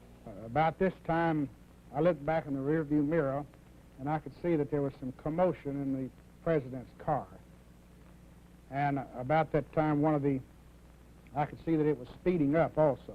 And about that time, Nellie pulled me down into, I had turned again in reaction to this bullet and had turned facing my right. She pulled me over into her lap and put her head down on top of mine and just kept talking to me and saying, you're going to be all right, you're going to be all right. I was conscious the whole time. I never lost consciousness, and I was lying there and heard the third shot. Now, it takes a long time to tell this, Eddie, but this all happened, as you well know, in a matter of seconds. I heard the third shot very distinctly. I heard it hit. I assumed that it hit the president. It obviously did. I looked directly across and up. Possibility at a 45-degree angle. And this man, same man I had saw prior to the president's arrival, was in the window and taking aim for his last shot. After he fired the last or the third shot, he didn't seem to be in a great rush, hurry. He seemed to pause for a moment to see if for sure he accomplished his purpose, and he brought the gun back to rest in upright position as though he was satisfied. His arm flew up, and his hair kind of jumped, and It appeared that the president's head just exploded. But I did not see it hit him, but I heard it hit. And you obviously, again, if you've ever done any firing, even at 200 or 300 yards, when you fire a rifle at a deer, you know from the sound of that shell, the whine of it, whether or not it hit its target or whether it didn't. It makes a different sound. Well, obviously, the bullet, the third shot, hit something.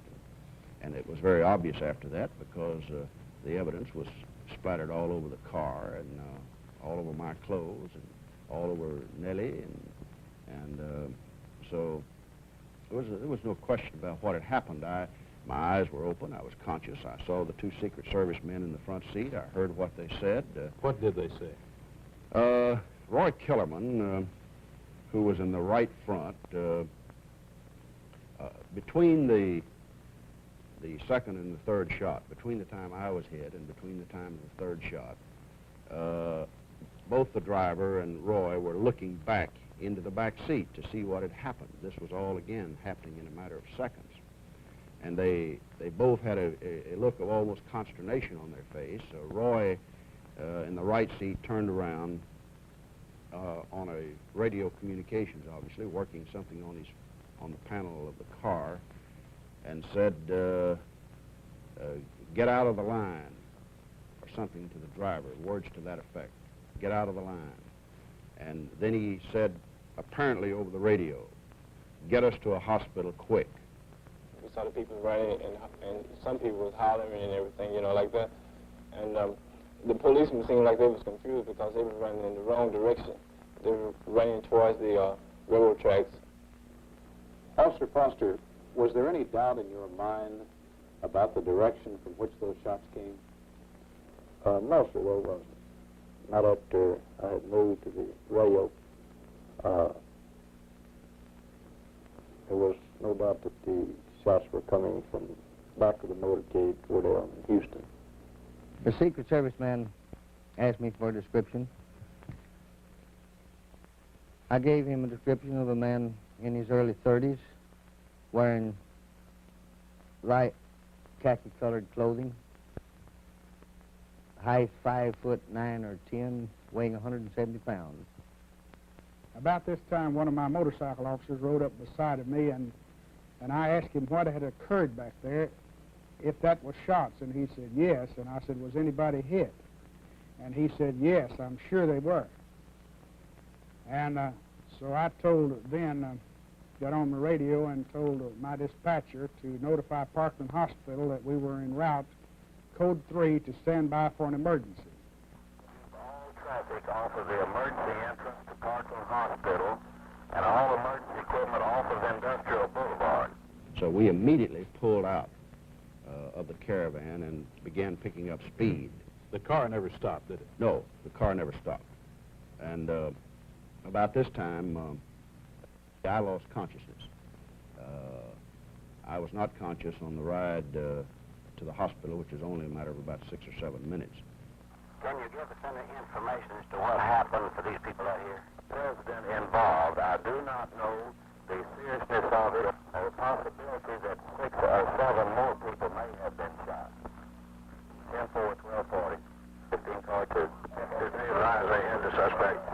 No, they do not have the suspect.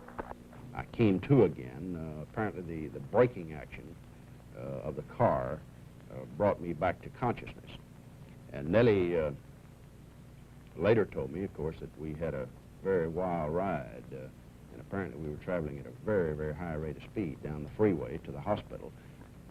It was a time of just unbelievable stark tragedy.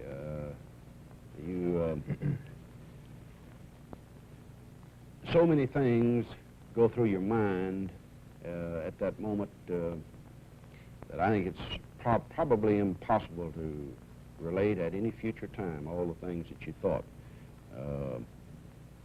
I know I thought, again, I rather assumed, without knowing, that the president had been fatally wounded.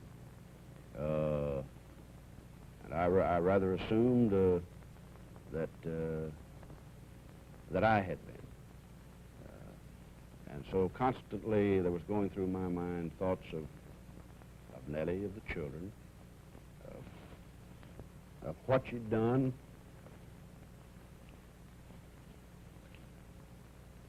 And it's really difficult, I think, to try to explain all the things that you wonder about, all the things that you concern yourself with at a time like that.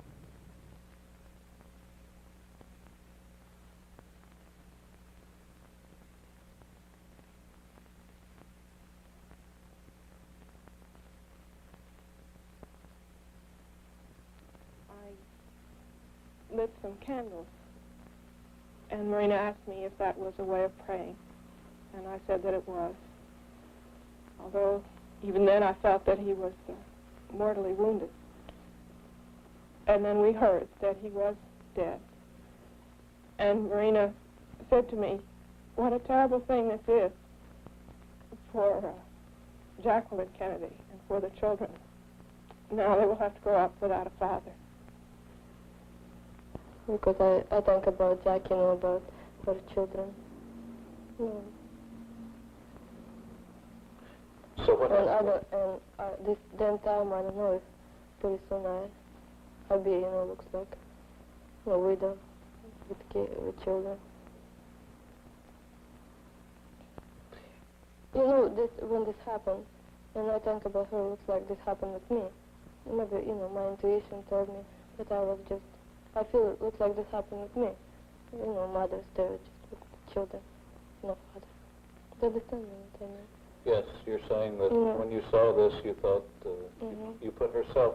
Yes, in her position. Yes, yourself in her position.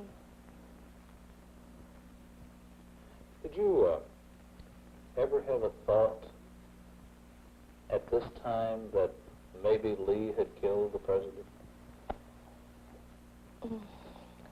Ruth Payne told me somebody from Lee work in the school book depository shot president, and my heart go down because I think just one thing, maybe this was Lee. And I go in the garage, I know this rifle was over there, and I saw this blanket, and I thought, oh, that's good, it's not Lee. But Marina Oswald was wrong. The blanket in which Lee kept his rifle was indeed there in the garage, but the rifle was not. It took a bit under 6 seconds to assassinate the President of the United States. It took the Warren Commission 10 months to measure out those seconds bit by bit. Much of their work centered on the question, was it really Oswald who fired the rifle? Even if Oswald owned the rifle, even if he went home to get it Thursday night, did he fire the weapon at the President? There are other questions about the shooting. Exactly how many shots were there? And did they all come from the school book building? The police say the rifle was in a 6th-floor window, a window behind the President. Yet some witnesses believe they heard shots from in front of him. There was what appeared to be a bullet nick in the windshield of the limousine. And Parkland Hospital doctors were quoted as saying they thought at least one bullet entered Mr. Kennedy's neck from the front. Studiously, scientifically, the Warren Commission tried to answer these questions, tried to sift fact from rumor and theory. This is a film made for the Commission in December, a reconstruction of the crime at the scene of the crime. In this film, and for the film, investigators sat in a car exactly where the President and the Governor sat. The car was driven over the exact route at the same speed. And in the window where Lee Oswald is said to have waited, a cameraman waited with Oswald's gun sight. For a moment, a tree is in the way.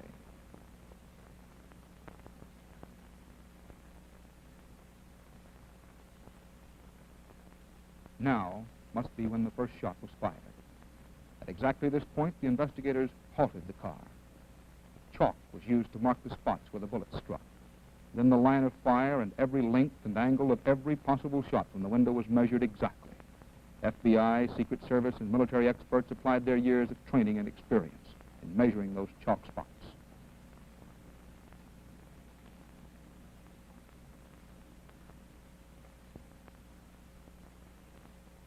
Again and again, the bullet angles were measured. The chalk spots were redone. But Chief Justice Earl Warren went to Dallas himself in June, went to the window, and Warren personally looked through the rifle sight.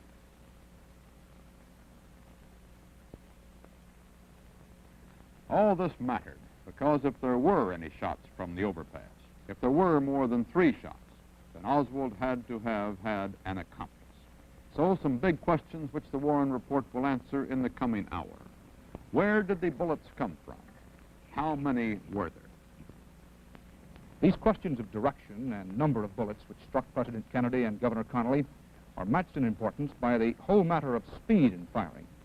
Could Oswald fire a bolt-action rifle fast enough to hit moving targets in a few seconds? Could anyone operate such a rifle with such deadly accuracy in so short a time? These matters have been widely discussed the world over for 10 months. The Warren Commission had the benefit of the best ballistics experts in this country. We'll have their conclusions a little later. The experts can check and measure, but Eddie Barker talked to 2 men who told the Commission they actually saw Oswald with a rifle in his hands. They are Malcolm Price, supervisor of a sports rifle range outside of Dallas, and Garland Slack, who practiced there. Now, Mr. Price is examining another Italian Carcano rifle, the same make and model as Oswald's. CBS News had this rifle brought out to the rifle range.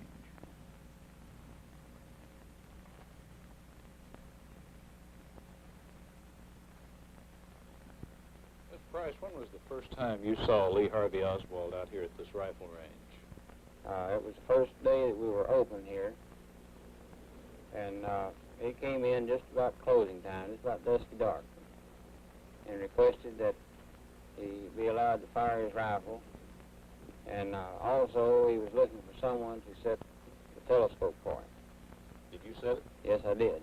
He was quite talkative to me when we were discussing his rifle and his telescope, but as far as being an outright conversationalist or talking to any of his neighboring shooters, he didn't. He kept strictly to himself, except for one time, and he was shooting next to a fellow by the name of Garland Slack. Well, we were shooting the targets, and I was still working on a precision gun that I was building, and someone else kept shooting my target. Before I ever got to put a bullet in, I'd noticed with the spotting scope that there'd be one or two holes. And that happened not only one time, but about 3 times. So I went to Floyd and told him I'm paying 2 bits for targets and putting them up with somebody shooting a hole in them before. So we got to looking, and it was this fellow that turned out to be Oswald. Well, what did you say to Oswald? Well, I just kidded him like I would anyone else. You don't just make a man mad to stand there with a high-powered rifle. You kind of got to approach him easy, and I suppose if I was knowing the kind of a guy he was, I probably wouldn't have said anything. But I made a remark, he's not getting any prize or not going to win a turkey by rapid fire and shooting someone else's target. What did he say to you? And he never said anything to me. In other words, he didn't say he was sorry. He just went on doing what he was doing. Now, you say that he was shooting rapid fire. How rapid fire was he shooting? Well, for instance, he was shooting six times, say, in 7 or 8 or 9 seconds. This could be fired quite rapidly. It's very possible to fire the gun at a fairly rapid pace. It is clip fed, and as quick as you can work that bolt, well, it's very easy to fire rapid with it. It takes a little practice, though. You have to be good as a snapshot to bolt your rifle and then aim it. Although Oswald had considerable rifle training in the Marine Corps, he was rated a good but not excellent shot. Mr. Price and Mr. Slack say that they saw him practicing fast firing shortly before the assassination. The question for the Warren report: could he have fired 3 shots in about 5 seconds? Dan Rather continues. As the police and investigators for the Warren Commission reconstructed the Dallas story, Oswald fired his rifle from the 6th floor of the school book depository building. Yet, a few minutes later, possibly less than 2 minutes later, he was stopped by an armed policeman and identified by his own boss on the 2nd floor and the other side of the building. The policeman's name was Marion Baker. I heard those shots come off, and they seemed like they was high, and they were directly ahead of me. And as I tried to figure out where they came from, and the building that I had in mind was directly ahead of me, and that was the Texas Book Depository building. As I entered the building there, I asked some of the people that were standing around there where the stairs or elevator was. And there was a man who spoke up and said he was the building manager and he'd show me. I realized that he didn't know the layout of the building, so I ran in with him. It was just a matter of seconds after the 3rd shot, and we ran across the shipping room floor, stopped at the elevators. And we couldn't get that service elevator working, and he said, well, we use the stairs, and he turned around and immediately went up the stairs. We ran on up the 1st flight to the 2nd floor, and the officer looked in the snack bar adjacent to our office. And I kind of looked off to the right over there through a doorway and saw an image of a man walking away through that doorway. And when I got to the doorway, he was on down there a little bit, and I hollered at him and asked him to come back. The officer with me had a gun in his hand, and he threw the gun toward the middle of Oswald, and he looked probably a little startled, like anybody else would if you just put a gun in his stomach all at once, which I thought was natural. But I turned around and asked him if the man worked for him and if he knew him. And he said, yes, says he works for me, and I know him. And at that time, the man never did say anything. I never did say anything further to him. I turned around and went on up the stairs to the 3rd floor. Officer Baker, as you think back now to November 22nd, would you hazard a guess as to the time you heard these shots and the time it took you to get into the building and go up the stairs and the time when you first saw Lee Harvey Oswald? I believe, excuse me, from the time that I heard those shots and time I ran into that building, entered the lobby, and made it up to the 2nd floor, it was approximately 1.5 minutes to 2 minutes. And that would be pretty close to it. In your testimony before the Warren Commission, was this reenacted, this timing? Yes, sir, it was. Would you tell me how you did it? Well, we went back to the same day that we figured what I did that particular day, and we tried to get to the spot where I thought I first heard the shots. And from there, we took it and we did everything, reenacted the whole situation there, the entrance into the building, and the talk we had between the building manager and myself, and then we went on back through the building and we tried to get the service elevator down, and we then went on up the stairs, and that I believe somewhere around 1.5 minutes was our timing on it. As you recall it, does that seem like a reasonable length of time for him to have been able to do those things? He could have done it if he'd have been awful fast or if he'd have pre-planned it that way. But the ceilings are low on each floor, and the stairways do not have too many steps on them. In possibly less than 2 minutes, could Oswald have left the window, hidden the rifle, crossed the room, and gone down 4 flights of stairs? Could anyone do that? The Warren Commission considered this one of the more important questions it had to answer. Investigators came to the school book building with stopwatches and critical eyes. Patrolman Baker, as he has said, reenacted his movements for them, and those movements were timed again and again. 0 seconds. The shooting begins. The stopwatch stops. The Secret Service agent gets up and starts across the room. He moves quickly along the rows of school books. He has to go all the way to the opposite corner of the building. When he gets to the opposite corner of the building, he hides the rifle where Dallas police say they found it.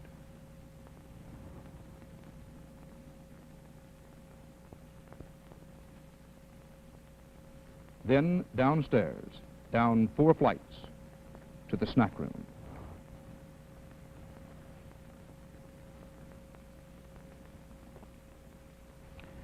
Remember, this is where the assassin had been at this window. He would have had to rise, to go across this, the 6th floor, to hide the rifle in those boxes in the far corner, and then to go downstairs. Down 4 flights of stairs to where the lunchroom was. 1 minute, 1:30, 2 minutes, all the difference between innocence and guilt, between a case closed and an unknown assassin still at large. Not only police and government agents traced that route. Chief Justice Warren and some other commission members did it for themselves. Their printed report will reveal their conclusions on this all-important point. The final Warren Commission report has been printed. Newsmen have had their copies all weekend, and a half hour from now, the findings will be released to the public. We will report them to you at that time.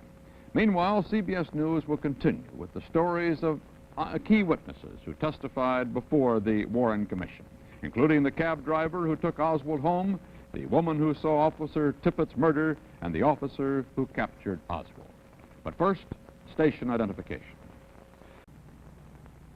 In the last hour, CBS News has brought you the story of the Kennedy assassination as told by witnesses who appeared before the Warren Commission.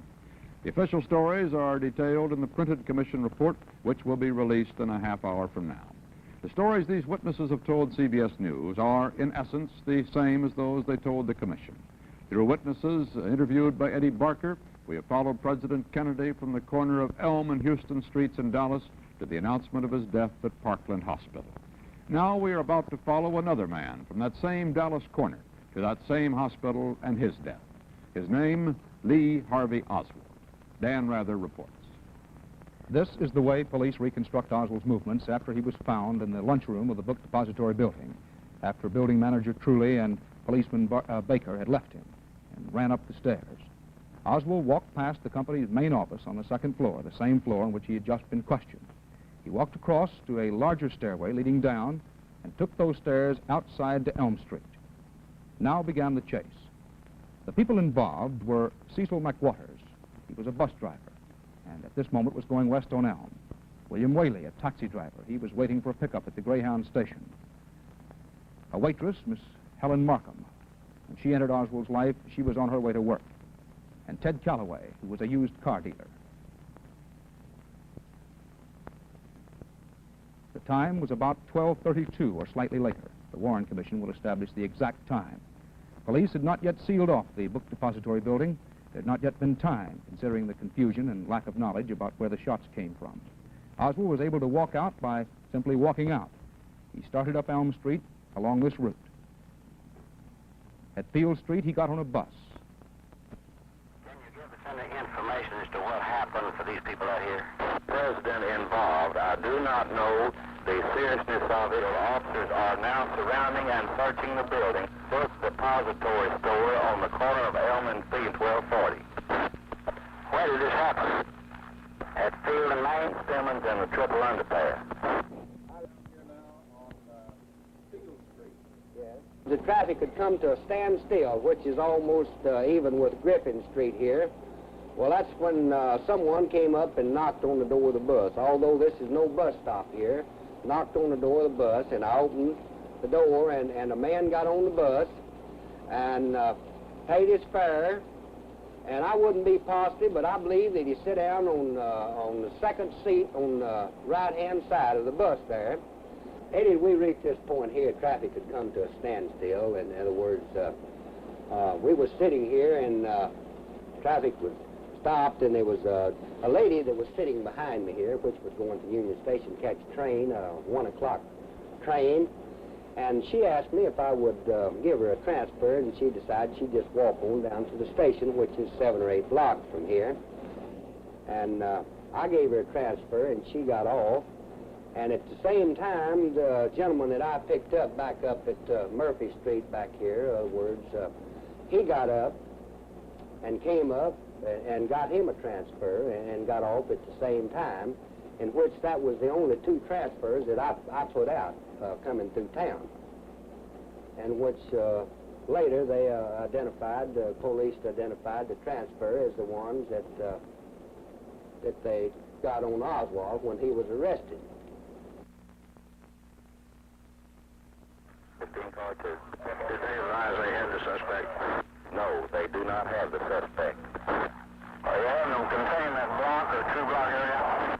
Yes, we're trying to seal off that building until it can be searched. By this time, most of Dallas, most of the United States, knew of the tragedy that had struck the motorcade and had begun to fear how great a tragedy it was. Oswald entered a cab. Well, he just looked like an ordinary working man. He was small, had on gray work clothes, brown shirt and a silver stripe and a work jacket. He said he got in, said he wanted to go to 500 block North Beckley. So I come on the way we're going now and turned right on this signal light onto Jackson Street. I come on here to Austin Street, turn left on this light to Austin, to Wood. What did you talk to him about as you came around here? Well, I didn't talk very much. I didn't know the president was shot at that time, and the police cars and sirens was running all around this end of town, making a lot of noise, so all I said to him was, I wonder what the hell all the commotion is in this end of town. He didn't answer me. So I didn't say any more to him. I figured he was one of these people that didn't want to talk. He had something else on his mind. What time did you log the fact that this man got in your cab? I believe it was somewhere between 12:15 and 12:45. I never log exactly on a minute. It's always approximate time. Well, now, you say that when he got in back there at the bus station and you started across here, about how long did it take you to make this run? Well, approximately somewhere between 6.5 and 8 minutes. Mr. Whaley, when you went up to the Warren Commission, what were they more interested in than anything else? Any particular area of your testimony? Well, yes, sir, in the time element, and what I put out on my sheet. They want to know why I approximated my time, and I explained to them that I put the trips down as every 15 minutes. That's 4 an hour, which is usually the run of it. You can't put them down exactly to the minute, because you'd have to stop on in traffic or be writing while you're moving, and that's dangerous. So I just approximate mine. It runs on the 15 minutes. Now, he lived right here in this block. Right here, in the same block, right here, 1018. Which one, the house right there? That house right there. But he didn't say anything about getting out. No, sir, and he wasn't looking at it as we passed. And about along right in here, he asked me, he said, he didn't ask me, he just said, this'll do fine right here. But the cars were parked like this, and I waited till I passed the last car and pulled over to the curb, which was the intersection of Neely and North Beckley.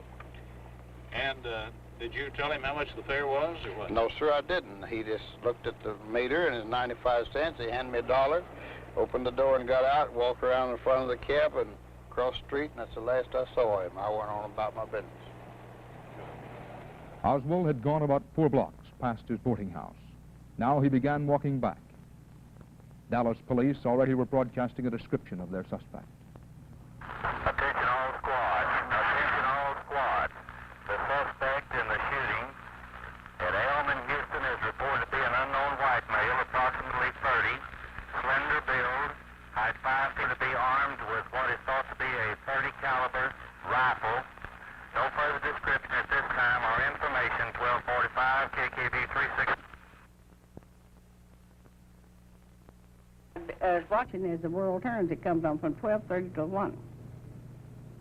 And they'd been on a few minutes, and they says a special bulletin. I was listening, had the television on, listening, trying to find out what happened to President Kennedy when he came in.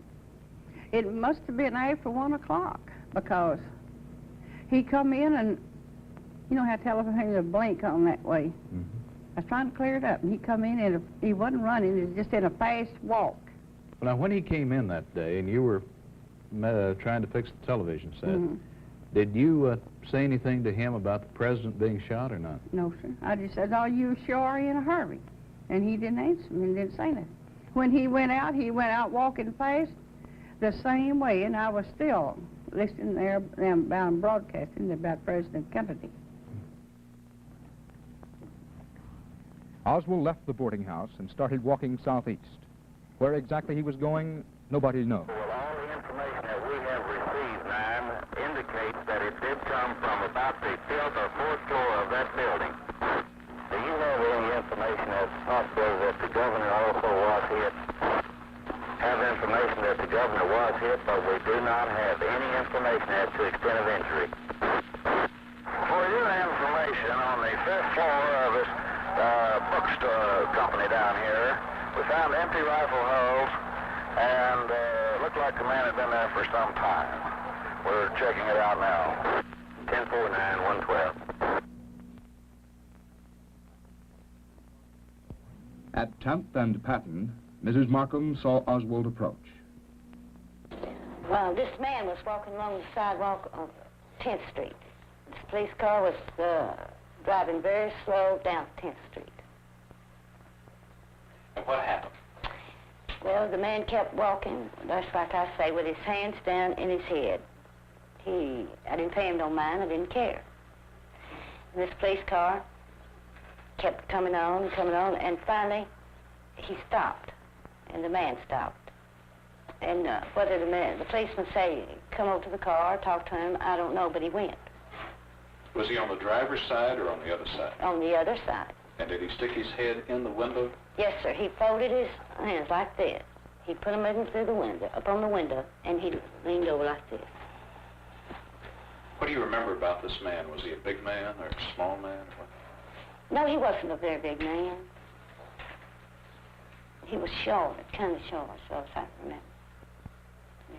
Well, now, was he still standing there when Officer Tippett got out of the police car? Well, he got out, got out of the window, put his hands back down to his side, and stepped back 2 steps. The policeman calmly opened the door. He calmly crawled out. And for me, I didn't pay no attention because I was, talk, friendly. And the policeman got to either the front wheel on the driver's side, and this man shot him in the wink of your eyes. Just bang, bang, bang.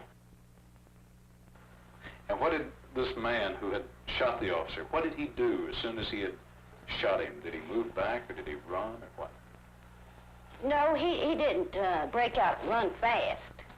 He walked fast down the sidewalk, back towards me, and then he seen me.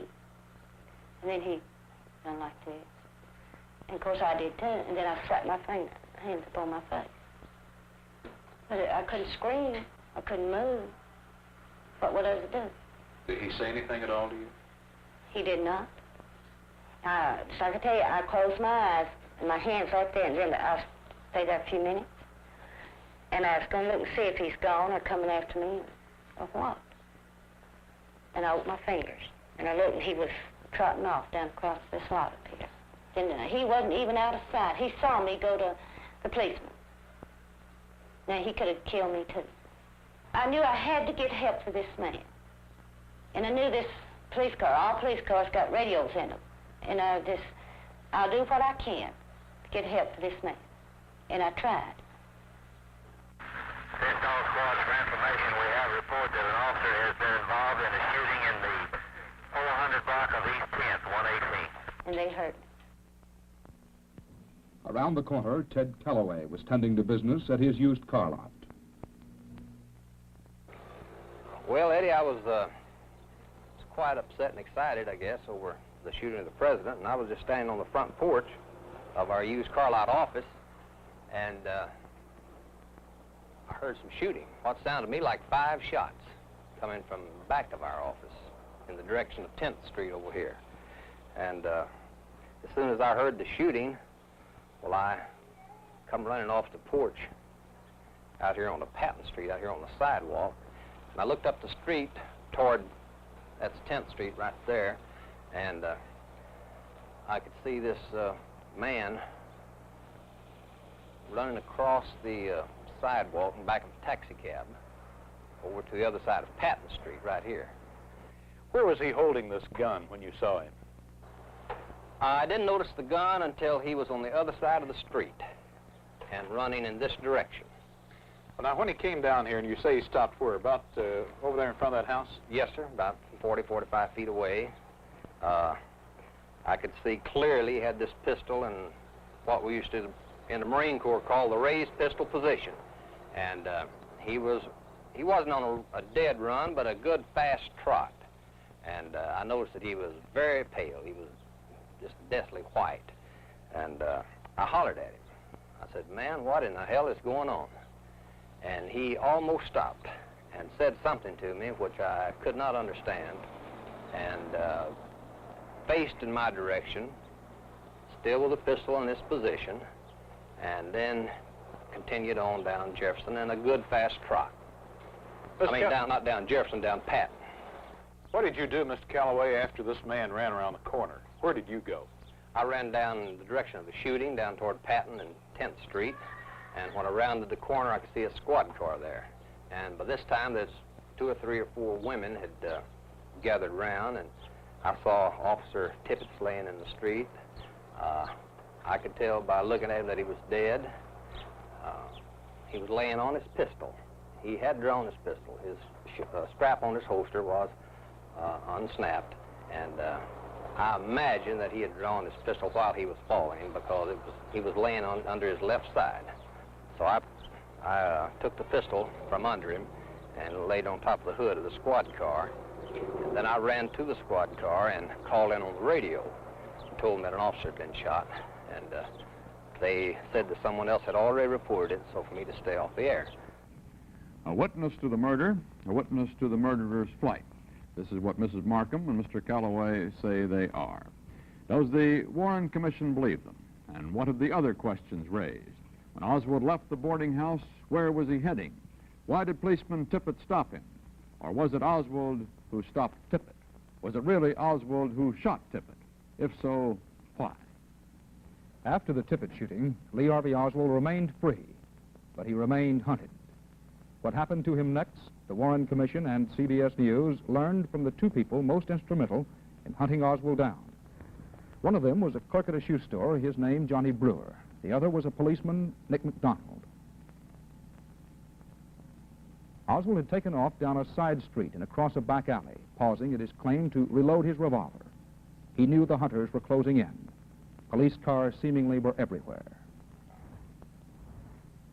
Notify Warren that we have an officer involved in a shooting at 10th and Patton.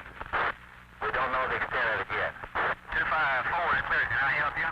Yes, 254 report to Hines and 5200 block. What code? Code 1. 10-4. Johnny, when was the first time you saw Lee Harvey Oswald? Saw him at Friday afternoon, November 22nd.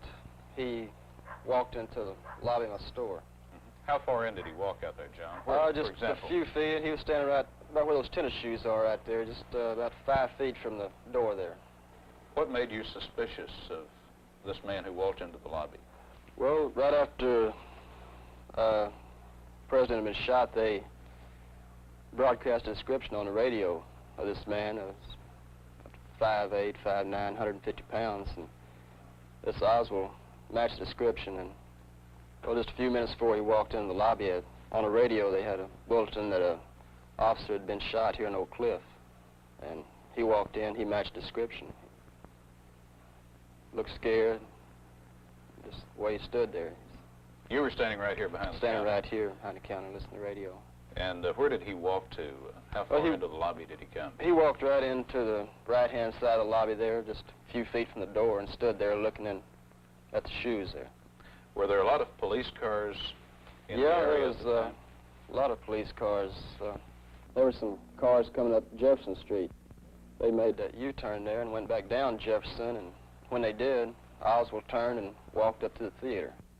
When he went out the lobby and toward the theater, I walked out to the sidewalk and watched him go in. Then I walked up to the theater and asked Miss Postal there, the cashier, if she had sold a ticket to this man wearing the brown sports shirt, you know, his description.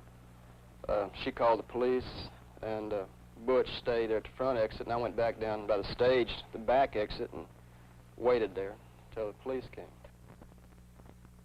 They get suspect. I believe we have him in the Texas Theater now. 10-4. What happened when the police came?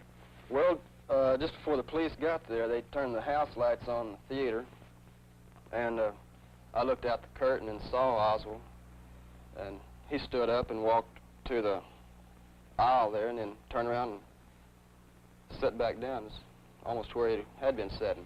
And then I heard this noise outside and opened the door, and the police grabbed me and asked me what I was doing there, and I told them, and they asked me if the man was still in the theater. I said yes. They asked me to point him out, so a couple, 3 other policemen and myself walked out and pointed to him, and Officer McDonald, he was the first one to him. He approached him, and Oswald stood up. Well, I entered the theater from the curtains on the left side of the screen, and the Johnny Brewer from the shoe store and a couple other officers on the stage, and he had pointed into the direction of the rear of the theater and said that was the man that we were looking for, sitting at the rear of the theater alone. And I spotted the man that he was talking about. Did you have your gun drawn? No, I didn't. And as I walked up to the aisle, Oswald was sitting in the second seat the third row from the rear, the second seat from the right center aisle. This seat right over here? This seat right here. What happened then? Well, let me let you use my pistol. Okay. And go through it a little bit, make sure it's empty so that won't have an accident. And he had it tucked in his belt on the right side. Like this? Yes. Of course, he had that shirt over it, but that will suffice He was now. wearing a brown sports shirt, is that right? Yes, and he was sitting in that seat there with his hands in his lap. And as I walked up to the aisle, I turned in the aisle, I said, "Get on your feet." And he stood up immediately. He brought this right hand up to his chest. Did he say anything when you... As he was bringing his hands up, he brought the other one up to eye level. He said, "Well, it's all over now." At that time, I was reaching this way, and his hand got in front of mine, owned a pistol. My hand grabbed the pistol in this manner, and he hit me with that left hand to the nose. And when he did, I came back and hit him like this. He slapped the pistol. I turned the pistol around, and I got my hand on the butt, came over like this. I was holding him with this hand. I handed this pistol to an officer that was out in the aisle. Officer McDonald, I've always heard that the gun that Lee Harvey Oswald had in his hand misfired. Is that correct? Well, it didn't actually misfire. If you'll cock it, I'll show you the position my hand was in whenever it snapped on me. The fleshy part of my hand between the thumb and forefinger was between the hammer and the firing pin hit the skin and then struck the primer, which slowed the action down. It sort of pinched that fleshy part of my hand in there. So actually your skin got between the hammer and the primer? Yes, and it didn't get the full force of the firing pin. Consequently, the shell didn't go off. And I believe that's what saved my life. Had you ever seen him prior to this day here in the state? Never in my lifetime.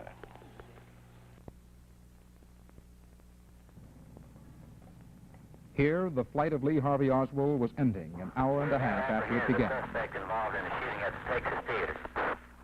Have there been any developments that you can tell me on the suspect that shot the officer? Was there any connection with the shooting of the president? At this time, it's my understanding he is the same person. He is in custody. The police came out to the house in the afternoon of the 22nd and asked if they could search. And I said that Lee Harvey Oswald was in their custody for shooting an officer. And I said that most of their things were in the garage and went out with them to show the things. They asked if he had any guns. And I said I thought not. Translated the question to Marina, who said that she had seen the butt end of a rifle in a blanket roll that she indicated on the floor, perhaps 2 weeks back. And she had known that he had a gun, thought it was there. But when they picked up the blanket roll, it was empty. When you went down to the police station and you were asked to identify this man in a lineup, how did you identify him? I wanted to be sure, so I looked him over, I looked all of him. But that man, I knowed it was that man because I couldn't keep my eyes off of him. And I kept looking at him, and I had him turned to the side, then back, and then I knew it was him because the way he looked. Yes, sir, I saw him that night in the police lineup. They asked me to come down to police headquarters, and I identified him in the lineup as the man that I had seen running with a pistol in his hand. Did you have any trouble identifying him in the lineup? None whatsoever. Did he look as pale that night as he had that afternoon? No, out sir. here? No, sir. No, he didn't. But he was the type of an individual that once you see him, you'd never forget him. Why do you say that? There was just something outstanding about him, I guess, under the circumstances. I paid especially close attention to him, especially him with that gun in his hand, you know. But I had no trouble at all in picking him out of the lineup.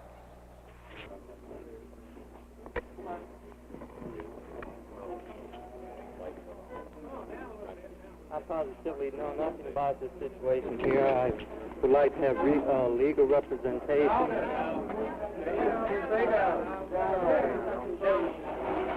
Well, I was questioned by a judge. However, I protested at that time that I was not allowed legal representation during that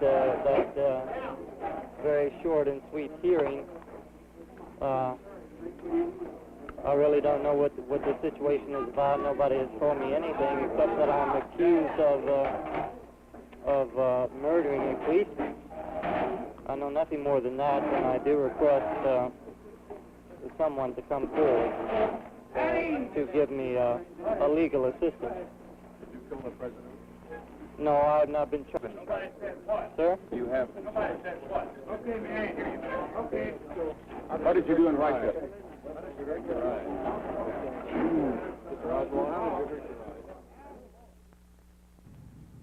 The turmoil in the lineup room had long before been taken over in the police station corridors. Everyone was there wanting to see Oswald, wanting to be shown the rifle. A police officer brought the rifle out. Foreign made, the press was told.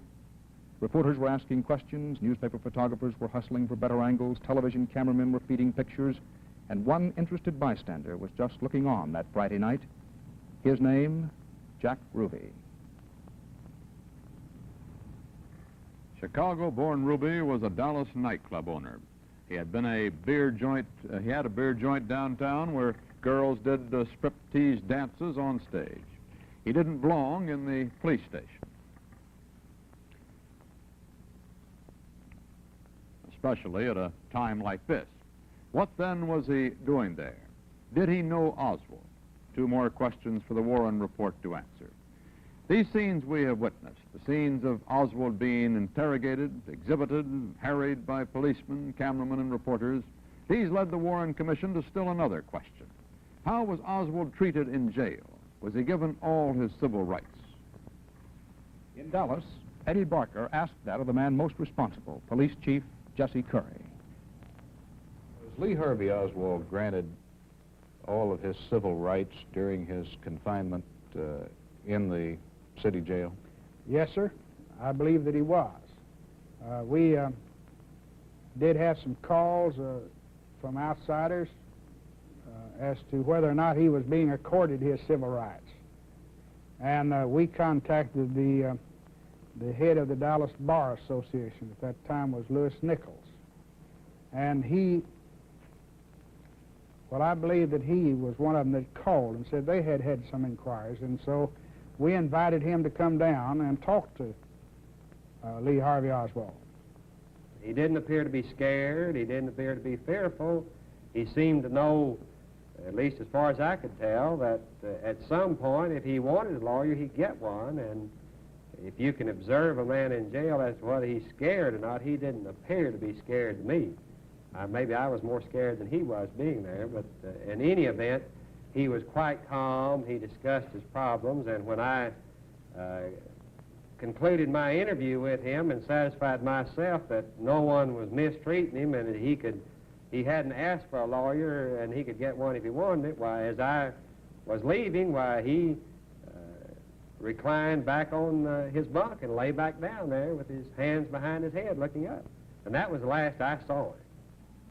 Unfortunately, Oswald's need for a lawyer soon ended. Instead of law, there was one man's impulse, or one man's plot, or the climax of a conspiracy. More questions for the Warren Commission to answer in just a few moments.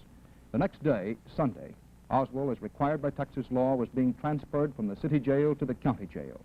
As all the world knows and as much of America witnessed, the man who had shown up Friday evening showed up again.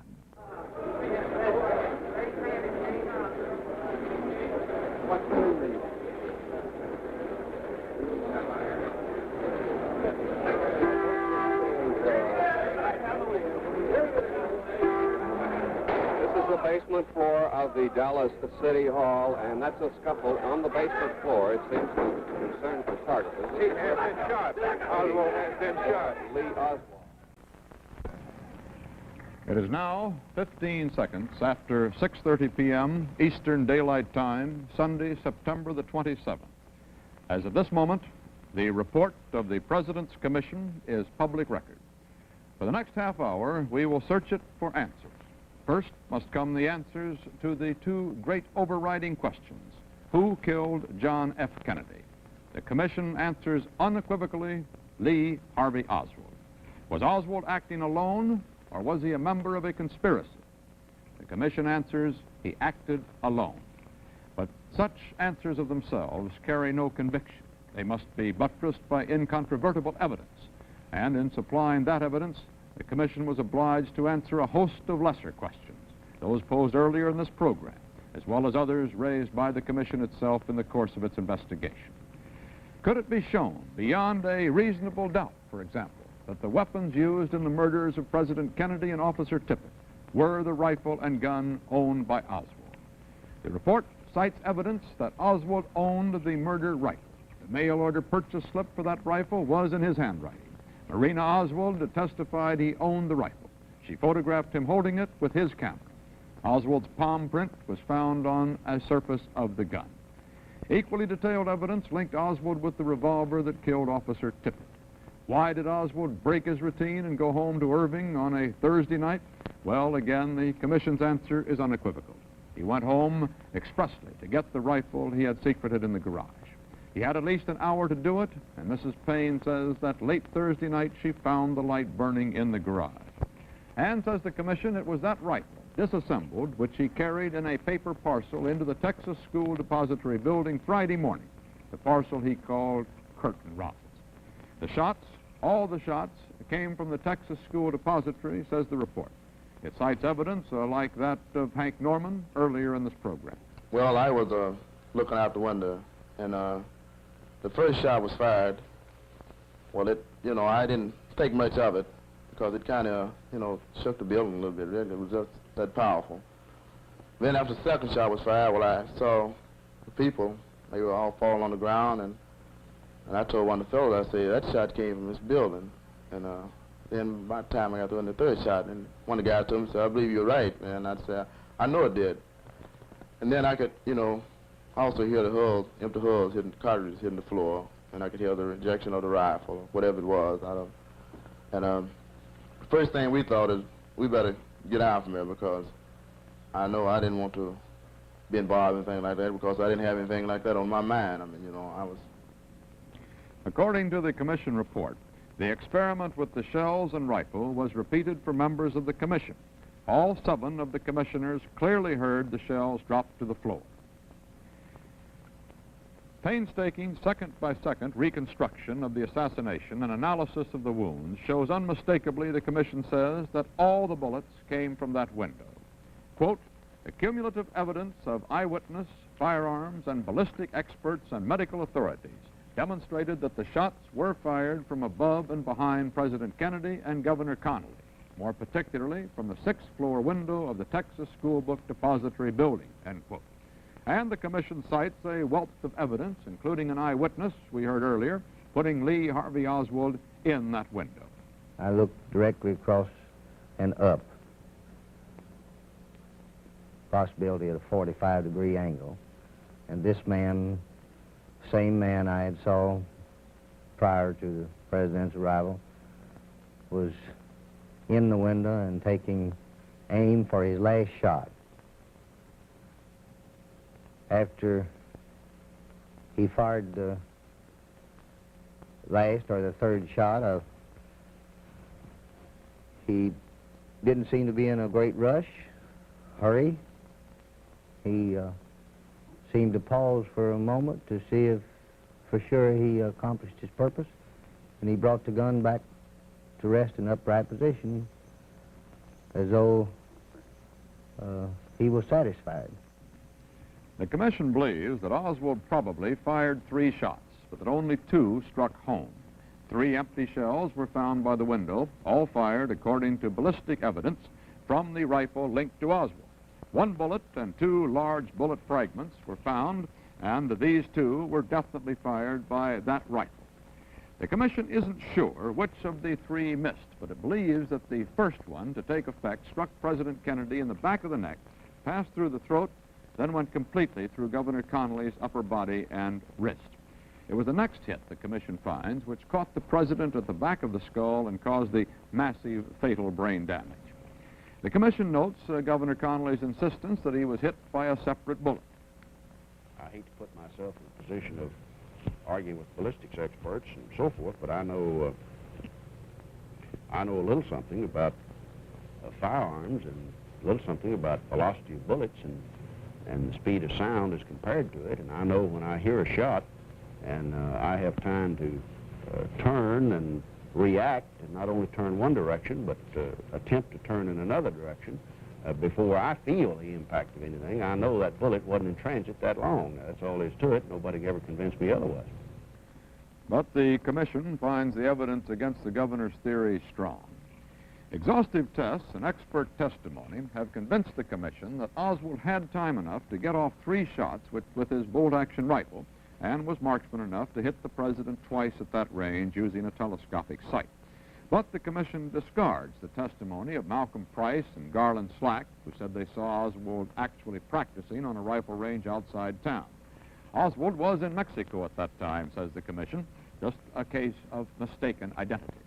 That would tend to clear up another puzzling question. Mr. Price had said Oswald reached the range by car, and at this time, according to Ruth Payne's testimony, he had not yet learned to drive. Now, Price and Slack are among many witnesses whose testimony was investigated and then rejected by the commission. Now the report carefully reconstructs Oswald's movements, arriving at much the same picture that we saw before in the CBS News program. Reenactments prove, the report says, that Oswald did have time, just enough time, to fire the shots, secret the rifle, and get down to the second-floor cafeteria. And as we approached the second floor, he continued on around towards the 3rd floor. And I kind of looked off to the right over there through a doorway and saw an image of a man walking away through that doorway. And when I got to the doorway, he was on down there a little bit, and I hollered at him and asked him to come back. And so as he approached me, this building manager, who is Mr. Truly, later I found out his name, and I turned around and asked him if the man worked for him and if he knew him. And he said, yes, said he works for me, and I know him. And at that time, the man never did say anything. I never did say anything further to him. I turned around and went on up the stairs to the 3rd floor. And this man that you saw later turned out to be Lee Harvey Oswald. Yes, sir, he did. An official reenactment showed that Oswald could have gotten from the window to the lunchroom in 1 minute, 14 seconds. And the report goes on, quote, the minimum time required by Patrolman Baker to park his motorcycle and reach the lunchroom was within 3 seconds of the time needed to walk from the southeast corner of the 6th floor down to the stairway to the lunchroom. The time actually required for Baker and Truly to reach the 2nd floor on November 22nd was probably longer than in the test runs. Now, the building itself, the commission reports, was not sealed off until at least 7 minutes after the assassination.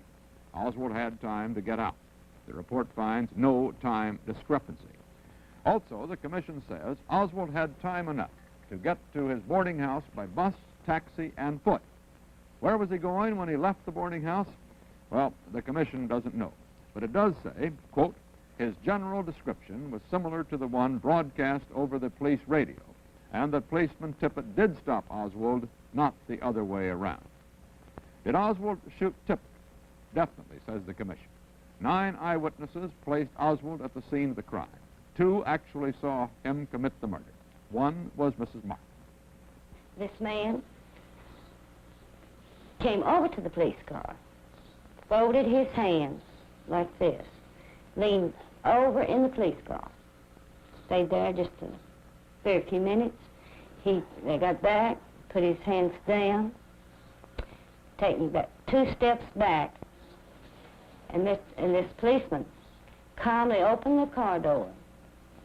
He calmly crawled out of this car and started around in front of the car. Whether he had a gun, I don't remember that, in his hand. And just as he got even with the front wheel, this man shot him across the hood of the car. This footnote, the commission is satisfied that it was Lee Harvey Oswald who tried to kill General Edwin Walker on the night of April 10th, 1963. We come now to the second overriding question the Warren Commission must answer. Was there a conspiracy against the life of John F. Kennedy? On page 21, it is stated, and we're quoting here from the commission report, the Commission has found no evidence that either Lee Harvey Oswald or Jack Ruby was part of any conspiracy, domestic or foreign, to assassinate President Kennedy.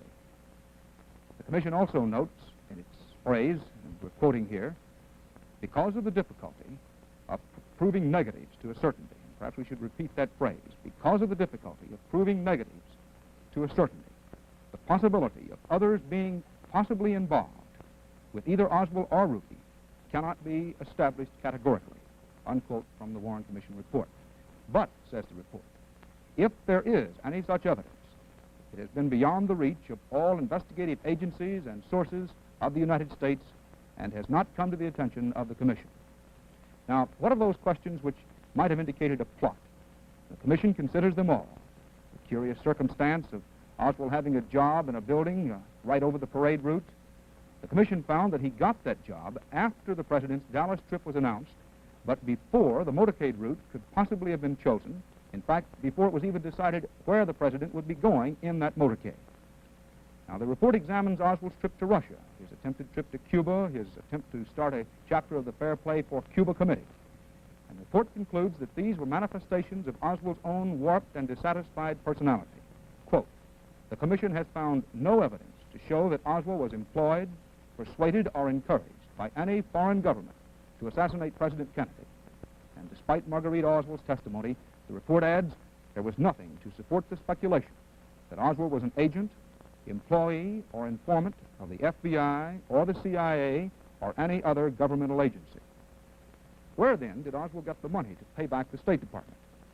The Commission made a detailed study of Oswald's income and outgo. It says that he lived frugally, had nothing but coffee for breakfast, a sandwich for lunch, and that he could have saved that amount of money. Now, what about the passport he got in one single day? The Warren report says this is routine time and that Oswald was handled routinely. Now, as for learning Russian in the Marine Corps, the Commission says he did this entirely on his own. Now we come to a part of the story that I remember vividly. The questions, why was Ruby at the jail on Friday night? Did Ruby know Oswald? The Warren Commission exhaustively probed reports that Ruby and Oswald had been seen together before the investigation. Says the study, in all but a few instances where the Commission was able to trace the claim to its source, the person responsible for the report either denied making it or admitted that he had no basis for making the original allegations. Now, those few instances, the report indicates, were probably simple cases of mistaken identification. The other question, what was Ruby doing at the jail Friday, leads to a far bigger one. Why did Ruby kill Oswald? That question is not specifically answered in this report. What answers there are here are those that emerge from the Commission's reconstruction of Ruby's weekend. So let's reconstruct that weekend. Thursday night, Ruby's activities are normal for him. He visits his 2 nightclubs, he dines with his financial angel, he bounces a noisy patron. Friday, Ruby is at the office of the Dallas Morning News, placing his weekend advertising when the assassination story breaks. Ruby appears, according to one witness, obviously shaken. There is a dazed expression in his eyes, according to this witness. He decides to close his clubs in mourning. The Commission does not accept a report that Ruby was seen at Parkland Hospital shortly after President Kennedy was brought in. Now, Ruby begins a tangled 2-day series of local and long-distance calls to people, relatives, acquaintances, to discuss the assassination.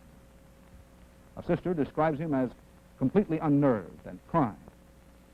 On Friday night, Ruby attends a memorial service at a synagogue, but he later shows up at police headquarters and actually participates in the press conference questioning of Oswald.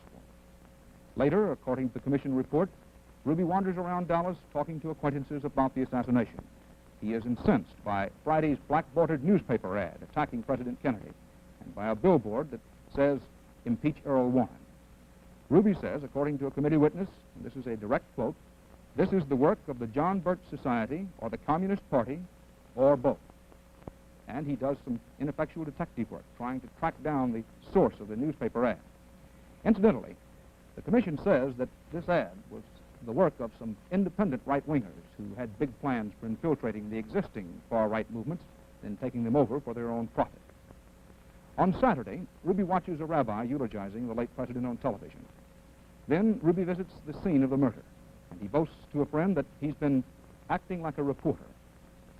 Saturday night, Ruby is depressed again. He criticizes two other nightclub owners for staying open after the assassination.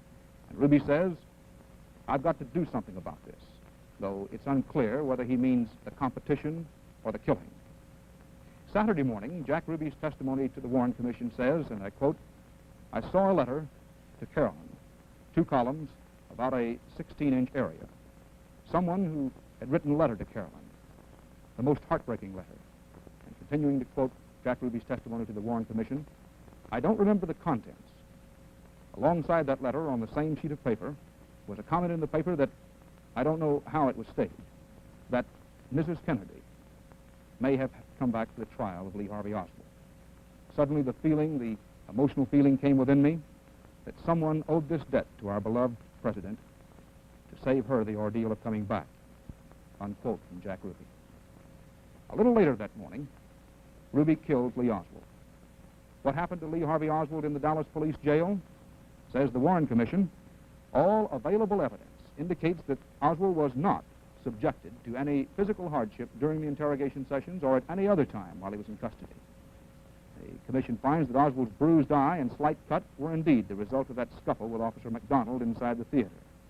But the commission does indict the Dallas police for permitting, and us of the press for creating, the bedlam that existed in the Dallas jail during Oswald's last 2 days of life, that jammed corridor full of lights, cameras, and shouting reporters. And that leads to the next great question. Who is responsible for the murder of Lee Harvey Oswald? Jack Ruby, of course, did it. The commission points out that millions of people saw him do it on television. But how was he able to do it? In the midst of a crowd of police, in the very basement of police headquarters. Now, once again, the commission assigns the blame to the police department and to the press. And by press, the commission certainly includes radio and television. First, says the Warren Commission report, responsibility for Oswald's safety during the transfer was never clearly assigned. Result, confusion. Again, a quote. The failure of the police to remove Oswald secretly or to control the crowd in the basement at the time of the transfer were the major causes of the security breakdown which led to Oswald's death. Then the report goes on to add that the commission believes that the news media, as well as the police authorities who failed to impose conditions more in keeping with the orderly process of justice, must share responsibility for the failure of law enforcement which occurred in the connection with the death of Oswald. Police Chief Curry failed to restrain the newsmen, the commission indicates, and the newsmen failed to restrain themselves. Reporters, according to the commission report, displayed a regrettable lack of self-discipline, disobeying police orders, shouting questions at Oswald, and constantly pursuing public officials. The report concludes the promulgation of a code of professional conduct governing representatives of all news media would be welcome evidence that the press had profited by the lesson of Dallas. If you had to go through this again, what would you do differently? Well, that's a difficult question for me to try to answer. I can very definitely say this, that I'm afraid that I would be criticized again, but probably it would be from the news media because I wouldn't let them inside the city hall. That same combination of journalistic insistence and official indulgence, according to the Warren report, spawned much of the confusion and many of the discrepancies that have plagued this story ever since, and we quote the commission report, in their efforts to keep the public abreast. The police reported hearsay items and unverified leads. Further investigation proved many of these to be incorrect. Some examples, a deputy constable who never handled the rifle and only saw it lying here in the book depository called it a German Mauser. And the press and the district attorney were saying Mauser the rest of the day. There was no name on that gun, which was actually the Italian Carcano. On the 6th floor of the depository, the police found some chicken bones and said Oswald had been eating them. He hadn't. Bonnie Ray Williams had, a bit earlier. The police said that in Oswald's room they'd found a map with the motorcade route marked. That map actually was marked, according to the Warren Commission, with places where Oswald may have applied for jobs. Once the district attorney gave a news conference and told us Oswald had caught a taxicab driver and gone to Oak Cliff. A stenographer misunderstood and wrote in the transcript that Oswald had caught a taxicab driver, Darrell Click. I remember reporters scurrying around for the rest of the day trying to find that non-existent Mr. Click. The press may also be partly to blame, partly responsible for the persistent rumor that there was a second assassin shooting from the railroad overpass. 2 reporters said they had seen a bullet hole through the front windshield of the presidential automobile. The Warren Commission says that it wasn't a hole, but a little nick caused by a piece of bullet striking the inside of the windshield. The FBI found lead on the inside only. Now, what about the doctor at Parkland Hospital who reportedly said the president was wounded in the front? Actually, the doctor told the commission, and a newspaper report agrees, that he said only that the bullet could have entered from the front. But because of the president's condition and their desperate haste, the doctors never turned him over, never saw the similar wound where the bullet actually entered from the back. Now, the report asserts that there were 2 witnesses who saw the rifle being fired from the book depository. No witnesses who saw any rifle anywhere else. The commission report goes on to add that on the overpass were 13 railroad men and 2 policemen, and that all of them say there were no shots from that overpass. The impression of the shots from the overpass, says the report, may have been the result of an echo. One final question of conspiracy. The FBI knew of Oswald's dubious background, knew he was in Dallas, but the Dallas police were not warned. Had the Dallas Police Department ever heard of Lee Harvey Oswald prior to November 22nd? No, sir, we did not have any information on this man in our criminal intelligence file, and that's normally where it would have been, in our subversive file, as we refer to it. The Dallas police were not warned, the commission found, because the Secret Service was not warned. And the Secret Service was not warned because of insufficient liaison among the federal law enforcement agencies, one of the 3 great flaws which the Warren Commission believes contributed to the death of President Kennedy. In the Commission's words, quote, there was insufficient liaison and coordination of information between the Secret Service and other federal agencies necessarily concerned with presidential protection. Although the FBI, in the normal execution of its responsibility, had secured considerable information about Lee Harvey Oswald, it took an unduly restrictive view of its role in preventive intelligence work prior to the assassination. A more carefully coordinated treatment of the Oswald case, the report goes on, by the FBI might well have resulted in bringing Oswald's activities to the attention of the Secret Service. Continuing the quote, the criteria and procedures of the Secret Service designed to identify and protect against persons considered threats to the president were not adequate prior to the assassination. Continuing the quote, the effect the Secret Service largely relied upon other federal or state agencies to supply the information necessary for it to fulfill its preventive responsibility, unquote. In some respects, the commission says, advanced preparations for the president's trip were deficient. It lists failure by the Secret Service to spell out responsibilities of local police and others. Inadequate Secret Service procedures for spotting an assassin in the building, and poor seating arrangements in the presidential car. But the commission adds, within these limitations, the agents most immediately responsible for the president's safety reacted promptly at the time the shots were fired. And the commission warned soberly, consistent with their high responsibility, presidents can never be protected from every potential threat. So, says the commission, Lee Harvey Oswald shot President Kennedy, but apparently not as part of a conspiracy. Then why? The answer the commission suggests is largely psychological. Quote, the commission could not make any definitive determination of Oswald's motives. It has endeavored to isolate factors which contributed to his character and which might have influenced his decision to assassinate President Kennedy. These factors were his deep-rooted resentment of all authority, which was expressed in a hostility toward every society in which he lived, his inability to enter into meaningful relationships with people, and a continuous pattern of rejecting his environment in favor of new surroundings, his urge to try to find a place in history, and his despair at times over failures in his various undertakings, his capacity for violence, as evidenced by his attempt to kill General Walker, his avowed commitment to Marxism and communism, as he understood the terms and developed his own interpretation of them. This was expressed by his antagonism toward the United States, by his defection to the Soviet Union, by his failure to be reconciled with life in the United States even after his disenchantment with the Soviet Union, and by his efforts, though frustrated, to go to Cuba.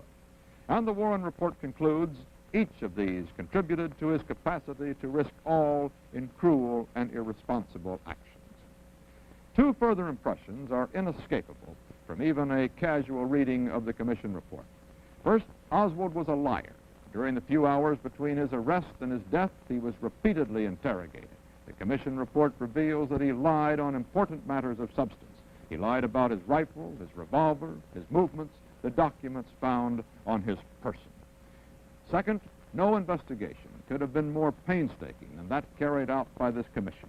Every resource of criminology was called into play: ballistics tests, analysis of the guns themselves, handwriting analysis, the blanket in which the rifle was wrapped, the photographs and the documents linking Oswald to the crime.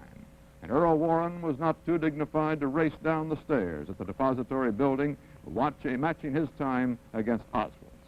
In the end, we find confronting each other the liar, the misfit, the defector on the one hand, and 7 distinguished Americans on the other. And yet, exactly here, we must be careful that we do not say too much. Oswald was never tried for any crime, and perhaps therefore there will forever be questions of substance and detail raised by amateur detectives, professional skeptics, and serious students as well. For the Warren Commission could not give Lee Harvey Oswald his day in court in the protection of our laws. Suspects are not tried by 7 distinguished Americans. Their cases are heard under law by 12 ordinary citizens. If it had not been for Jack Ruby's revolver in the basement of the Dallas police station, 12 such citizens would have heard the evidence, would have heard Oswald if he had chosen to speak. That jury would have represented our judgments, our conscience, and in the end would have spoken for us. Now, we do not have that reliance. We must depend upon our own judgments and look into our own consciences. The Warren Commission cannot do that for us. We are the jury, all of us, in America and throughout the world. On Monday, November 25th, 1963, Lee Harvey Oswald was buried in a plain wooden coffin. As he was lowered into his grave, his secrets were buried with him.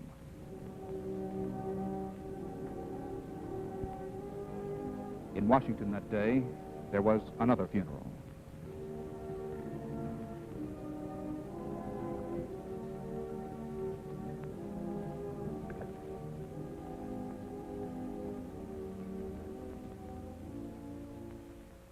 This has been a CBS News Extra. November 22nd and the Warren Report.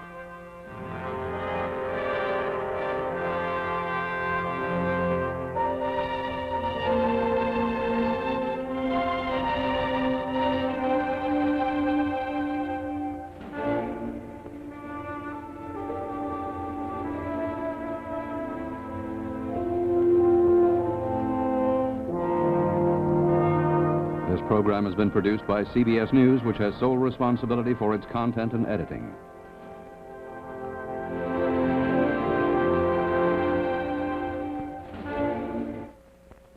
This is the CBS Television Network.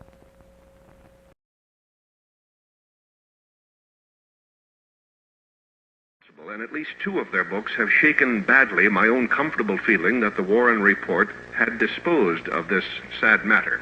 There are literally hundreds of statements of this kind that one can find now. So, with that preamble, here is Mr. Jim Garrison.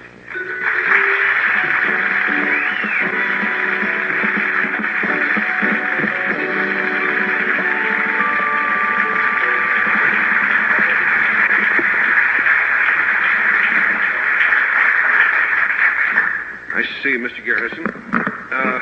I have studied your book very carefully, and I've underlined, I should say, some of its more remarkable assertions. It's a very remarkable piece of work, however judged. And it might be interesting, before we put our first question to you, if we take a little audience survey here. There's nothing official about it, obviously. We only have, I think, about 250 people in the room here at the moment. Would those of you who think that the Warren Report leaves something to be desired, that the whole truth, in other words, about the Kennedy assassination has not as yet really come out and was not represented in the Warren Report, will those of you with that kind of reservation about the Warren Report please applaud?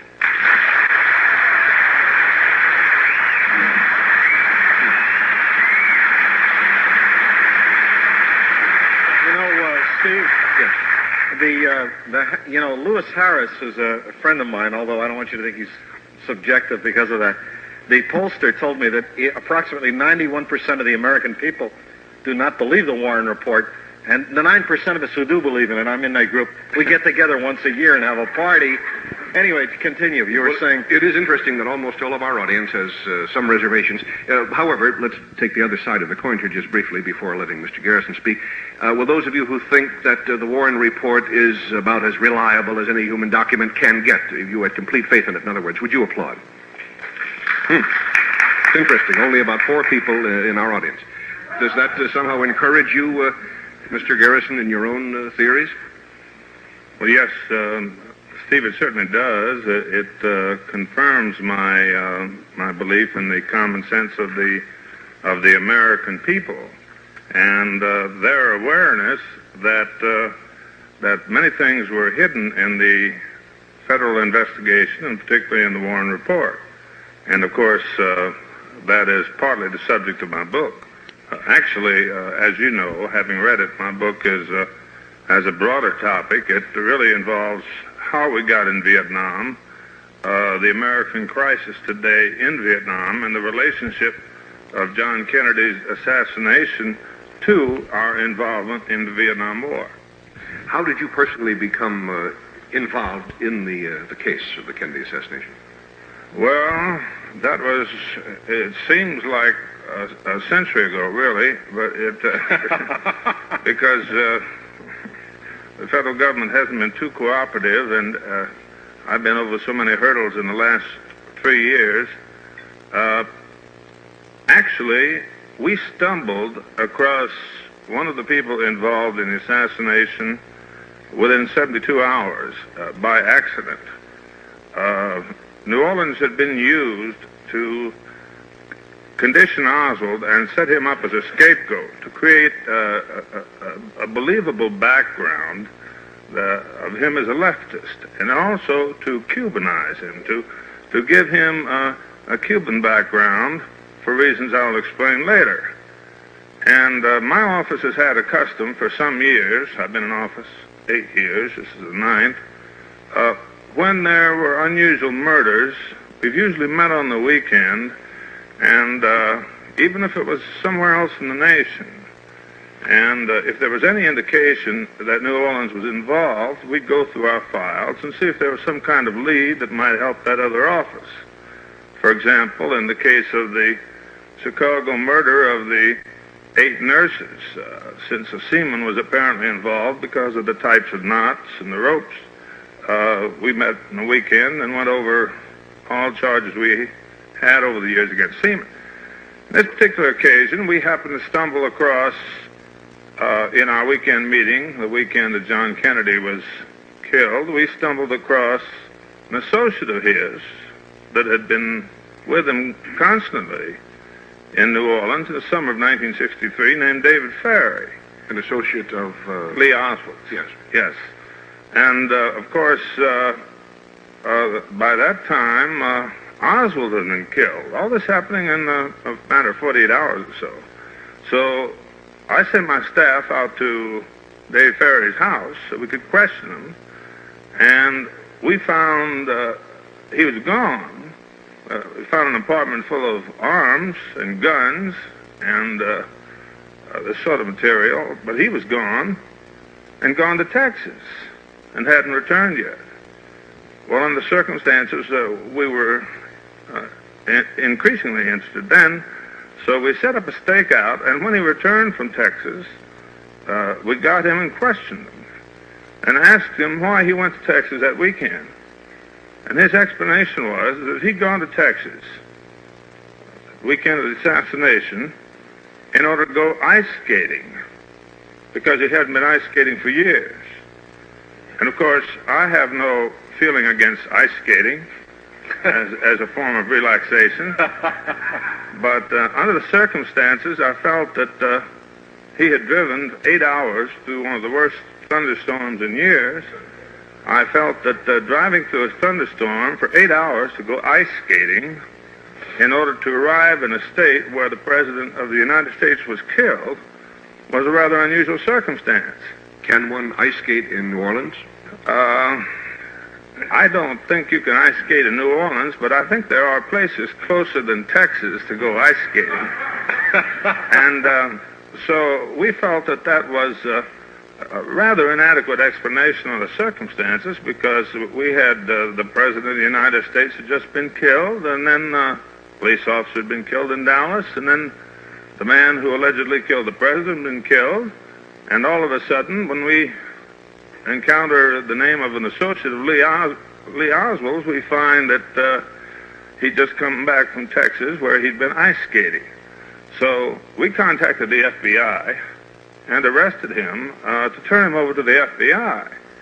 And to our astonishment, the FBI showed no interest at all.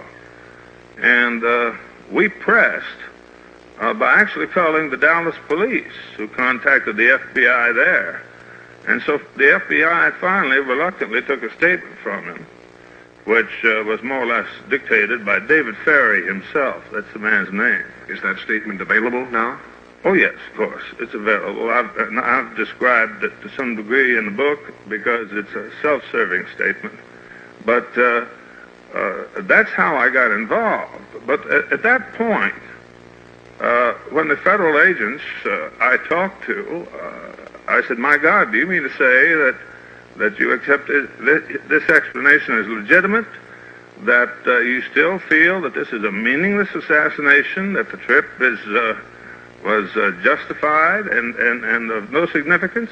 And the answer was, "We're satisfied that it was Oswald and Oswald alone." So, of course, I was much more naive about the federal government at the time than I am now.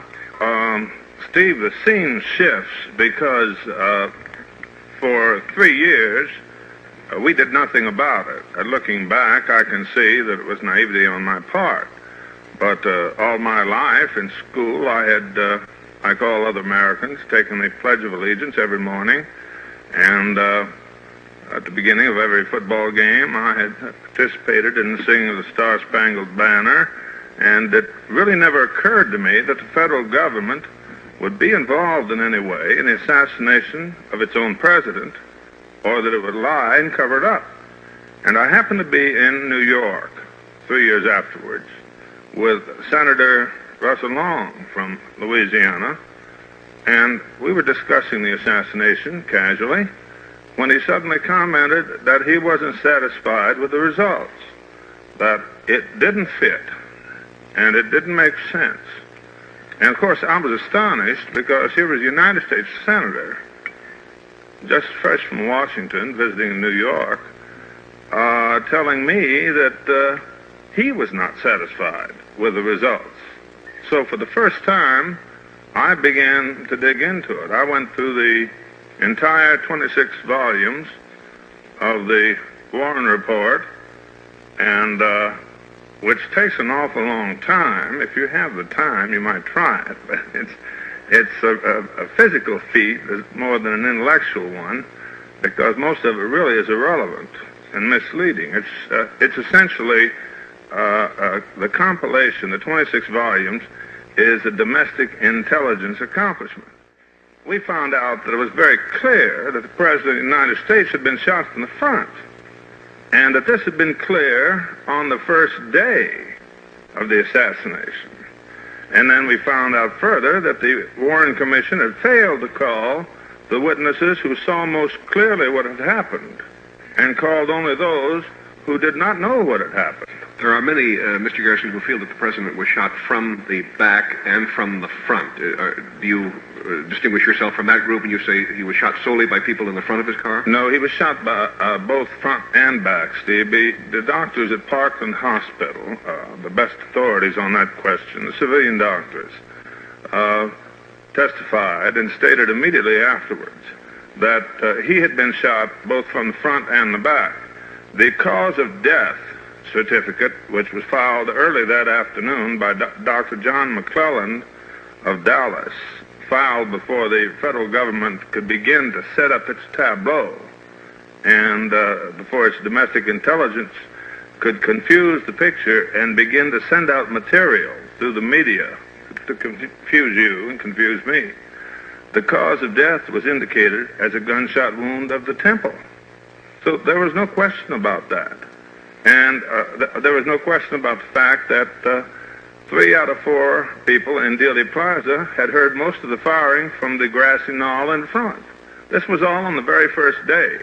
I can still remember, along with the shock of hearing the first news announcement on the radio that terrible day, that the announcement included a reference to gunfire from the grassy knoll. Whether that is the case or not, I have no way of knowing, but it was part of the initial radio report. Jim, do you think it would be appropriate here to mention Commander Hume's testimony during the trial?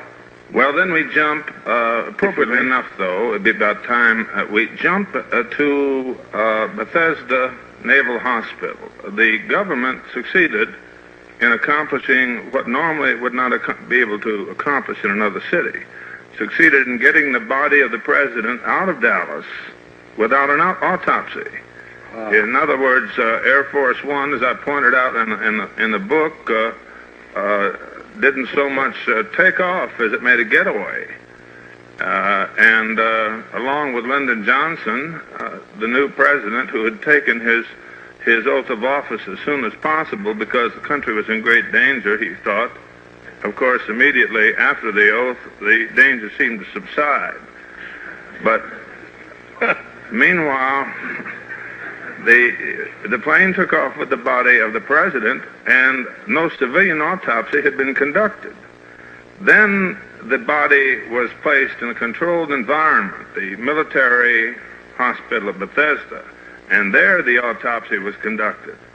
After the autopsy, Commander Humes, who conducted the autopsy, burned his notes, which is probably the first time in history that a serious autopsy resulted in the burning of the notes.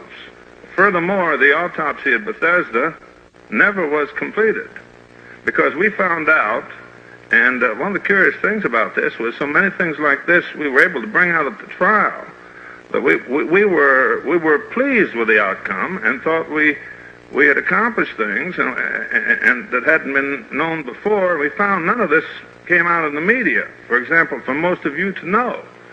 But we found out in a trial, by cross-examining, questioning one of the pathologists, that the autopsy was not completed because a general appeared and ordered them not to examine the wound in the neck because it was an entrance wound in the front. And the bullet had not come out of the back. And he was not a physician. The general? The general. No, he was not a physician, but he was a general, which apparently is more important. Which brings us to the uses of power. Yes. And at the moment brings us to a commercial. We'll be right back.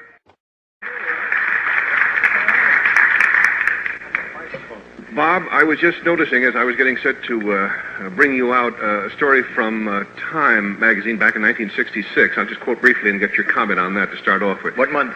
November 11, 1966.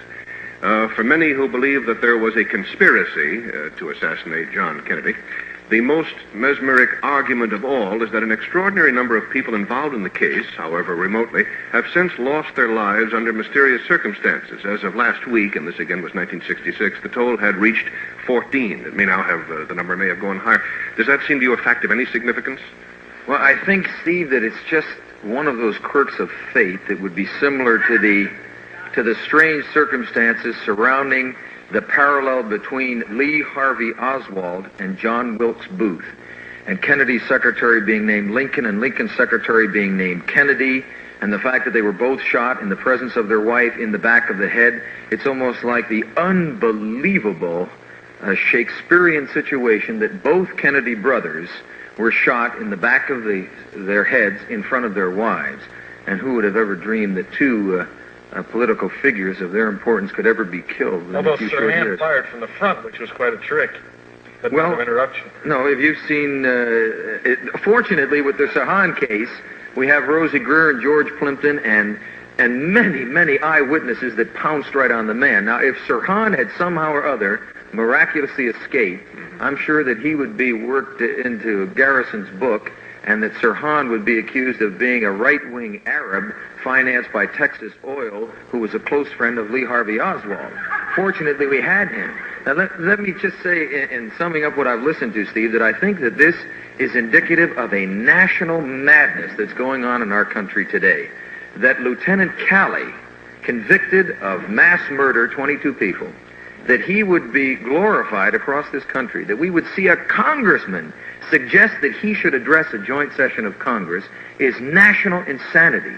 And I think that the way people are looking for conspiracies today, whether it's Sirhan Bashar Sirhan or Lee Harvey Oswald, is absolutely insane. I'd like to ask Mr. Garrison one direct, specific question, several specific questions, but the primary one is, Jim Garrison, who blew 13 centimeters out of the skull of President John F. Kennedy?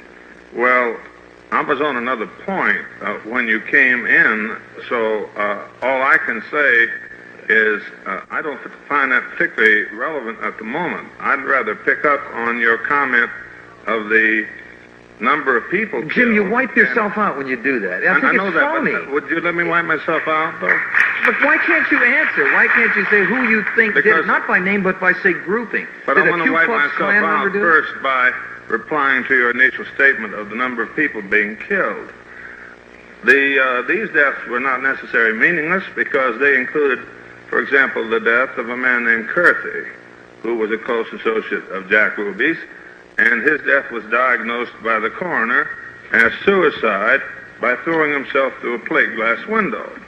And we had one death after the other like that, and it's really not just as irrelevant as my friend makes it seem. There were too many deaths, and they immediately followed the assassination and eliminated a number of important witnesses. And that's the point I wanted to get across. Now, I'll be glad to answer any other questions you have. David Ferry was one of those who is now dead. David Ferry is one of the most important witnesses, All right, and he is dead after two suicide notes, which were, signature, of course, was typed. But, Jim, by strong innuendo, you're saying that Lee Harvey Oswald somehow or other was working for, and this is the gist I get out of every time Mort appears or you appear, was killed somehow or other by right-wing, war-mongering, military, industrial, capitalist, pro-Lyndon Johnson extremists. I have no idea where you reach this conclusion. Well, you say I Vietnam is tied into the book. I make rather clear in the book we're talking about that Lee Harvey Oswald was a young employee of the Central Intelligence Agency. And he was killed by Jack Ruby, who also was employed by the Central Intelligence Agency. Now there, Jim, there is where your case totally unravels into a position of, I feel, idiocy. Why? Here is a pathetic, nebbish man sticking his finger in light sockets in his cell. Who's nebbish? Jack Ruby, standing on the edge of his bunk, falling on his head, trying to kill himself by bumping himself on the head, screaming that they're torturing Jews outside, the idiocy of Warren going into the cell alone and not tape recording the interview, I grant you, is ridiculous. But if this country has to choose between Earl Warren and Jim Garrison, I think that's indicative of the plight that we're in. Well, I think that the people have indicated their choice already by the applause at the beginning of the program. Well, maybe they question the conclusions of the Warren report. Well, we also see people cheering for a man that shot little women and kids at 5 feet from the point of his gun and suggesting that he be made a hero. If you took a listing of the 2.5 million men that have served in Vietnam and tried to pick out of that list that would stretch for miles, tried to pick out a man to address a joint session of Congress, Calley would be number on the bottom, or third from the bottom, second from the bottom. He'd want to be the last ones. Well, Westmoreland addressed Congress. Have to stop for just a moment. I know, we're under the gun here, if you'll forgive the term. The Warren report, as much as I like it, in fact, I really like it. I've lost many girls falling asleep waiting for me to finish the Warren report. But, the Warren report is largely what didn't happen, and I'd like to talk about what did happen. And I'm interested, very selfishly, as an American, in what the results are in the living values in this country since the death of Jack Kennedy, because I think he was removed for a reason. Can we discuss that? Sure. Mort, I would agree with you that President Kennedy's death was the biggest watershed in our lifetime of history. Watershed? It's just a dividing point in the life of our country. It totally changed the whole mood of this nation, and it's been crazy ever since. And its foreign policy. All right, now let me ask you about liberal intellectuals today, and I know that term sort of jolts you right away. They haven't been kind to you. No, hardly. That are taking John F. Kennedy's inaugural address, yes, and calling it, you know this, Steve, a warlike bellicose document. And I'll paraphrase just one line. Let every nation know, whether it is friend or foe, that we will pay any price, bear any burden, suffer any hardship to ensure the success and the survival of liberty. Now, they say this was a warlike document, I'm glad that he you asked knowingly... that question, Bob. Okay. Because the answer is in Heritage of Stone. That's a very common device of the Central Intelligence Agency to discredit President Kennedy so that we won't miss him as much. That's one of their... Well, no, wait a minute, I'll but read these the are answer intellectuals. if you want. Yes, would you document that for me? Yes, I'll read some of the later comments of President Kennedy, what he really said.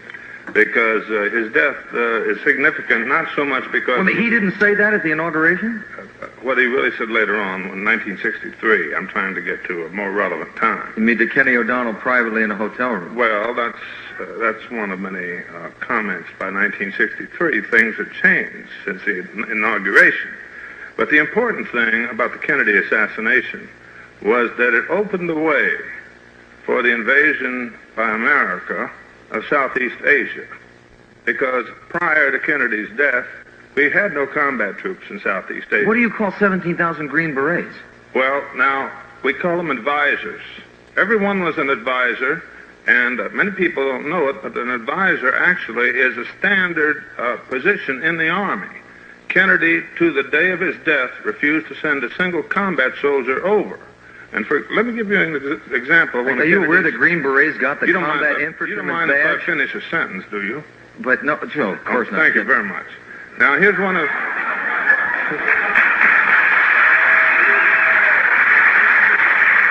Here's a comment by John Kennedy in late 1963 about the insistence of the military in sending more troops into South Vietnam. They want a force of American troops, he told me early in November. This is Schlesinger. They say it's necessary in order to restore confidence and maintain morale. But it will be just like Berlin. The troops will march in. The bands will play. The crowds will cheer. And in 4 days, everyone will have forgotten. Then we will be told we'll have to send in more troops. It's like taking a drink. The effect wears off, and you have to take another. The war in Vietnam, he added, could be won only so long as it was their war. If it were ever converted into a white man's war, we would lose as the French had lost a decade earlier. And these are the comments that John Kennedy was making in 1963. And I'm not talking about his inauguration comments, but 1963. All right. And as a result, a tremendous rift developed between the Joint Chiefs of Staff and the CIA on one hand, and John Kennedy on the other, because up to the day of his death, he refused to send a single combat soldier into Vietnam. However, after his death, more than 500,000 combat soldiers were sent into Vietnam. Now, that's the significance of John Kennedy's death. Not that it was a watershed, but it opened the way to send 500,000 American troops into Southeast Asia. All right, now, Jim, your sincerity in this is obvious, and God knows so is Mort's. He's hurt himself financially as much as any performer because of what I always felt was grievously feeling the death of John Kennedy as though he'd lost a literal brother. Lost the country. And I don't question the sincerity either of you. What I do question is this attempt to lay the blame at the feet of the very men who have been bloodied and died in, granted, a political war. Now, John F. Kennedy, before his election, and he was only president for 2 years and 10 months, made the case of the missile gap. It turned out to be a fiction.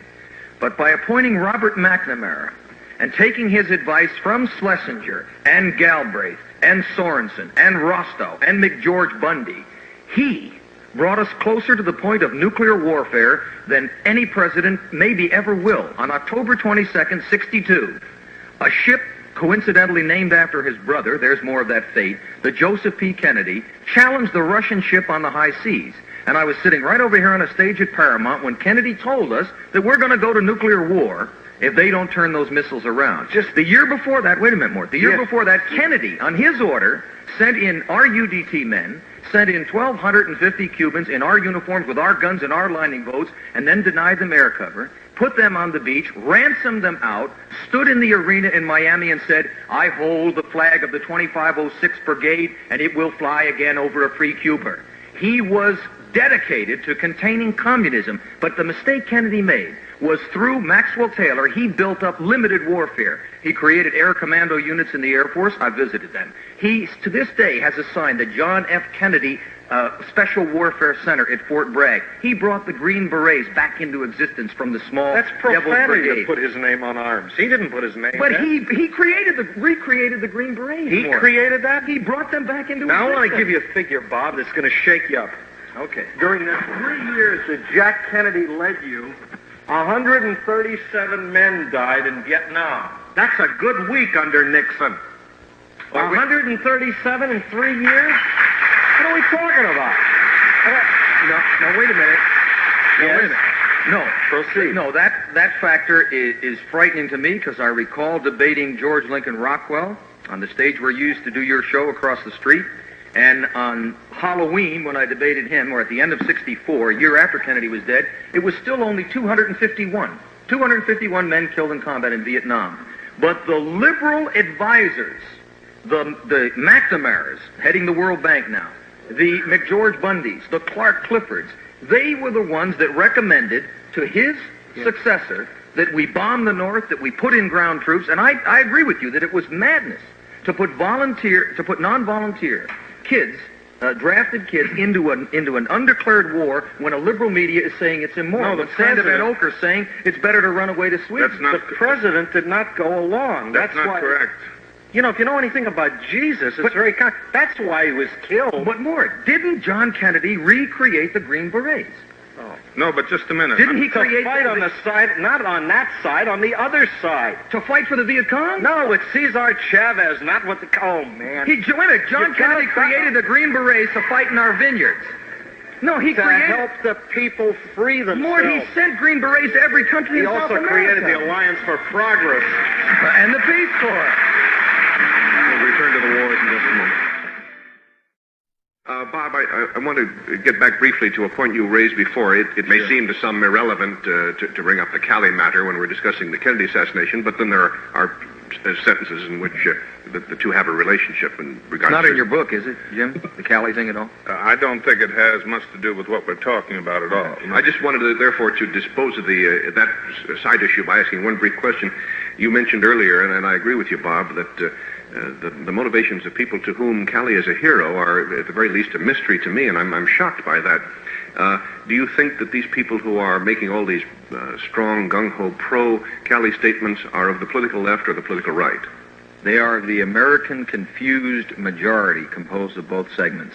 And I'll tell you an experience that I've had several experiences in the last 10 days, Steve, it just knocks me out. I've had 4 speeches in the last 2 weeks that were to generally conservative or middle-of-the-road audiences. In one I walked into, 300 people were for Cali. Now, I don't want this to sound like an ego trip, but in 10 minutes I had turned around every one of the 300 people. They just haven't analyzed it, and what they're expressing is an anger at a mass media that has picked up on Me Lie and regurgitated it ad nauseum and beat us all collectively over the heads with it, and has never discussed the mass atrocities that dwarf Me Lie. The 4,700 people slaughtered at Way. I know Mort likes to work with the newspaper, so I brought one out. The story of Sergeant Fritz, cut 1,000 times all over his body in the I-Corps area so that the skin just literally hung off his body. These stories aren't reported on but once, and then they're forgotten. Last week, 200 people killed in the little village of Duck Duck by the Viet Cong. Civilians slaughtered. It's forgotten within 10 hours. Rob, and that's what people respond to. the media is not responsible, you will find, upon investigation. And investigation is terrific, because evidentiary material is good exercise if nothing else, and it's a lot else. Me Lie was given as an octopus for General Abrams and his United States Army to wrestle with, because he told the Green Berets to stop being an SS in the American Army, which is not in the American tradition, and not to do side jobs for the CIA, or should I say main jobs for the CIA and side jobs for the Army. I thought you said the Green Berets were formed to fight in the vineyards with Cesar Chavez. The Green Berets were formed by John Kennedy to help do people what, find their Lord? freedom, and that was changed by the people who kill a president. And the pregnant question is, why do we kill a president? Who does it, and what do they gain from it? I'd like to get Jim Garrison's comment on that question. Yes. Now, this is what I'd like to get back to, because my book is not only about the death of John Kennedy, but how we got into Vietnam. The decision to change John Kennedy's opposition to sending combat troops into Vietnam was made on Sunday, 48 hours after his death, by Lyndon Johnson. Who advised him? Who advised Lyndon? May I finish my sentence? But, Jim, the man couldn't speak without pulling a political pole out of his You pocket. let me finish my sentence, then we can go into your question. Lyndon Johnson met in Washington after the eulogy for John Kennedy, while John Kennedy's body was still on the catafalque, and met with Henry Cabot Lodge, the ambassador to Vietnam. And you'll find this in a book by Tom Wicker of the New York Times called LBJ and JFK. And at that meeting, Lyndon Johnson said, you go back to Vietnam and tell them that we're going to back them up all the way. And that's when the change occurred. From then on, the troops began to pour overseas into Southeast Asia until there were 547,000, not under John Kennedy, but under Lyndon Johnson. But that since then, again and again, one of the most effective things the government has done to confuse the American people is to try and create the impression that somehow John Kennedy had something to do with the tremendous buildup in Vietnam. Actually, Kennedy had issued orders to McNamara, and it's a matter of record, and it's indicated here in the appendix of my book, and supported by facts, that all American troops were to be removed from Vietnam by 1965. And in order to leave no doubt about that, he ordered McNamara to make that statement from the steps of the White House. And Schlesinger adds that he was sitting there at the time, that as McNamara went out to meet the press with Maxwell Taylor to tell them that we were going to have all troops out of Vietnam by 1965, John Kennedy hollered, and tell them that means the helicopters and the helicopter pilots too, because he was bringing the troops back from Southeast Asia and withdrawing. It was by killing him that the way was opened by the military to get into Vietnam and Southeast Asia. Jim, your sentences are so long. It's like Victor Hugo writing 8 pages without a period. Have you read my book? No, and I promise I will, Jim. Well, that's nice. But Jim, let me tell you something. You're telling the American public that within 48 hours, Lyndon Johnson, who inherited Kennedy's entire staff, the Kennedy clique that loved him, Kenny O'Donnell, he kept Pierre Salinger till Salinger asked out, McBundy, Rostow, McNamara, all of these guys suddenly turned on Kennedy, became hawks overnight. Precisely. And today McNamara quietly sits skiing at Aspen in his beautiful lodge that hangs off a cliff at Snowmass with men that he sent into combat, rotting in prison camps into their 6th and 7th and 8th years, and will not answer you when you say that, like some sort of traitorous fink, he turned on his friend before he was cold in the grave and started madly sending troops into Vietnam because the right wing that hates Kennedy's McNamara's guts wanted troops in there for oil reasons. Just a minute. It's just a minute. I'm talking about facts. No, you're not, Jim. You're talking about incredible speculation. I know it disturbs you. There's not one historian of credential that will back up one thing you've just said. Well, I just gave you... I don't think he will. I wish you could get that. I just gave you the name of one of the experts in foreign affairs in the United States who makes the point about when this decision was made by Lyndon Johnson within 48 hours after the assassination. Tom Wicker of the New York Times tells about the meeting. And at that in the time, old Senate office and building. at that time, 8 years ago, Tom was about 26 years old. Now, look, Jim, honestly, if you believe this, why didn't McNamara bomb the MiG bases? And then when he finally did, why did he let the MiGs fly to China? Why didn't he blockade Haiphong? Why didn't he hit the goods 40 feet high on the docks? Stop with the tactical. Why did we fight a no-win war then, Why are Ward? you surprised, Robert K. Dornan, that men defer to power?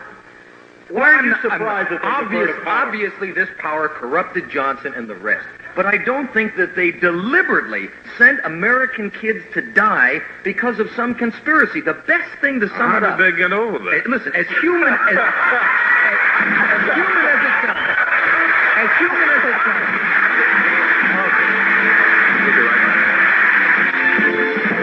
Earlier to the many examples of statements in what are generally middle-of-the-road, respectable publications. Steve, can I pause 1 minute? Sure. To show the audience something that you're doing that shows why you are eminently qualified for the job that you're doing, unlike any other national talk show host I know. After 17 years? This book that Steve is reading from is part of a bound library that I've never seen. I've only heard about it from my producer. And we went back to research the John Birch Society and found a long treatise that Steve had written on it in 1961 when most of you had never even heard of it. And on every subject, he has a bound volume like this of his writing, of newspaper articles, magazine articles. And it's just incredible the homework you do. And I wish Cavett and Merv Griffin, when they have Jane Fonda on, would do 1 millionth of the homework you do. Thank you. Thank you, Bob. This is...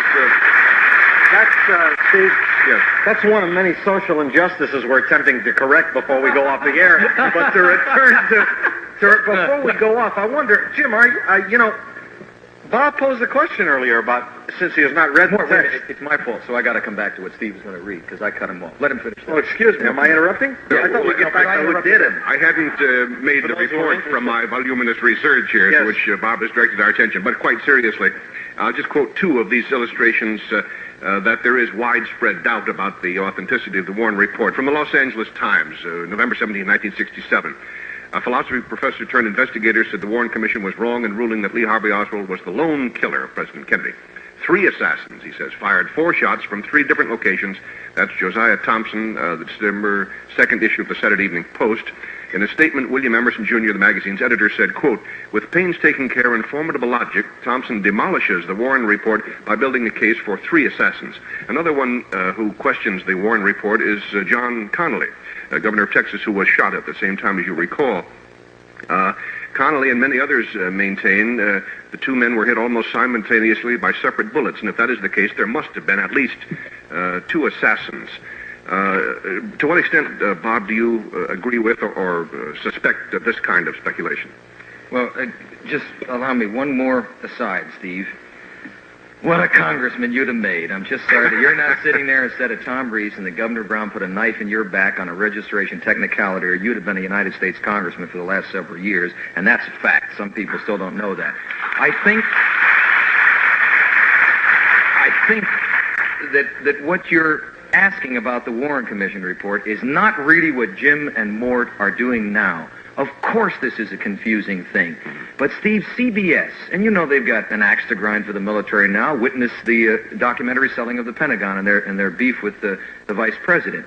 But if CBS spent $350,000 in 10 months to a year of analysis to back up the Warren Report and to dispel these conspiracy theories, wouldn't Mr. Salant much rather have jumped on this bandwagon if he could have, Steve? No, he wanted to keep his license.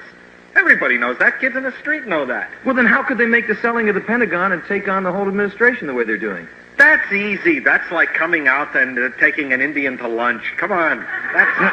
Well, wait, let me ask Jim then. I'll phrase my question differently, Jim, and maybe I'll get an answer. Don't phrase it differently. Did the Leave it like it CIA kill President John Kennedy? Direct question. Well, of course. You heard it, folks. Well, of course. Now, Mort, did the CIA kill the President Pentagon. John Kennedy? For the Pentagon. Here we come back to these poor guys that are dying in the field, the Pentagon, who are not the authors of our military policy. They are the instrument. The poor guys. No, wait a minute. But their advice... Wait a minute. Their advice... Let me make a point of logic to you gentlemen and to the audience. Here, and I've been to Vietnam 5 times now, and I spent 4 hours with 3 ladies that are in the audience right here with Creighton Abrams alone, just the 5 of us. And I can tell you, when he responded to this question, I knew what the answer would be. When the military was asked what they would do about Vietnam, they generally followed the advice of General Douglas MacArthur. No ground troops on the landmass of Asia.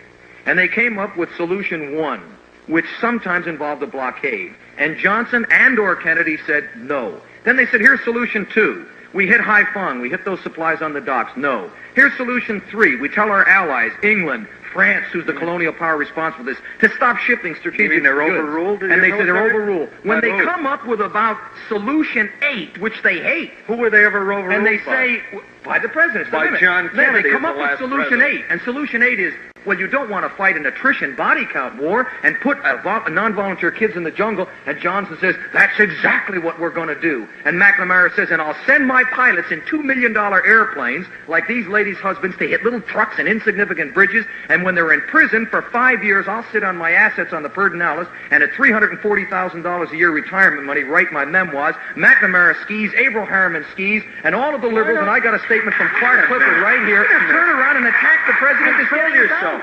Control yourself. I'm You don't even trying get a chance to vote against Johnson. It's ridiculous. I'm afraid Jim's going to start one of those long What about General? Why don't you ever mention General Wheeler, who served 8 years of a term limited by law to 2? That's wrong, Mort. I agree with that. It's wrong. But the men that would take their jobs, every one of them I've spoken to says, why do we get blamed for this stupid, bloody war when they wouldn't take any one of 7 solutions we offered? They saddled us with number 8, then they let us rot in Hanoi cells or cages in the South or pits in I'm not talking Laos. about reserve lieutenant commanders. I'm talking about the Joint Chiefs, Richard Helms.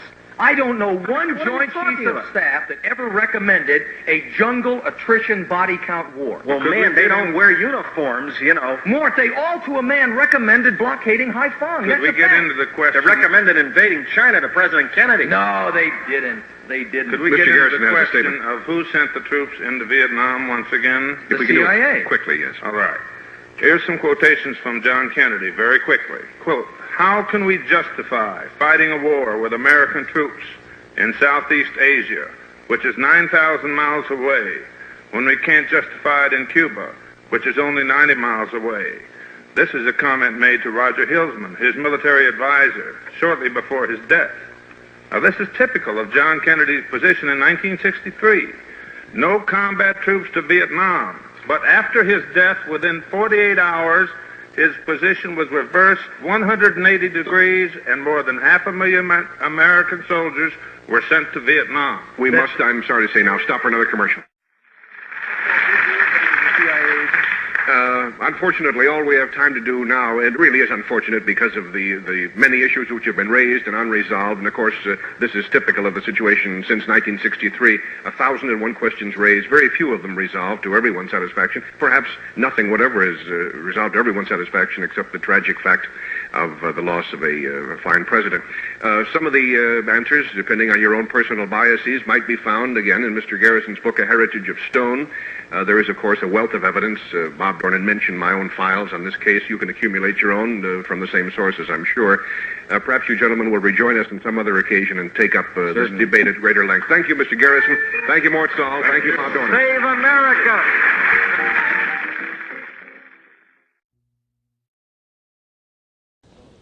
Jim, it's first of all, it's not a scenario of John Kennedy's assassination in the sense that possibly my first book was, the one that came out in 1970. It is thoroughly fiction. On the other hand, it is based on a situation which could develop in the American intelligence community as it operates today with almost unfettered power. And so if that's what you surmise from what you've heard about it, that's correct. But it's not a scenario of any previous. No, I think that history will do that. I'm not worried about that. I didn't work on this novel for 2 years to try and obtain vindication or justification. I was interested in writing a novel because I enjoy writing, and it happens to be in a genre that interests me. You might say the suspense intrigue field, which the English have dominated so many years with Graham Greene and Eric Ambler, and I thought it was time for an American to write an espionage novel, and one about Washington, and that was last year, especially. let me answer it in two parts, Jim, if I can. First of all, 9 years ago, this past February, I said three things, essentially. I said that it was apparent that the Central Intelligence Agency was extensively engaged in domestic espionage. I said, secondly, that it was apparent that the CIA was in the murder business. And I said, third, that it was also apparent that a part of the CIA was involved in the murder of President Kennedy. Now, in the last year, the CIA has admitted being extensively involved in domestic espionage. And they've admitted being involved in Guatemala, Central America, Latin America, worked closely with the CIA. So New Orleans was an important city for the CIA. We found, as we dug into Lee Oswald's background in New Orleans, everybody connected with him, we found, ultimately, that nobody was associated with Lee Oswald who was not one way or the other connected with the intelligence structure, whether it was a contract employee of the CIA like Dave Ferry or Clay Shaw, as we know from Victor Marchetti, who brought that out last year, Richard Helms' former assistant, but all the way down to the part-time employees of Cuba, the anti-Castro adventurers who were employed by the Central Intelligence Agency. So it was a case of our having bumped into so many, one after the other, that this very group of people, as we began to look at them after a year and put them in perspective with regard to their function, we began to realize we were dealing with the Central Intelligence Agency. There was no other. Yes, but it's almost any case that you would develop against a part of the intelligence community would be a circumstantial case, because people usually don't voluntarily say anything about the intelligence agency because they prefer to know Castro's life. But if I may, let me put it in the perspective where I think it belongs. First of all, when I speak of the Central Intelligence Agency in connection with the murder of John Kennedy, and again, that's not a part of my new novel. The Star-Spangled Contract is a new novel. But with regard to John Kennedy's murder, the Central Intelligence Agency was not involved as a structure, as an organization. That would be a mistake, and I think it would be irresponsible to hold forth that theory. That's not my position at all. But it did become apparent that a part of the Central Intelligence Agency was employed. Now, with regard to the phrase a part, the agency is made up of, it's a mansion which consists of many houses, but an important part of it, from the Bay of Pigs and thereafter, were what you might call the alumni of the Bay of Pigs, these adventurers that felt so strongly about regaining Cuba, and many of them were Americans. Now, from these people, the assassination teams were formed, but the important thing to understand that is glossed over is that these particular assassination teams, to the last man at the tactical level, had come to hate John Kennedy every bit as much as Castro, because they blame him for the Bay of Pigs failure. I might answer it this way with regard to the novel that we're talking about, the Star-Spangled Contract, even though that's fiction and it's not a JFK scenario. Nevertheless, while I hope to entertain the reader, at the same time, I am trying to give him insights with regard to the reality of our intelligence community and what it's doing to this country.